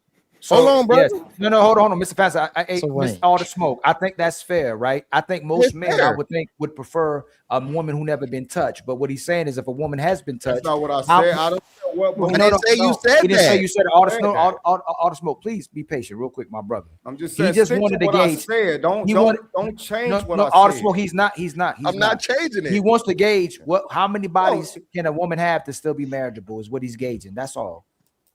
That's why I use the example that I use, and then that's why I asked you the question I asked you on the last back and forth. If you're so concerned, you're the first thing you brought up. Well, I won't say the first thing. I don't remember if it was the first thing, but your main point of contention is the amount of bodies that she has in 12 years, brother. You That's said it not my multiple main. times. Hold on, bro. You said it multiple times in both of your soliloquies, brother. So obviously, to you, that is the most important quality. You worried about who she's sleeping with. Me, I'm realistic, and I understand that a woman gonna do what she want to do, whether she's 30, whether she's 20, whether she's 40 or 60. Okay, I understand that. I'm not gonna be able to control that. What I can do as a man, and where my power is by looking at her character and seeing how she operates, see how much of a hoe, how less of a hoe she is. That's on me. Yeah. Okay. Again, I'm gonna say it again. I don't want no virgin at 30. That's not. I don't want that. But you, brother, that's Not important realistic. to you. The body count and her sexual experience. So, hey, brother, if you're threatened by a woman with a lot of sexual experience, brother, hey, that's your thing. You don't want no competition. You don't want no comparison. You said that. You said you didn't want her to have no comparison. I don't mind it, brother. I ain't never lost. LeVar Ball. I'm sorry. But you got it. I mean, Fantastic. You know, that's one of the things that women again, do. I don't understand how he can just. That's one of the things. Hold on, y'all. Hold on. Ain't no all the smoke. It becomes a bad faith argument, brother. When he breaks First of it all, down. all the smoke. Please, I actually, but all the smoke. Oh, okay, go ahead, all the go smoke. ahead. Come on now. Ali trying to be good Ali. I'm not trying to get upset on the panel. I'm trying to have a great conversation to be intentional. He's just asking you to gauge what is the amount of bodies. He's not saying the women have to be virgins, and I know you're not saying that either. Even though I think men would prefer their woman not to be touched. We're being realistic. He's asking to gauge what amount of bodies can she have that's marriageable. I mean, it depends, On the- man. I mean, well, no, it don't depend. Without saying it depends. I'm gonna say honestly, realistically, yes. no more than like maybe 5. Okay. To be realistic. All right. He said 5 now, Mr. Fantastic. You know what I'm saying? 5 or less. Man, good luck with I that. don't think I think that's realistic. Let me If say that's this. So I'm gonna say this though. I'm gonna say this before I'm gonna let. And I want to clear something up. I want to clear Hey, something up with the brother too, because he Yes, said sir. that I Yes. kept. I'm Yeah. making that a big thing. I went on this long little rant, right? Yes, and I yes. mentioned it one time in my long rant, and that wasn't not what not. No, I mentioned it one time because after I said it, I continued to talk. And when I said low mileage, No. All the smoke. All the smoke. Just respond to that though, brother. I don't want to have a conversation about the conversation. So y'all just have the conversation because I want both of y'all to have the conversation. That's all. And that's when after I made that statement, I proceeded to say that that's how a man don't have to worry about being compared and all that. Only reason why I had to repeat myself dealing with that is because he kept bringing it up to me. So I kept responding back and No, we're to over him. that. All the smoke. I I just wanted understand to clear that up, man. But we're Okay, over you got that it. part. So you said how much you say? I'm gonna make sure what you said 5. 5 or less. Okay, fantastic. He giving you the Right, answer around 5 30. or less. That's crazy. Okay, so No, who, I already made it clear that you shouldn't even get married. You it shouldn't can't. be So married to a woman so at for 30. whoever said it's crazy, if Fantastic brings up the data as well too, when a woman has 10 or more bodies, it's even more difficult for her to pair bond or stay in relationship or stay married. That's data So as am I well wrong? too. That is No, I'm not. I'm not disagreeing with you. I think it shouldn't be more than 2. I honestly should be 1. Like if you want to be realistic, that woman should have in her life Right. slept with 1 guy, but obviously I'm saying in regards to our preference and for her to be able to pair bond with somebody. But in There you today's go. reality, with data is showing if it's not we got to stop at 9 because it says if she get to 10, it's going to be difficult for her to pair bond, even though women can still pair bond. I say they won't. That's what data is showing. It's more difficult for her to do it. We do as a man. Don't you think we should come to a number and say, hey, when she gets this high, it's going to be difficult for her to get in a marriage? But we never know the number. If you're using data, fantastic. Shouldn't we able to be all come to a number and go, hey man, because of what data is showing, if she gets to this number, it's going to be even more difficult for her to get married or sustain. Yeah, I'm not refuting that, Ali. You could take off the shit right. Like he said 5. He said less than 5 or whatever. Again, I'm not arguing that. My thing is that's why I'm asking what's the magic number, because it could be 5, it could be 9. Because if 10 is the limit, right? Hey, anything between 0 and 9 should be cool. My thing is, at the end of the day, right? I mean, you're never gonna know the truth, Ali. We say this all the time. Oh, of course. You never know. But we do know that because she has so many options, she won't stay with one guy. And no, but I'm just saying, by the time you run into this woman, Ali, unless that pussy still got the seal on it, brother. Unless it still got the seal on it, you break the seal on it, bro. You don't know how many things have been up through there, bro. And we ain't even talking about roses and toys. So I mean, But my thing is for anybody that shit count too. Or addressing the point. I don't know who anybody else got a rebuttal or anybody want to talk from a certain point. Might do, and then I gotta ask it. So who you want to address? My brother Samson. I mean, it was Mont first. It was Mont first. It was Mont first. Go ahead. I shared. Mont, which side you on, Mont? Can y'all hear me too, by the way? Yeah, I can hear you, my brother. Even though you speaking with a man with leadership, what side you on? I share the side of Fantastic, but what I was going to say earlier was just like I was just trying to make the conversation more efficient. So I heard some things Fantastic said that I was just going to address, but I'm on that side of the argument though. Okay. I think a woman, because I don't think we can say like, oh, she's 30. So like now that means that you've been fucking everybody. You've been, been having loose pussy. Like I've been with my girl since she was 24 and she just turned 30. So, like that's a big chunk of, her life, and we engaged, and if we broke up today and we didn't get married, she would be 30 and never married, So I don't necessarily agree with the whole, oh, she's 30. That mean like, what was she doing that whole time? She could have been in a few relationships, What you got? What do you say about partying? No. So what can you make your? What's the main point? That means she wasn't single at 30. Hold on, all the smoke. Right? So what is the main point you trying to make, my brother Mont? Yeah. What I'm saying is just because a woman is 30 does not mean that she spent the majority of her time just fooling around with different men. Now, and I agree. That doesn't mean that. If she gets that high, typically though, has she been fooling around with a lot of men? Are most women fooling around with a lot of men by the time they get to 30, especially if they haven't gotten a relate, or if they're still single and never been married? If they weren't in serious relationships that she can talk to you about, then most likely I think she was, they was doing what they wanted to do. Okay.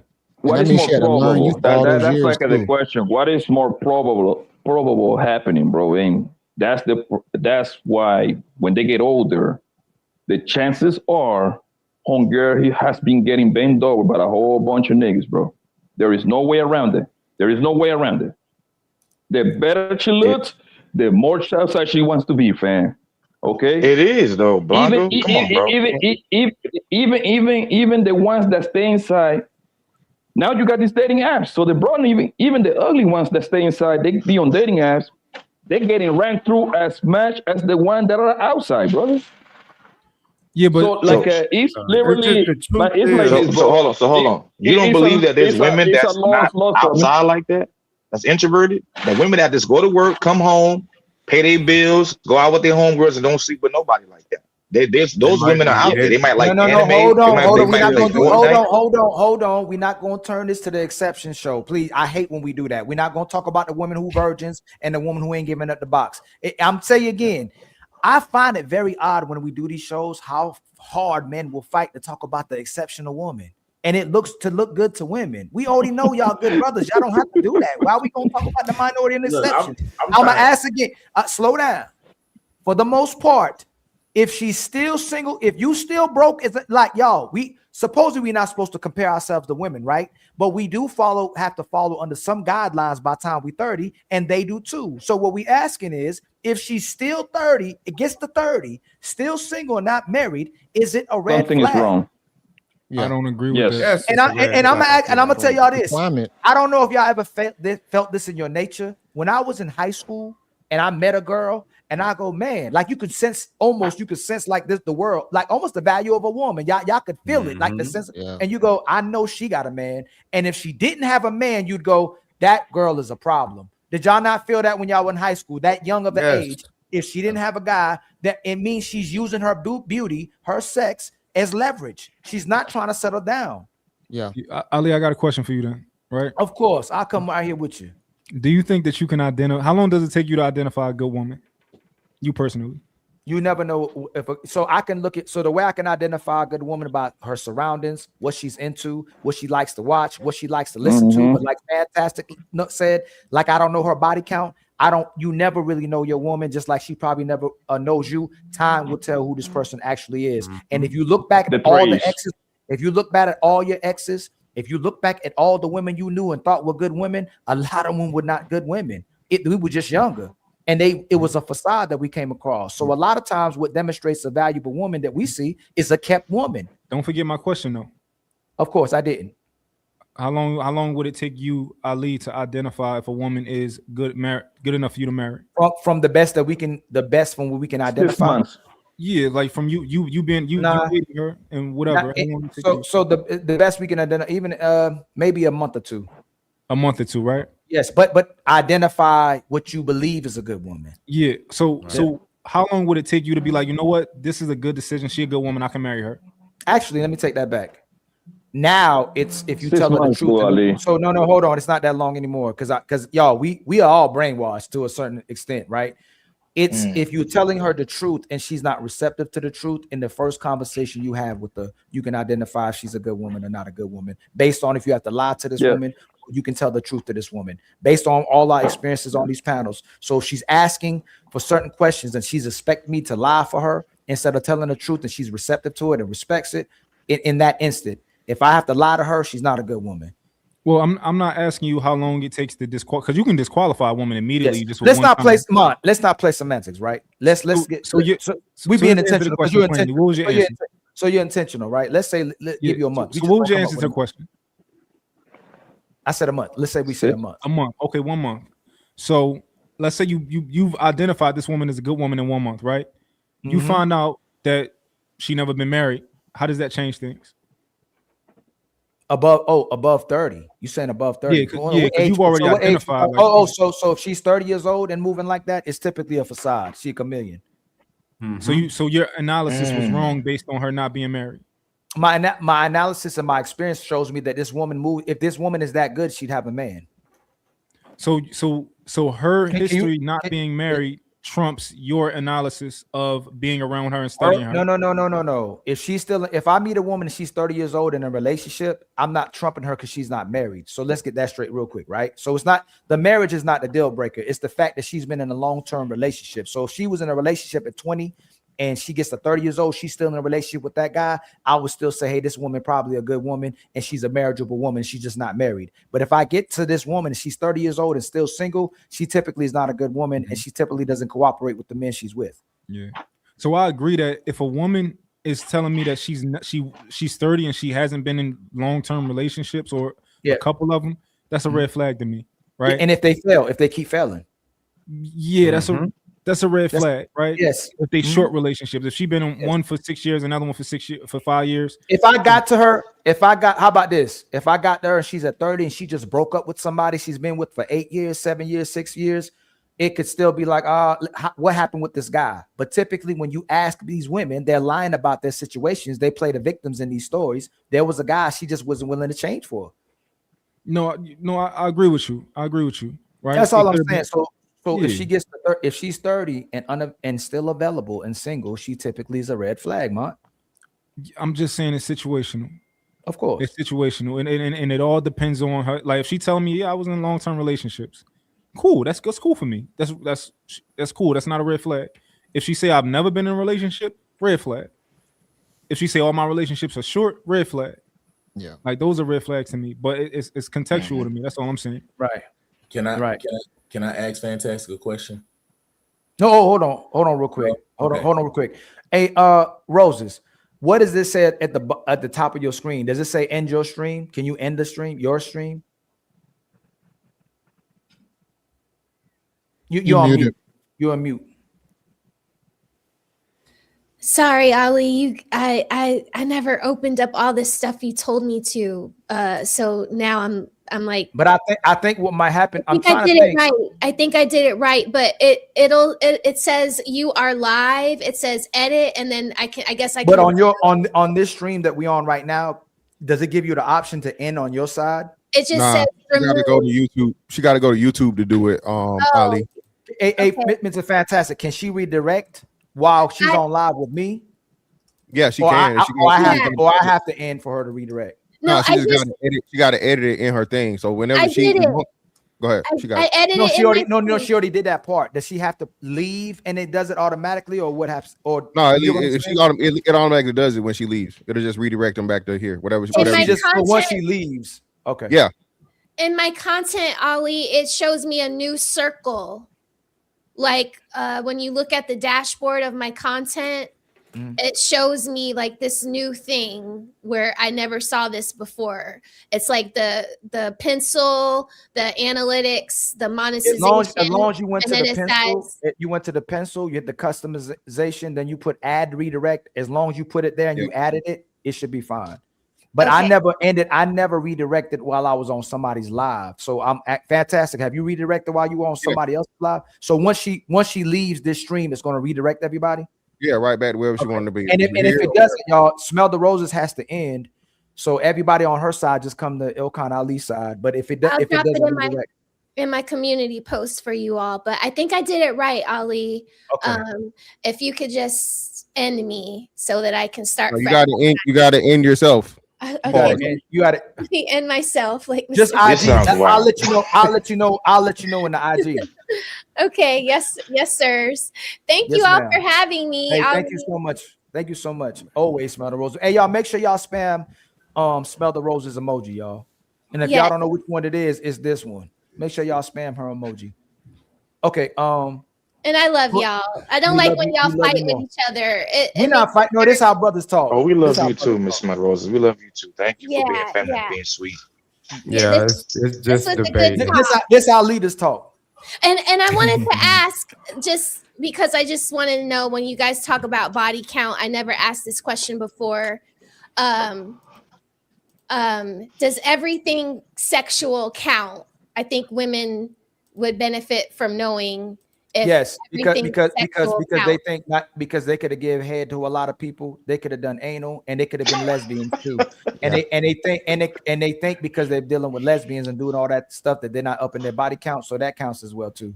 Ooh, okay. So, and a lot of times it's when women do a lot of those things too. When it gets to that kind of places, again that women struggles with pair bonding even with women. Yeah, it's trauma. You know, the stud is the worst person because they're trying to be a man to this woman to get validation, and she's validating her and making her think she could be a man. So she's being the biggest simp ever. The stud is the biggest simp in history and in the universe. Yeah, I don't think so, Ali. You were being a whole man. You're pretending to be a whole man for a woman, so you can be with her and she can be with you. You're the biggest simp. Imagine a man. They will go 50-50 with stud. Hold on, Wolf Stacks. A man. A man who pretends to be a man and panders to a woman is a simp. If you're a woman pretending to be a man that panders to the woman, you're the biggest simp. You're actually pretending to be a man. I don't think studs is simps for that reason. I think they simps because they behavior. Like they the best stepdads in the world. They always gonna be stepdaddy. Of course. Always, every single time. And what's fake about that is that the best fathers in America. That's how I call them. How you know it's fake about the expectations they have for them as well too. The stud ain't gotta be 6'2". The stud ain't gotta be 100K earner. The stud ain't gotta have a beard. The stud ain't gotta be able to make love or do any of those things. They'll be with them because it validates them. That's how we know typically women are with people to validate them and enable them. They be with the studs for security. Yeah, but Ali, you know what, Ali, you know what it tells me, Ali? It tells me that's how easy they are. That's how easy they are. Even a fake Negro can get them. Even a Timu man can get them. And a Timu man. That's how easy they are, bro. Yes, That's He how said a Timu delusional man, they bro. are. No, that's how delusional they that's are. how Easy. difficult No, they are. it's They easy. can't That's how be with easy. us. They want to be with That's us. how easy they are. Don't do lip service and stop giving out hand jobs And stop giving out booty. Stop and literally booty. giving out booty. Yeah, too. all of it counts. All of it counts Damn. against you. It makes you unable Oh to my serve- God. Okay, I love y'all. We Have a love you good too. Have a night. good one. Bye, y'all. No, but Not the to thing stop is, giving out though, booty here's is the crazy, thing. Ali. Hold on. Somebody said, let's tackle that one real fast before me and Mont start going. Somebody said that the woman was being delusional. Someone else said the woman's being difficult. Who said the delusional? Oh, that was me. And who said the difficult? That was me, Ali. It have to be the difficult all the smoke, because what happens is we let them play stupid and act like they dumb, but they know what they're doing all the smoke. So they're just being difficult instead of being delusional. They know exactly what we're doing. So we let them get away with the mental health, let them get away with the fact that they ain't had no mom and daddy, even though the same mom and daddy they didn't have. There was a boy, they didn't have that same mommy and daddy as well too. They know better, but they like manipulate us for us to play dumb for them. So they want us to lie for them instead of them lying for us. Oh, JB got 2 women. His woman's supposed to be like, look, I know he got 2 women. I'm just gonna pretend like I like that, but I'm gonna let it rock out. You know, I didn't like the fact that Blanco just told me this, and he ain't like the fact he ain't like my dish, but I need to work on this recipe. I'm gonna pretend like I like the fact he said that. If women faked it till they made it, and actually made it when they made it, they still fake that too, we would have more relationships and healthy relationships where she pretending, instead of men pretending to like what the women are doing to them, and we staying in relationships where we unhappy and it's sexless. I agree. Mark, my brother, again, if she get to 30 years old and she's single, she typically got a whole bunch of bodies. But if we want to take the bodies away from it, let's say she a virgin, she doesn't want to cooperate with no man. She thinks she's better than the man and better than the fact that she can cooperate with one. She doesn't want to give somebody her submission, brother. Typically, if she gets all the way to 30 years old, and she will delay. So the reason that's why I disagree with Fantastic as well too. Can a woman be married? Yes, but if she gets that to 30 years old and still unmarried, she's delaying her family. She's delaying wanting to be with a man for her career and to actually compete with a man as well too. She wants to have leverage in her life before she ever gets with a man or sustains a relationship with a man. So if she ever feels like she wants to walk away, she just changes her mind. I got my own bag. I got my own money. I got my own car. I got my own degree. That's why they delay it. They delay marriage for their whole phase, their fun phase, and their selective phase, so they can go through everything possible to get the best prospect for themselves, and it still fails because by the time they get to that age, they can't get that same man. They messed up. Well, by the numbers, though, Ali, just real quick. Go ahead, my brother. Fantastic. Yeah, just by the numbers, real quick, brother. That would be half the women then. If the average age of marriage, I think more than half. I agree. Fantastic. It's a wrap. Fantastic. Yeah, it's over. 60-40. It's fantastic. It's over. It's over. Yeah, so but it's and we agree, right? What I'm saying. So with Hold that on, being y'all. the case- Fantastic. Hold on, y'all. It ain't 5 fantastics on the panel. I know that. No, it's cool. No, it was just whatever. But this is what I'm saying, Ali. Go ahead. So if you're a man that wants marriage, that is the pool. That is the average. That is what most of you gonna have to pick from, is what I'm saying. I understand ideally it could be, but then at the same time, there's other stats that tell you if you marry at 25 years or younger, those marriages are also some of the highest in what's that. So now you got a 4-year window realistically to be successful in marriage. And then we still know, even if you do that. No, not success. Fantastic. All these women talk about is when they're ready. If I have to wait when she's ready to be in a marriage, obviously she's waiting for what benefits her when we get to that time. But she's done everything she wanted to do by the time she gets to marriage. But she's not getting there so she can be a wife. They only if you do, they only if you don't. She's getting there for a retirement plan. She's finally ready for somebody to take care of it. So I don't think it's for a successful marriage. But I think I stand correct. That's what I was gonna say. So, but I was gonna say a caveat, right? So for successful marriage, but then there's a 50-50 chance of the successful marriage not lasting either. So this is why I'm saying, if you were as a man decide, I think it's going to be the same regardless. I mean, I think 30 was probably like your best chances statistically, right? Because you under 25 is a higher risk. If it's over 35, it's a higher risk. So the 30 is the sweet spot. But then, like you said, you got to deal with all the other things that's on and so forth. So, but she's not trying to be a wife. She just wants to get out the game. She wants to get out the game because she's outdated now. She doesn't want to be that old. Ali, then we know how to game. She wants to get out the game. And because she's doing it for that reason, she never conforms to actually being a wife and actually being ready to be what a man needs. So she never can stay in the marriage because she's not ready. She's still even though she said she was ready. Ali, she wants the title of being a wife. She wants to have her child within wedlock. She wants to settle down for, like you said, whatever she can get in return. I don't think they care about that. Fantastic. Hold on, Bobby. Let him finish. Yeah, she do. Yes, she do, bro. Yes, she does. Hey, Mark, what part you disagree with what me and Fantastic saying? Go ahead, Blanco. I disagree. I like attractive women, right? An attractive 30-year-old woman, an attractive 30-year-old woman is going to have all the same prospects she had when she was 25. It just is what it is. If you look good and you 30, you don't look far from 27. You look like you're 27. You look like 28. Do me a favor. You conflated an attractive woman with most women. Do most women, when they get 30 years old, are they the same as when they were 25? Do they still have the same type of man they can get by the time they get to in their 30s? And you know what? I ain't even gonna comment on that because I don't even know. I wouldn't. Come on. Let me. I ain't even going. I can't even answer it. So. He on his BS. Ask that question. Yo, that's crazy. Come on, That's bro. That's diabolical. Oh man. Hit my man with the little bussy, man. Come on, man. That's crazy. Ali. Hey, hold on, y'all. Hold on real quick, man. So we ain't disrespectful. It's time for some super chats.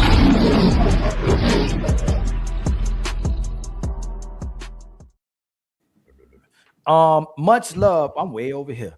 Much love to my brother. First of all, much love to the 300 people in the building. Please like and subscribe, and please press the button at the bottom of the post, man. Please press the share button. It helps us. It helps the algorithm, and we get farther in the YouTube universe. Also, it's for free. All right, it's for free. Again, if you have anybody simulcasting right now, please hit that super chat as well too. Please like the show and please share as well too. We want everybody to be successful. We want everybody to eat. Whoever's typing that hard on the keyboard, man, I guess you ain't staying keyboard class. You ain't got to hit them buttons that hard. But much love to my brother Woos Dragon with the $5 super chat. Untouchables, do your thing, man. Much love to you, my brother, man. I truly got untouchable empire, baby. Thank you for the $5. We were all born to be untouchable. And then my brother Reckless hit us with a $2 super chat. I'm convinced that Smell the Roses is a unicorn. And then my brother Reckless with the $5 super chat. Just because the average age of marriage for women is 29 to 30 doesn't make it optimal. How many healthy children will she realistically be able to have? And I agree. I agree with that, especially when she gives up, especially when a lot of mothers don't want to be with their children in early development. It hurts the kid, whether we want to admit it or not as a society. Thank you for the $5, homie. For real. You know what that means? It's our time to shine. Let's light it up. And then my brother Rashad, just because, man, with the $5 super chat, much love to you, my brother. I truly appreciate that. And then my brother AMSM, a relationship is that word carousal break. Yeah, my bad, y'all. That messed me up a little bit. Y'all don't be tell me to say words y'all know I ain't about to say. Ellie Mars with the $10 super chat. You imposed a virgin to what he said. You impose a virgin to what he say he can do to the same thing he can say you looking for a forever prostitute. Practicing being single and mango doesn't help be loyal and faithful. That's your y'all gonna have to do better with these. You're gonna have to send that one back with some editing on that one, man. Good Lord. Anybody can translate that? Hey, you on mute, fantastic. Oh, practicing being single and mingle. I think I'm pretty sure you said mingle, not mango. Okay, it doesn't help being loyal and faithful. That's why your relationships fail more. Okay, bomb drop. All right, yep. My bad. Fantastic, helped us out, man. Much love to you, Ellie Mars, with a $10 super. We just got $10, kinfolk. You know what that means, right? We back on our feet again. I ain't gonna hold you. Support be healing people. And then my brother Pride of the Lion with $5 super chat. The higher the body count she has, the lower the tax bracket of the man she gets for the long term. That should be the standard. Like again, what good luck.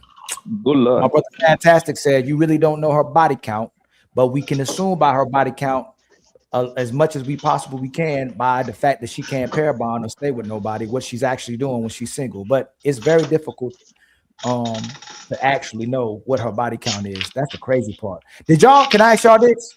Y'all know it matter. Hey, what's that? Can you mute it when you do that, brother?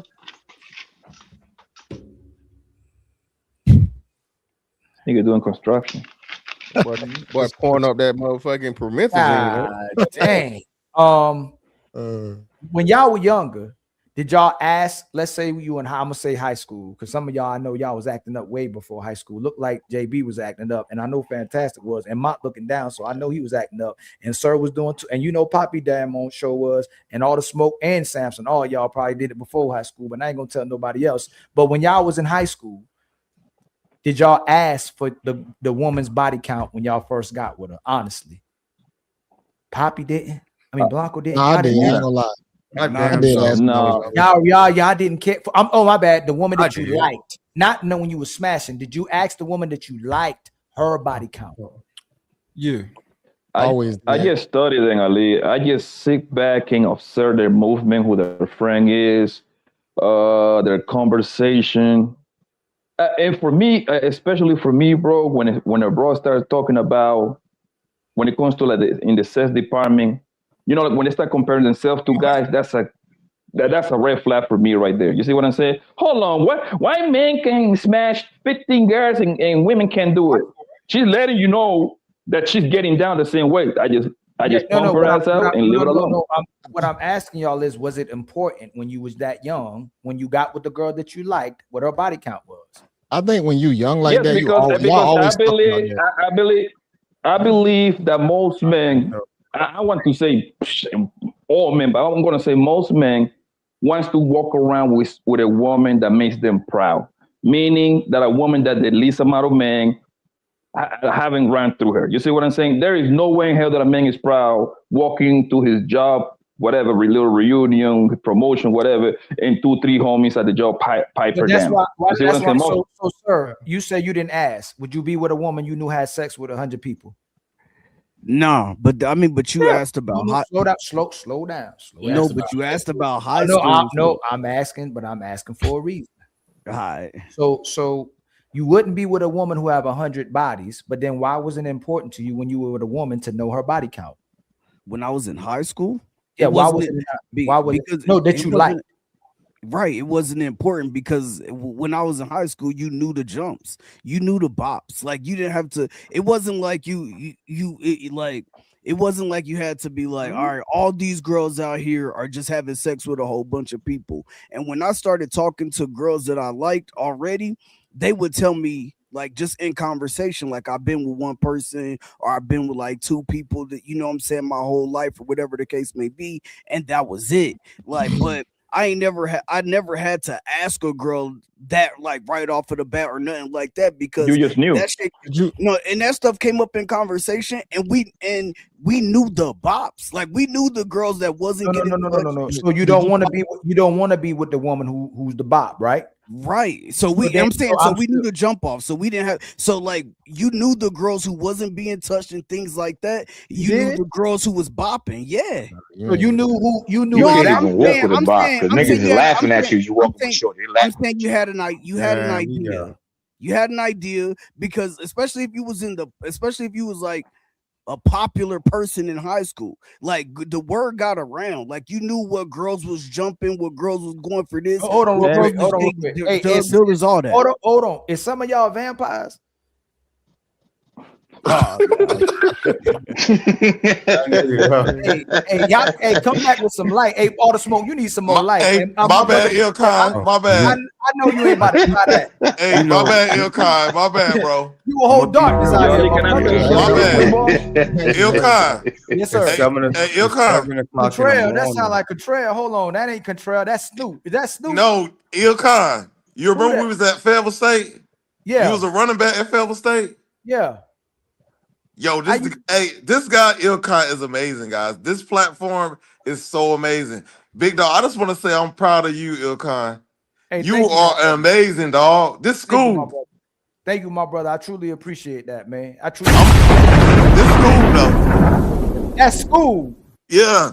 That is school, not Snoop. That's school. How you doing, school? I'm proud of you, big dog. That's my man. I can't forget one of the greatest people I ever met. Man, how you doing, my brother, man? How you been, man? I miss you, man.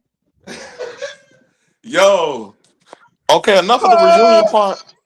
Enough of the reunion part, but How you doing? guys, Hey, I just man, want to how say you that this doing, is a yo? great Hold on. platform. Hey, I'm slow so down, grateful slow for you down. guys. Hey, slow down, yo. How you been, yo? You one of my favorite people I ever met, yo. I hope you know that. I'm happy you. Hey, put your info in the back, yo. I don't even know how to do that, but you was a solid brother, yo. That's one of the best experiences ever, yo. That you was a solid brother, fam. Hey, hold on. Look at it says private chat, man. Put your information in the back, yo. bro, I You don't know got how to do that. But I'm Instagram? saying to you, No, do you OG got with the Instagram? shades, with the dreads, bro, you've been on some great stuff, dog. I'm telling you, dog, like you are anointed, man. You are anointed. Hey, fam. You got IG? No, I don't do social media. I just happen to see you talking some good stuff. Yo, this man is a God-fearing man. When I tell you about Ali, he always been like this, man. Always been opinionated. He used to kick my ass in Madden. Oh Lord. I'm sorry, guys. My bad, y'all. I just had to bring you back with the bud. I was the Madden champ. I got the trophies and everything, yo. I was the truth in Madden, yo. I don't play the new ones because they too glitchy now. But the Madden's back there, yo. He gonna cut the damn game off, y'all. That's what he gonna do. You crazy, yo. You crazy, man. Hey, it's so good to see you, man. It really is, yo. I'm happy you up here, man. Hey, this is a great platform for black men. I mean, we don't even talk about half of the stuff we experience. I'm just grateful for you guys and God using you guys. I'm just grateful. Thank you so much, man. I truly appreciate it. And then do me. That's a. Ali, can I say something real quick, boss? Alone, man. I'm just trying to get the all memory. That man, yo, for 4 years of my life, one of the best 4 years of my life. But that was my brother right there, yo. That was one of my dogs, man, for 4 years, yo. That's crazy, man. I'm just trying to look at God, full circle. Look at God. Hey, man. But go ahead, Pop. Yo, Ali, can I say something? Pop, you got to put Blanco TV on there, man. Hey, come on, man. Stop that bullshit, bro. But yo, this is what I want to say. This is what I want to say, right? Ali, I want you to keep in mind though that you were talking when all of us was in high school, which it was like 18 years ago, maybe, give it or take, 20 years ago, whatever, right? Yes. Back then, high school is probably the last time that you going to have the purest form of that woman. Because past high school is going to be problematic. You see what I'm saying? So meaning, me personally, bro, and I ain't gonna lie to you, man. For the sake of the argument, I'm gonna have to say yes. I heard it like once or twice, but I don't remember hearing us talk because back then social media wasn't around. You gotta understand that, right? So meaning that those girls on our hoods was compressed to us. You see what I'm saying? Yes. So, and the only way you have access to other girls is the niggas that have cars. We used to go to other neighborhoods to go get their girls too. So, but they used to be compressed to that neighborhood too. Was hoeing around? Of course, hoeing is being around all the but at least back then was a little bit more compressed to where it was. So I'm not taking away. What I'm saying is that we might have been raised in a situation where you weren't really thinking about it, but your nature thought about it. Like you really wanted to know. Yes. How many men she been with, and it mattered to you, but you dismissed it because society was changing, so you stopped asking it. But in general, if all of us saw the videos of our woman being busted down, and you knew who she had sex with, A lot of men would not want to be with their woman. They wouldn't. But that's what I'm about to say, Ali. Right back then, and this is high school puppy love. That's how I call it, puppy love, right? Back then, you pretty much knew who she was messing with. Like I said, because she was compressed to a little 5, 10, like a 5, 7, 10 block radius. You see what I'm saying? She was like, oh, she was with such and such, or she was going out with this nigga in the 9th grade to the 10th grade. She was going out with this other nigga. You see what I'm saying? So you kind of knew her report already for the most part. Who on here from the hood? Yo from the hood. I was raised in the project. Them girls they dealing with niggas all over. Ratchet. They dealing with niggas all over. My God. They walk into different high schools to get cracked. No funny shit. They walk into high school to get cracked. Other high schools. Some girls don't even like the niggas at their school. They like, yo, I ain't even That's fucking with y'all. I true. want the niggas at the other school playing the other games. Like, Yeah, I think we doing the same thing again. And I'm saying this 4 hours of live has demonstrated for me how much men love looking out for the image of their women. We love doing for our women. We love supporting our women. We love lying for our women. Not you, not JB. I'm not directing at you. You've been watching what's been happening like I have. Yeah. Men love women. And when men fight to preserve the image and the existence of women, women will not do the stuff I see brothers do on these panels. Women don't go out their way to do this stuff that we doing, y'all. Like men will literally won't let a woman take care of him because he don't think that's part of his manhood. He's supposed to take care of a woman. Men literally said they do anything they can for a woman. Most men left women alone so they can get better for women, but women ain't gonna go out here and say I actually left men alone so I could get better for men. All we keep seeing is that men are actually loving women and trying to be better for women, and women don't think they have to do that. Can I ask a question to you guys? Of course, our brother. Mr. All the Smoke, I just want your perspective on this. What do you think when women talk about this soft girl era, do you feel like that's a crock of stuff? Because I feel like whatever you want, you should be able to do that for yourself before you ask that from someone else. Can you enlighten me on that? Maybe I'm missing something. Well, I mean, in my opinion, the soft girl era is the woman who's trying to figure out why her pH balance is all out of whack. And they're trying to fix it. After being with so many different dudes, now they want to be soft. See, this is the thing. I'm sorry. If y'all want these women to tighten up, y'all have to be real with them. I'm sorry. This is the only way you're going to get a wrap, them my guy. right. It's a wrap. You have to be 100% real with them. And I agree with you, brother. It's a wrap, but you might get saved 1 or 2 out of the bunch. You just might. I don't know. But for the most part, that's what I think. This whole soft girl era thing, after they done been ran through, now they want to find a sucker out there to marry him or a sucker out there to speak up highly for him. I'm not the one. I let them other dudes do that. And hold on, y'all. Let me. I was finishing the last couple super chats. The higher product line. I already did that. My bad. My brother Chloe Design Education sent us a $5 cash app as well too. Y'all, we need 90 more in the cash app, and we just need 9 more memberships. We got almost 300 people in the building. We just need 9 more memberships and 90 more in the cash app to reach our goals. All right. And again, how do I subscribe? You go to the channel and then you hit the membership button. Okay. Go to the money, look at the money symbol, and then when you go to the money symbol, ask for a membership. All right. We need 9 more memberships and 90 more in the cash app, y'all, to help us reach our goals. Make sure you like and subscribe. Please hit the share button at the bottom of your screen, and it helps me for free. All right. If you can't donate with your presence, donate in the chat. Make sure you sharing this live with your people, man. I appreciate everybody in the chat, and I appreciate all the panelists, and I appreciate my surprise of a brother, man, that came up here as well, too. Man, you made my day. Hey, you know what, yo? I've been thinking about you and asking about you, too.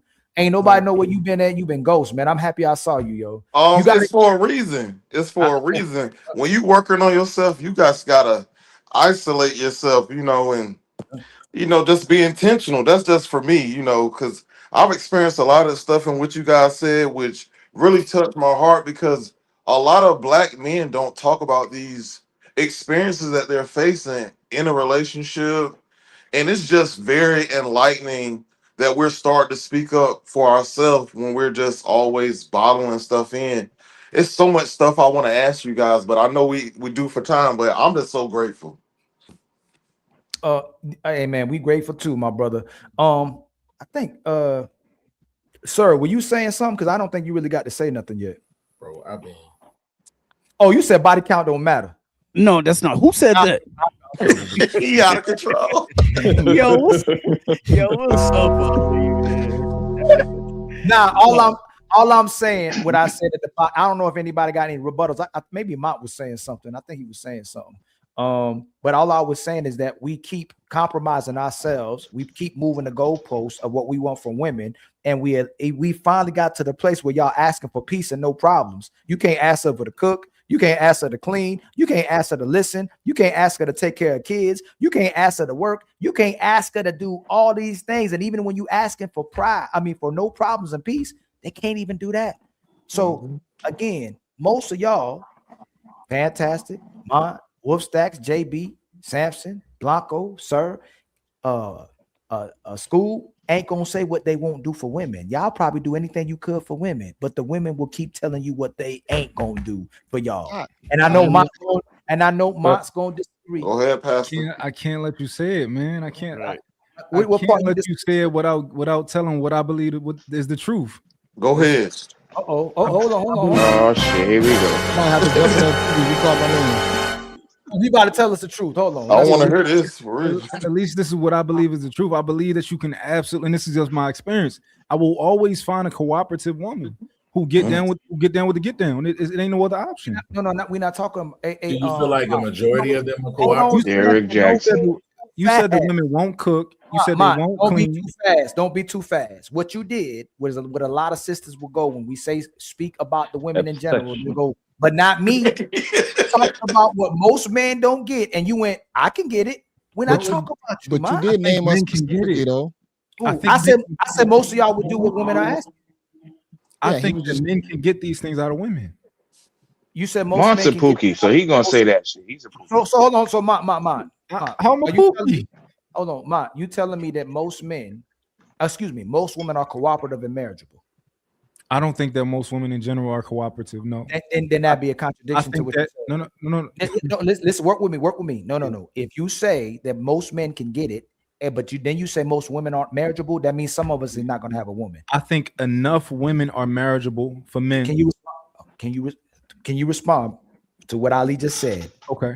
Did you say most men would do for women? No, I didn't say that. Okay. Would you think most men would do for what women ask? I think, yeah. Women like. I think men will do those. Did you say most men can get what they want from a woman as well too? You said that, right? I believe most men can. Are most women marriageable and cooperative? No. You said no. Would that mean that most men won't get women because they're not cooperative and marriageable? I guess I'll tell you what I think then. No, they can't do that. No, hold on. Walk it down with me again. Go ahead. You said that most men could get a woman. Nobody disagreeing with you. Mm-hmm. But you said most women aren't marriageable and won't cooperate, which means most men, even if they can get a woman, won't get a woman because she's not going to cooperate and marry you. You know what? I disagree. You disagreeing on what you said? I disagree with what I just said. Come on, my brother. He must be in there with his lady, cuz. God damn. Oh my God, you disagreeing with yourself. We had a conversation, man. Mom gonna fight with a shadow. He gonna fight with a shadow. I gotta do a little Hey, come get this nigga, man. And as long as I don't threaten him, I can say what I want. Am I correct? Yes. You sick and tired of that nigga. That's Can I tell you what I think? Yeah, go ahead, Mark. Hold on. We got a new sponsor of the show. Good.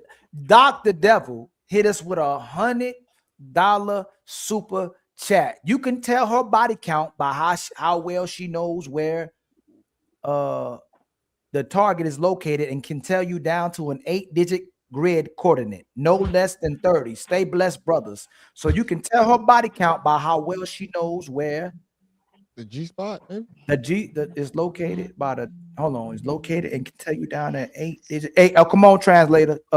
Fantastic. I don't know what the hell that is. Shout out to my man, Dr. Devil Dog 1775 for the 100 ball. You can tell her body count by how well she knows where the G spot is located, and you can tell you down to the 8-digit grid coordinate. He's talking about coordinates. That's crazy. No less than 30. Stay blessed, brothers. Ali, he said he didn't have your money, but we made sure he coughed it up. Thank you for the $100, fam. Don't make us run you down for it. Yeah, I do think a woman that's overly obsessed with busting, that's a problem, I think. Hey, much love to you, my brother. Dr. Devil is the current sponsor. If you meet like a new one and she's constantly obsessed with, like, you know, I'm trying to busting and tell stuff, brother, that's hey, she I'm already trying to kind tell the of. brother, thank you, JB. Oh, my bad. I'm sorry. Dr. Devil. Much love to my brother Dr. Devil for being the sponsor of the show, man. I truly appreciate it, my brother. And much love to you helping us reach our goals. We need 9 more memberships and 90 in the Cash App, y'all, to meet our goals. All right. Now, mine. Before you cross-examine me, can I leave? No, you disagree with yourself. So I gotta find out. I want you to debate yourself. I'm not. I wish I could put you in a square by yourself. So Ali, I might agree with you, right? You might change my mind, right? No. You gonna debate you? Hold on. You debating you today? Can I at least get my thought out? Of course. So that you can be like, no, man. See, this You is starting to be one of my favorite people, so I'm cool with it. You know what I'm saying? You teaching me leadership skills. I'm gonna master the way you talk. And when I go home today, I'm gonna talk to my woman just like you do. I'm gonna get full cooperation. I'm gonna get her to cook that meal the way I told her to cook the meal, and I'm gonna start getting her to bust it open every single day, just like that. Oh yes, I am. I'm coming. This is my new Shit like that. Hey, I'm on. How much your mentorship? For you, free. You gotta pay. Oh man, that's my dog. That's what I'm talking about. Okay, man. I'm gonna keep in touch with you, brother. I need help. Yeah. I need help out there. I want to react to that segment too, Mark. That was crazy. You said which what? part? I think I know what Ali talking about. What you talking about? Rick. You gonna react to that?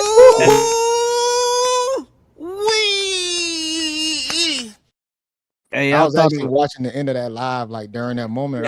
About your point. That wasn't my fault. That wasn't my fault. I was trying to respect him how that's he my handled and it. he my dog too. But then when he said what he said, it just didn't. The math wasn't mathing. Yeah. Man, I seen it today, and I was like, damn, I want to react That's to this. still my dog. But we gonna hold each other accountable. You hear me say something crazy like that. I've been married for 30 years, and I've been faithful for 30 years straight, and I got 6 baby mamas. The math ain't math. Look, man, when I talk to people on these panels, man, I respect everybody because we disagree, all that type of stuff. Yes, sir. I can't respect him for that his position he took. Not yet, at least. I can't, when you try to talk over everybody. Let's not. When he on here, we'll talk to him, right? I get what y'all saying though. We can say what we say, just not talk too much about the brother, because that's still my dog. Y'all still my dog too. We make mistakes. We just wanted him to own what he was saying, and own that he might have did some stuff he was imperfect as well too, and own the fact that men go through some things as well too, and that men put some women through some things as well too, but there was no ownage of it. So we had to bring him right back to earth, because when he said that, it couldn't just slide like that. You've been loyal for 28 years straight, ain't never cheated since high school, and you got 3 baby mamas or 2 baby mamas. So I think he's taking care of his kids and his family, according to him. And it looked like it too. It looked like he's doing his thing. So we can allow people to change, and we can be open-minded about it as well too. Just when you said that, brother, it got to be the math. Just when I did the square root of 9 and did the pi, and you know what I'm saying, pi didn't work. I was trying to multiply times pi, it just wouldn't. You know what I'm saying? You can let him off all you want, Ali. That's you can let him off the hook all you want. That's on no, me. No. Get him, bro. Get him. What I'm saying is that I said people can change. Most people don't change. And honestly, you want to do that to me on live? I think most people who have kids extremely young at a certain age and did certain things, they typically don't end up good parents either. So I'm gonna say that as well too. What I will say though, in their second phase of their life, they can be good parents, but their kids, because they won't forgive them from the first phase, won't allow their parents to be better parents. And the parents could be great grandparents as well too. But it's very difficult for a lot of older men and older women to forgive what their parents did to them, in the first phase, so they don't let them be good parents in the second phase. I would hope if your parents are trying to be better parents in their second phase of life, that you allow them to be good parents. You know what I'm saying? You met them where they were. You met them where they were. They were growing up with you as well too, especially if you're the first kid. The first kid go through it all. And if you would have, everybody that's watching, if you had a parent that didn't know how to be a parent, and you were their first child, and maybe even second child, and they dropped the ball when they were younger, if they're trying to be a great mother and father in the second phase of their life, just be open-minded about it. Be open to it. You're right about that. I had to That's end a up good word. apologizing to my father by the time I hit like my early 30s. Because things changed or whatnot. My mindset towards him changed, and he started changing as well. So I understand that 100% about fathers to fathers. That's I mean, fire, bro. and look, that happened. That happened with me and my mom Dukes. Like I had to, you know what I'm saying, walk back some things. I moved her in with me for a little while back from KC. I moved her out here to Colorado with me and everything. Like, just to show her like, yo, I'm not even holding on to that, to that negative energy no more. Like, let's move past this. Like, let's rock out. Yeah, but I'm not about to let y'all do that though. Yeah, let's get back. We not Listen, a lot of us have bedroom parents. Let's keep it 100. A lot of us have mamas that raised us from the bedroom. She come out to cook you some breakfast, some dinner. She right back in the room, lock her door. She have company. They go in the room, and you just go and do what you do. So a lot of us have that too. So I'm gonna say with don't make me get him to pull up. What happened? So don't make me get him to pull up. Get him to. I would love that. Not Yo, he gonna be I'll get him to pull up. Maybe you want to debate him. You want to debate? It ain't a debate. It's I'm forcing you. Gonna have to own what you did. You gonna have to own it. But let's wait till he come back. All right. I don't want to make. I don't want to make the show about him. I want to make the show about exactly where we was at with my brother mom. I'll do a show about baby daddies if you want me to do a show about baby daddies. Sure. But Ali, that's the thing though. You can't have it both ways. You can't say, you know what, some parents are young and they change. You gotta say like, we're not gonna talk about it at all. You can't shed light on his situation and how, some parents, it's the first time parents, you're young and all that. Nah, we ain't doing that. Yeah, that's a rare moment. That's a rare moment for you, Ali, because you normally be more absolute on things. I did. Hold them accountable. Hold them accountable. Oh, yo, here we go. They trying to hold bruiser treatment, dog. Listen. Hey, Ali, before you go though, can I ask a question though? Of course. Before you go, JB, I want to hear this from you, big dog. Yeah. Like, what do you feel about women being able to take accountability now and being a husband? How do you ensure that accountability is being, indicated? How are you? I mean, it's gonna depend on your relationship and how long y'all been together, but it's gonna start off you telling her the things that you want out of her and correcting them things immediately and reinforcing that. If you feel like you can't correct her, that's already a problem. Ain't nobody gonna be perfect. We all know women gonna have their issues or whatnot, but if she's willing to grow and work and change on those things, you'll be able to see it throughout time. I've been with my woman since around high school time. The man I was that I became to being 30 was different than when I was 18, like the things I was attracted to, but we still had that love for each other and we still grew through time together. So we both had to change or whatnot. And I saw her moments in changing and I had to just like watch and accept those things. But I've always been the type of guy that hold people accountable, in my day-to-day life, work and stuff like that. I've always been that type of guy. And with her, I had to do the same thing. So she had to accept that. Now it might be annoying some of the times, me having to do that with her, but she just had to accept that to be with me. And it just kind of worked out for me. I know in some situations you might get with a woman, she won't appreciate that. But if you find one that appreciates that, I will say that's a really great quality. A woman who can accept your critique on her being accountable. That's fire. Yeah, and my last question to all the men, what was the first boundary that you was able to establish in your relationship? And is it a reasonable boundary? Oh, damn. That's I got a lot of them. Say that one more time, School. A boundary. Like boundary, what was the first boundary? Because just to edify what you guys mentioned earlier, a lot of times, like you said, men, we're so willing to jump in and do this, that, and the third, but we're so reluctant to set those boundaries and expectations that we have just for a look. You know what I'm saying? So what was the first boundaries that you guys were able to establish in your union or relationship? I'm gonna just say because I was already talking. I'm like conservative kind of, especially with money and whatnot. And that's one of them things where I always show that I'm not gonna just be doing the most when it comes to spending, buying things. I was very simple, but I will say like my wife is a little bit different because she was simplistic. Also, I didn't take a lot for me to like, we were already young to it. I didn't have to impress her. But one of my key boundaries is when it comes to money, I ain't gonna lie, I can be very like, yeah, I'm not really doing that if it don't make sense. But I have my moments where I do open up. But I will say with money, that probably was my biggest boundaries that she had to respect. That it's not gonna go like that. I think for me, I think mine was that this was before she was even my girl, was that I'm at the point you can't communicate. I don't want you to communicate with like specifically your ex anymore.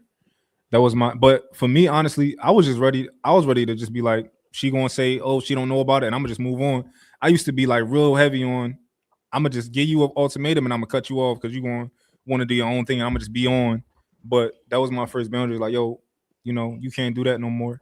And she was like, all right, it is what you said that. I would say the first boundary that I had was definitely communication as a whole. And when I say communication as a whole, I mean, if you're able to ask me all these questions about my past, what I'm doing, my finances, my goals, my history, where I'm looking at in life, what I do for work, if you can ask me all these questions, I should be able to ask you the same thing. I should be able to ask you the exact same questions to get that's how we're supposed to get to know each other. If you stonewall me or you give me an excuse on, well, why is that important? Why do you need to know that? Why is that? Why do we even have to go that road? Or I'm not comfortable talking to like that. I feel like that's one of the very first boundaries I put in place, because I got to be able to communicate with you. I can't feel like I'm walking on eggshells. I can't be afraid that I got to handle you like a kid or a glass house or anything like that. I got to be able to speak and speak freely.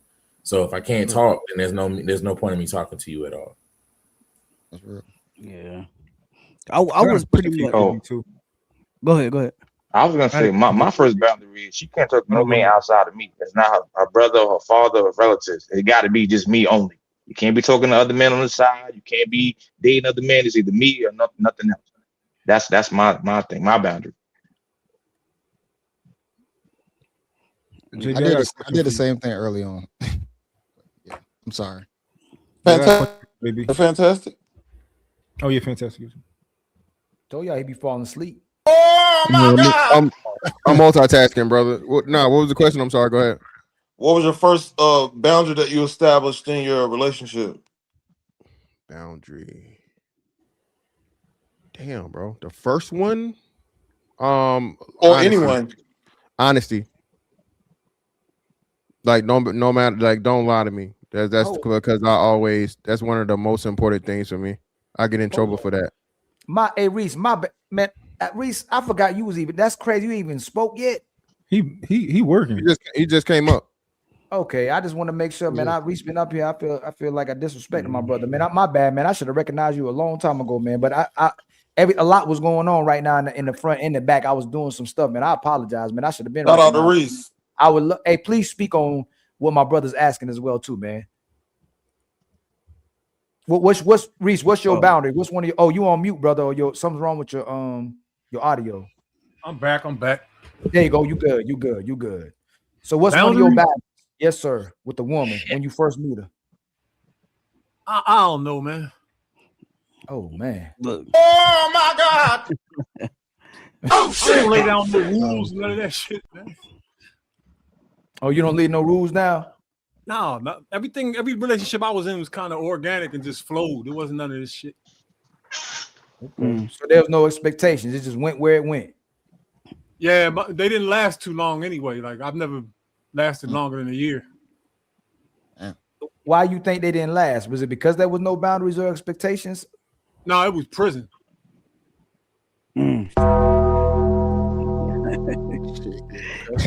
Hey, look. I would have married my chicks if I didn't get booked. Chicks? Okay. Damn. Chick. Oh shit! Hold on. You got rebooked one time or multiple times? Damn, it's tough. And you doing like this? Oh my lord!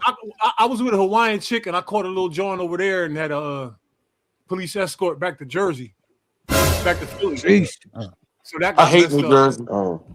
And she turned to drugs and then that's a long story. And I got with another chick over here in Philly and then I got booked, but that went south, and then I got out again and caught a Fed joint. And the chick I was with then, I knew her for about a month before they came and got her nigga. Yeah, this is spooky. This is spooky, y'all. This is spooky. Good Flesh. Lord. I ain't Pookie. I promise you, I'm the least Pookie up on this panel right now. Hell no. I'm about to say it again. Hell nah. Hold on. Hold that word. Hey, hold on. Fantastic. How many times you been locked up? Locked up. Just it's temporary. Was twice. Oh Lord, Locked up. you might be in the Pookie. Oh, I know where this is going. The question is convicted, brother. I've never been convicted of anything. I've all been in custody, brother. I've been in custody. You know what I'm saying? I've been in custody. How many times have you been convicted? 0. Okay, Ma, how many times you been convicted? You petty, Ali. For dirty I've man. been convicted. I've been in jail several times though. Here y'all Ali go. is Now, petty, we gonna do, hey, yo. I ain't never been He- convicted before. I've been in jail. You know what I'm saying? Yo, they put me behind bars. I was never convicted though. You know what I'm saying? I've been arrested too. You know what I mean? Yeah, it's a big difference. It definitely is a big difference. Yeah, domestic. Wolf Stack. How Skip much? him. Skip. We're not gonna Hey, past that. Skip. Never mind. You come right down here with actually, he right. Hold on. You might be right. Wolf Stack's right. Hey, you know what, yo? Here we go. Wolf Stack is You're not gonna do what you're not gonna do it like that. Damn, Ali, that's fucked. I forgot you was on the panel. So I think Reese got 2. So Reese called it out. Hey, Reese right. So never mind. So Wolf Stack, he won the award. Wolf Stack gets the award. I forgot about Wolf Stack. Hey, Ali. No, but I was gonna answer him. I was gonna let him know. Like I pretty much agree with like JB, man. Like that's always been something with me, man. I seen a lot of dudes in the military. Hold on, what you agree with first? You can't just as far as talking about the cosigning. boundaries. I'm talking about the boundary.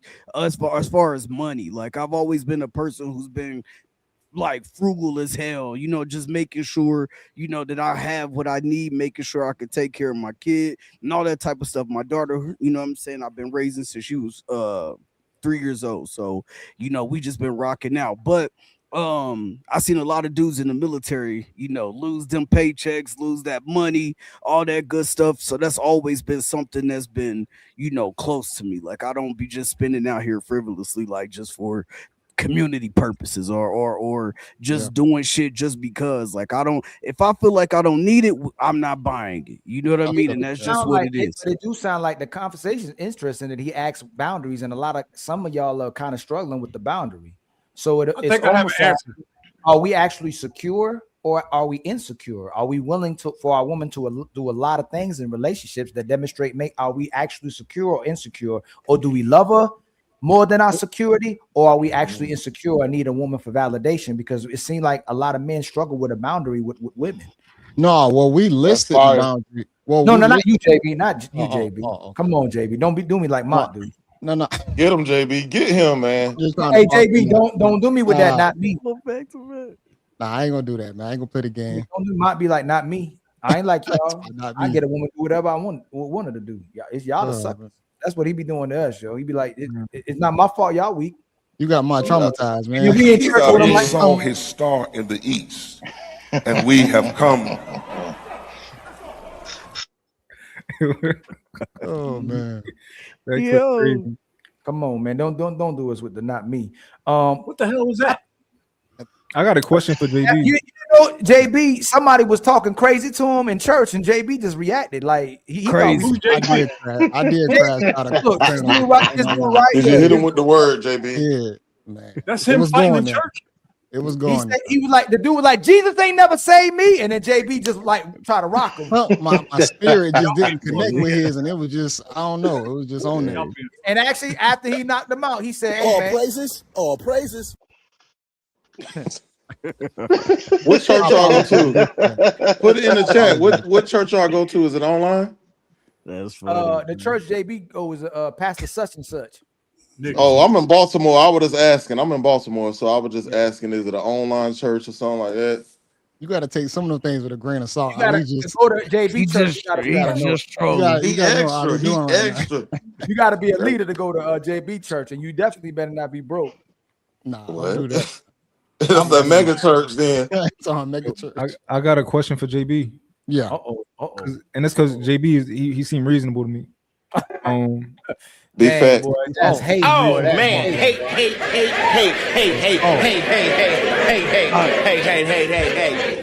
hey, Do you think that most men can do different things, right? Can just let's say they started doing different things than how they currently are doing them.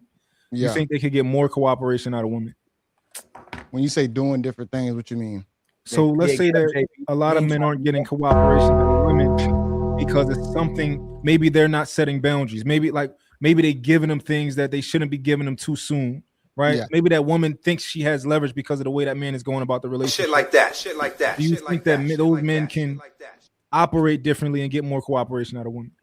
I'm gonna say no because you said about like giving certain things. If she really like you, she just gonna really like you. I ain't gonna lie. I would say if I was back out there on the market, I would probably be difficult to date just because there's certain things I'm just not gonna do, and I think a lot of chicks might not find that attractive unless they really like me already. You know, they want to things that I probably can't do, but if they don't, I'm like, nah, this nigga difficult probably. You know, I'll so give it's you an just, example. I'll give you an example, right? Yeah. Let's say you have a boundary with your women, right? Yeah. And you don't stick to that boundary. You kind of let certain things slide. You know, you kind of forgive certain things. Yeah. Do you think that that's going to make a woman do more of what she wants to do? Like a bad do what or like a good do what she want to do? What you mean, like bad behavior type of thing? Like if you don't have if you don't expect her to cook every night, yeah, and you don't hold her accountable to cooking every night, or for the most part cooking, you just Yeah. kind of let it slide. You think she's going to continue to be bad with it? No, because see, that's the thing about like with like relationships or whatnot. It's always gonna be give and take. I'm not saying like even in my relationship, my wife don't have to cook every single night. Do she cook? Yeah, but if it's nice where she just might be specifically tired, we still have the means of where we can go buy some food or whatnot. You know, it's not a deal breaker to say like, damn, she just don't feel like cooking. This is gonna be a problem because she's always came from a place of always cooking. I don't think you understand what I'm trying to do. So I'm saying that if a man has that boundary of like, yo, I want a woman who cooks for me. Yeah. And because one of the things Ali said is like a lot of these women, they don't cooking, they not cleaning, they ain't doing none of that. Let's say cleaning. He has a boundary that a woman has to clean for him, but he gets with a woman and he doesn't make sure that she has to clean for him. Yeah. Do you think that she's going to clean if he doesn't have that boundary of like, yo, I need a woman who's going to clean? You want a man who's going to do this, right?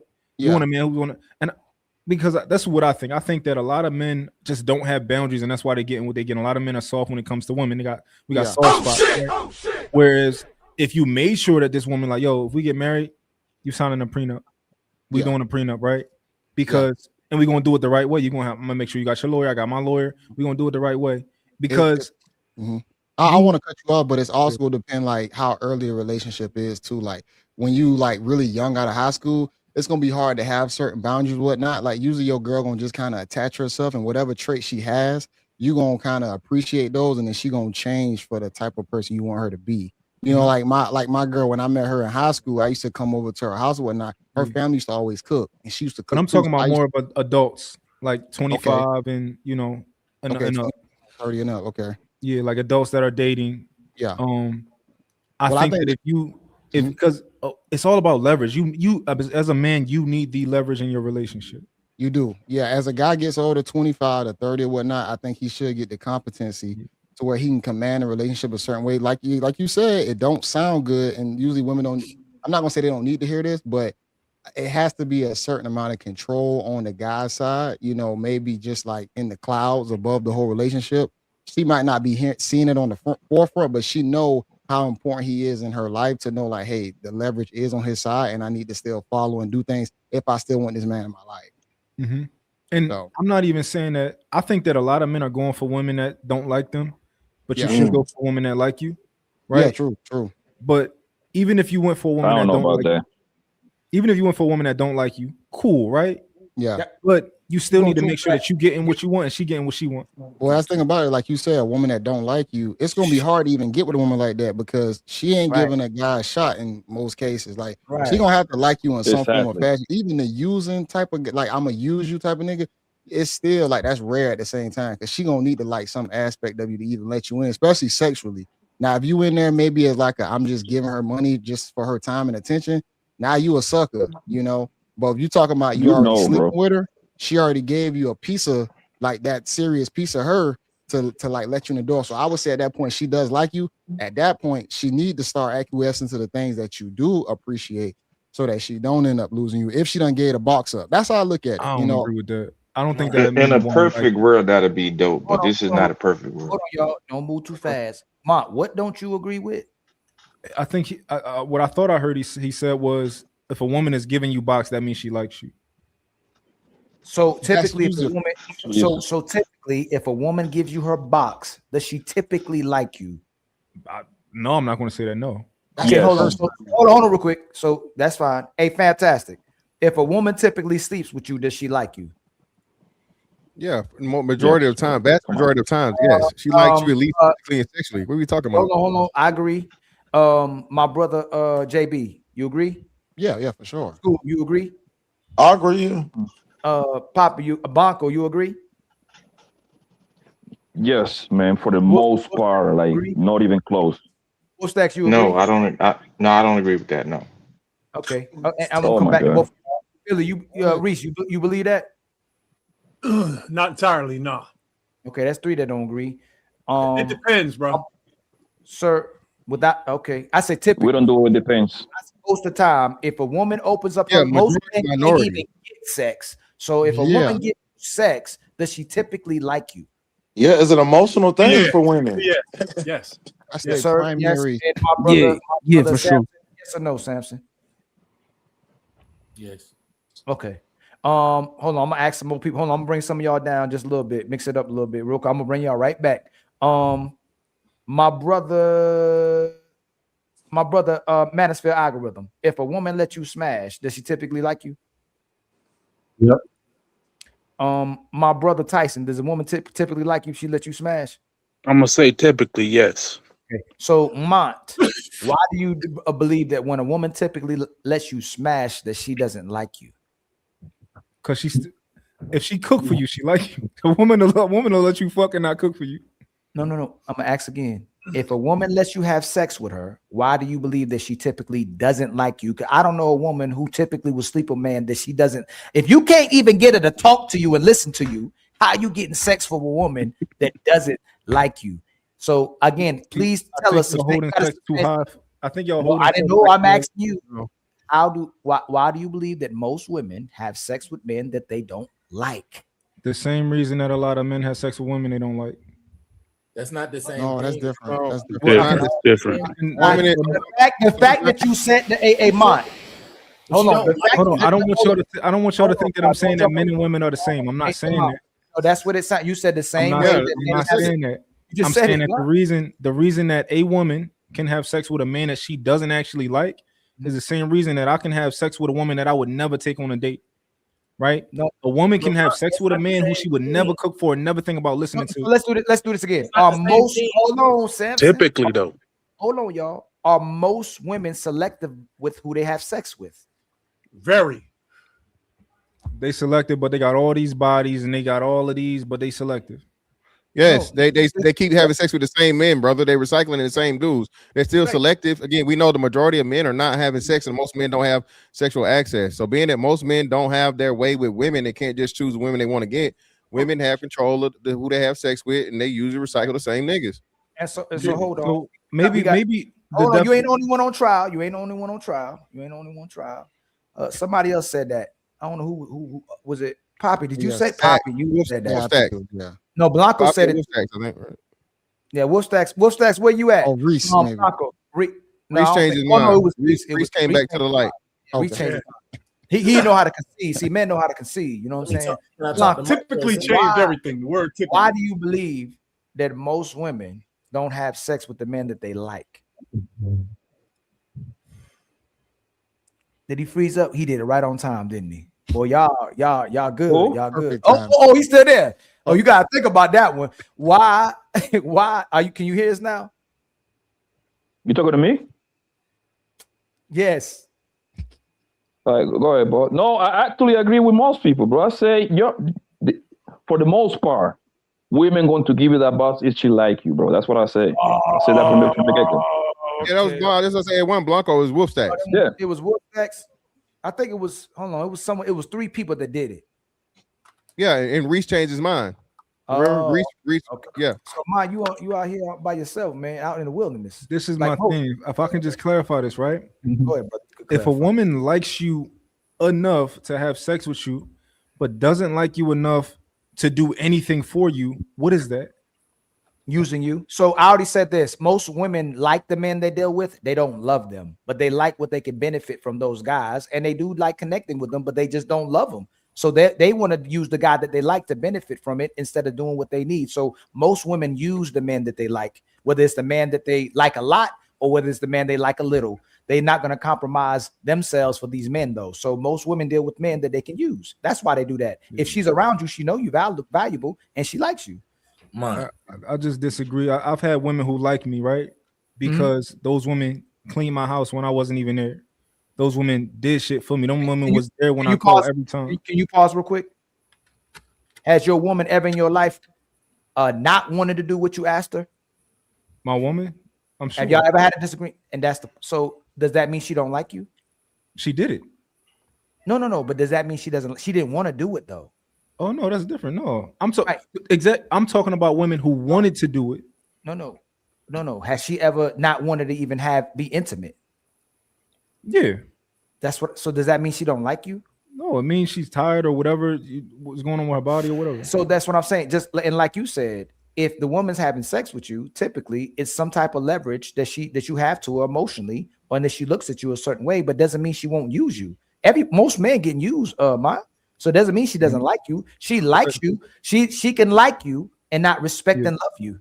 As a man, what does it? Can you ask it? Can you respond to that? Can a woman like you and not respect and love you? Absolutely. That's the point. So she'll use you and not actually love you and respect you, but she likes you. What, as a man, right? What is something that you'll do for a woman that signifies that you like her? Take care of her.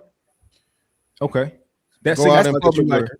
But having sex with her as a man. Go out. Fantastic. Said it. Go out in public with her. Go out in public with her. Cause I ain't going out. I don't go out in public when women before my lady. I'm not going out. We in the darkness. Facts.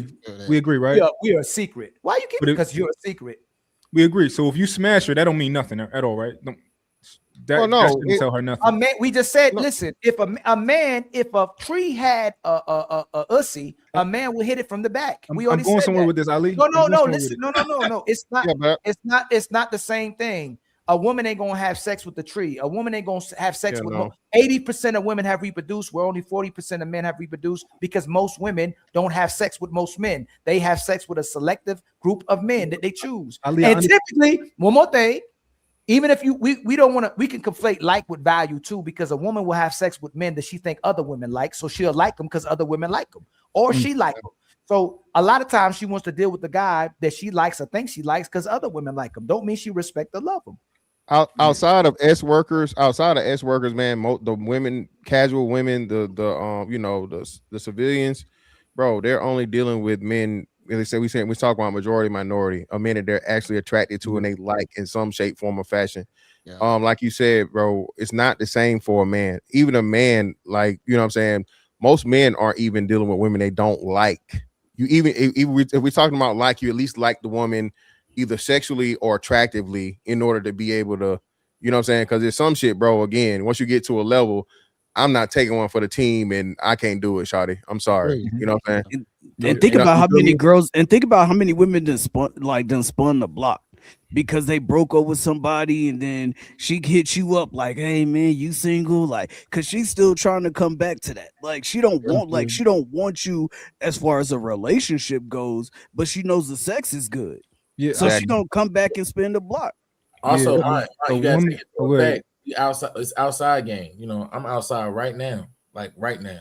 And as far as being outside, in order to even get to the point where y'all are even having sex, the point of entry, like the gate of entry for you even have the conversation, to engage in the conversation, to even get to that point, she has to like you in some degree for that even to happen. And I'm just being honest, before you even get the conversation, and I only know this because for a fact, if you're trying to have a conversation with her from now, like right now in today's time, just to have that conversation, that opening is gonna be a lot different than it was back then. And that's on top of the fact, if she likes you, she wants to use you, she likes the car you drive, she wants some money, she wants you to buy her a drink, whatever the reason is, it's some reason for that gate of entry to open for you to even engage in a conversation or to lead to sex. Right. I'll concede to this. This is my talking point. Somebody's gonna steal it because people already stole it and used it, but don't say it. Women will like men and what benefits them, but they don't actually love men. We don't like women's behaviors and the way they treat us, but we love women. So somebody gonna take that. Just remember, I said it though when they said Ali said that you ain't giving no credit. Women will have sex with the men they like. It doesn't mean they necessarily love that man or respect them. We will. Oh, go ahead. I think y'all giving women too much credit. No, we not. When it comes to this sexual exclusivity, like, and I'm not saying that y'all saying that, but y'all giving them too much credit, right? A woman does not like you just because she fucked you. At least from what I know of women, it's less in my generation. Just because she fucked you does not mean she like you. If a woman likes you, she goes against her boundaries for you, right? She goes against the boundaries that she set out. Those are for other men. They got to go by them boundaries. You don't have to go by them. That means she likes you. These women don't covet sex like y'all saying, like y'all acting like they covet sex. Hold on, I got a question. Based on biology, you are very selective though, still on who gets the box. So you Mine. That's what I'm saying. Mine. You just gave the answer, bro. The number one thing is the dude she don't like don't get the box. That's why bitches got rosters. Bitches got rosters. But I also have a body. Hold on. No, just real quick. So mine. I know women only got standards for the nigga that they don't like. Look, even Rose, I you that's what I'm saying. a woman.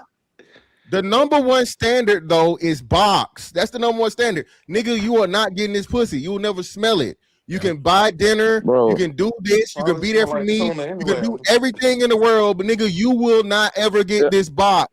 And as long as you're willing to be my fucking puppet, my fucking clown, and you hang around and me take advantage of you, that's exactly what I'm gonna do. And I'm gonna have sex with the nigga I want. What are we talking about, bro? I got a question. Yeah, man. You are wrong, man, because women only got standards for the niggas that they don't want, bro. Simple as that, family, right? These bros is over here, but they going to bust it up for the guys that they like. Can they don't like them later for a certain reason? Sure, most likely those reasons is going to be is because that guy that they like usually got 2, 3, 4 of hers. That's usually how that works. Okay, which leads me to this question, Mr. Algorithm. I had a question for you. Do women weaponize sex? Not even if you're in a relationship, even let's stick to being in a relationship without being undercover and being married. They definitely weaponize sex. You have to understand when you wait on them to weaponize it. When you have to understand where it comes from, you guys. When it comes towards women, they love the man to be possessed.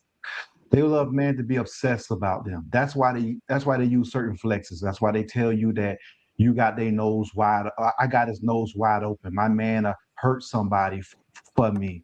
Oh, if you try me, I could just call my one call. That's it. They want you to be obsessed about them to the point where they can nickname you dinner. You'll be dinner in there. You'll be like literally, you'll definitely be dinner in their phone. They'll keep you around because they know I could talk to you about the guy that I actually like, and you will still be here because you're obsessed with me. Because I can get you to do what I want you to do. And that's what women do. And guess what? The person who it's difficult for them to try to control them, those are people who they actually like. The one that's giving them resistance. The one that's telling them, nah, little mama, I ain't on that shit. The ones who tell them that and show them that, those are the ones that they fight for. They don't fight for the one whose name Domino's, whose name Pizza Hut.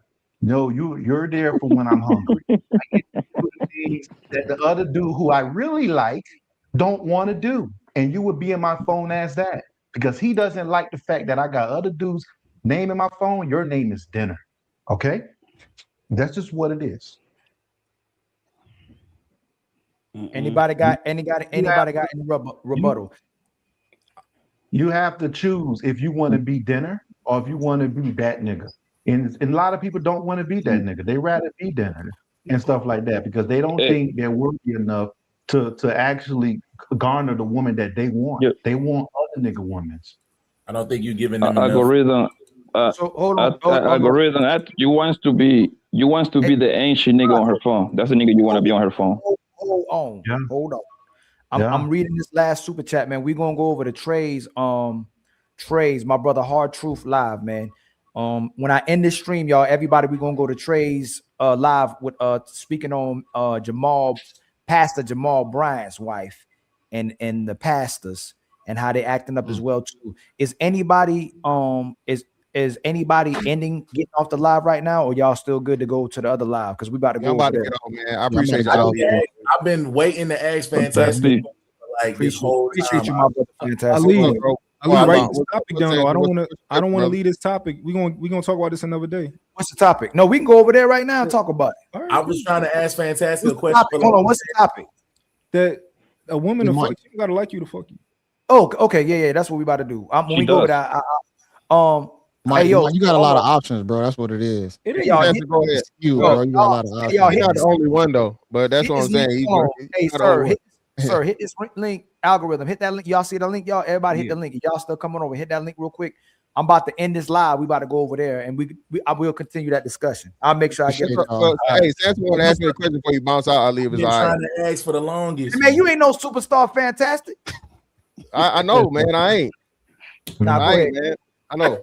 What's up, I bro? guess I asked. Nah, I'm messing. I'm No, go messing. ahead. He's bullshitting. Go ahead. No, all I was gonna ask when you was going back and forth about the marrying at the 30, and you were talking about the statistics in 30. Do you feel like for you, does you feel like proximity matters? Because when I say proximity, everybody on the panel for the most part, including Ali, has said, "Oh, it's over. It's over. It's cooked. It's over." Well, I'm one of the few that's still out here. And leaving from Atlanta, I know you in Jacksonville. I know you see him out there. You in Atlanta? I'm from Macon. I know what's up. Yeah, I left Atlanta. I'm in Florida now, and I know you see him in Jacksonville. Oh my God! So my question to you: do you feel like the first thing is, do you feel like if they have, like, I know 30 and single is one thing, but you feel like 30 and single? Hey, everybody else hit that link, y'all. Everybody else, we going over. Everybody else hit that link. It should just be me, Fantastic, and Samson, y'all. We going over to that side. If y'all still rocking out, go hit that link real quick, y'all. Do you feel like 30 and single is a totally different? Like, are we talking a whole different ball game than if they have kids or not? Oh hell yeah, 10,000%, bro. Because do you feel like that's like better or worse? Because some people they'd be like, well, if she had kids, that means somebody wanted her at one point. And then some people that women say that lame ass shit. No, bro. Okay. She got a kid already, bro. That lets you know she's been irresponsible, more likely than not. If she has a kid, she has been married already by 30. That means she fucked with somebody that she was being reckless sexually, right? And she's got a kid with a man that you don't know or whatever. That she has negative things to say about the man, that's even worse. Hit that link, fam. That means you was with your box, and now you're back out here and you're trying to have another man take care of a child that doesn't belong to him. So definitely, man. Now I'm not even considering, like I said, a woman if I'm 30, right? If I'm 30 and I'm childless, no way.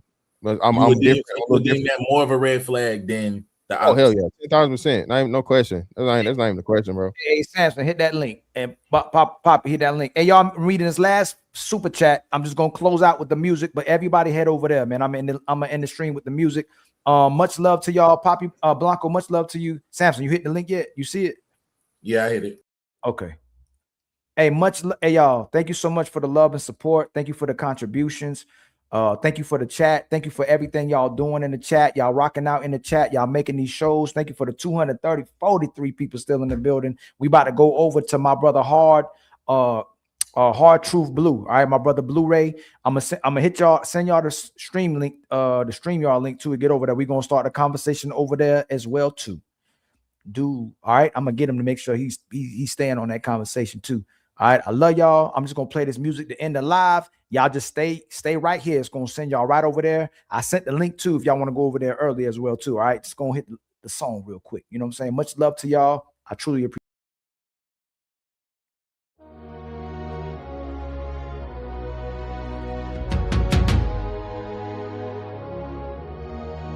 We rise higher through the fire. Hey, hey. Untouchable empire. Hey. Untouchable empire. Hey. Hey. We rise higher through the fire. Untouchable empire. Lift us higher. Hey. Hey. Oli and Fatty, bring truth to the streets. We stand for the people, never fall, never retreat. Untouchable empire, we don't break. We rise higher, every step we take. Higher, higher, untouchable. Higher, higher, untouchable. Yeah, we step in the room and the whole crowd lifts. Truth in our blood, that's the realest gift. We talk power, elevation, transformation, untouchables. Yeah, we built this nation. We ain't chasing clout. That's for boys, not men. We chase money, purpose, legacy, and man. Ollie with the flame and Fatty with the spark. We light up the world when the whole world dark. Lift up the people that survive. We bring talk, justice, unity. Every time we swing, we don't bow down. We stand tall and rare. Untouchables, baby, we everywhere. We rise. Through the fire, through the fire. We stand together in the light. Untouchable forever. This alright, this alright. Oh, we rise higher, higher. Through the fire, higher. Untouchable empire. Lift us higher, higher. Ali and Fatty, bring truth to the streets. We stand for the people, never fall, never retreat. Untouchable empire. We don't break. We rise higher every step we take.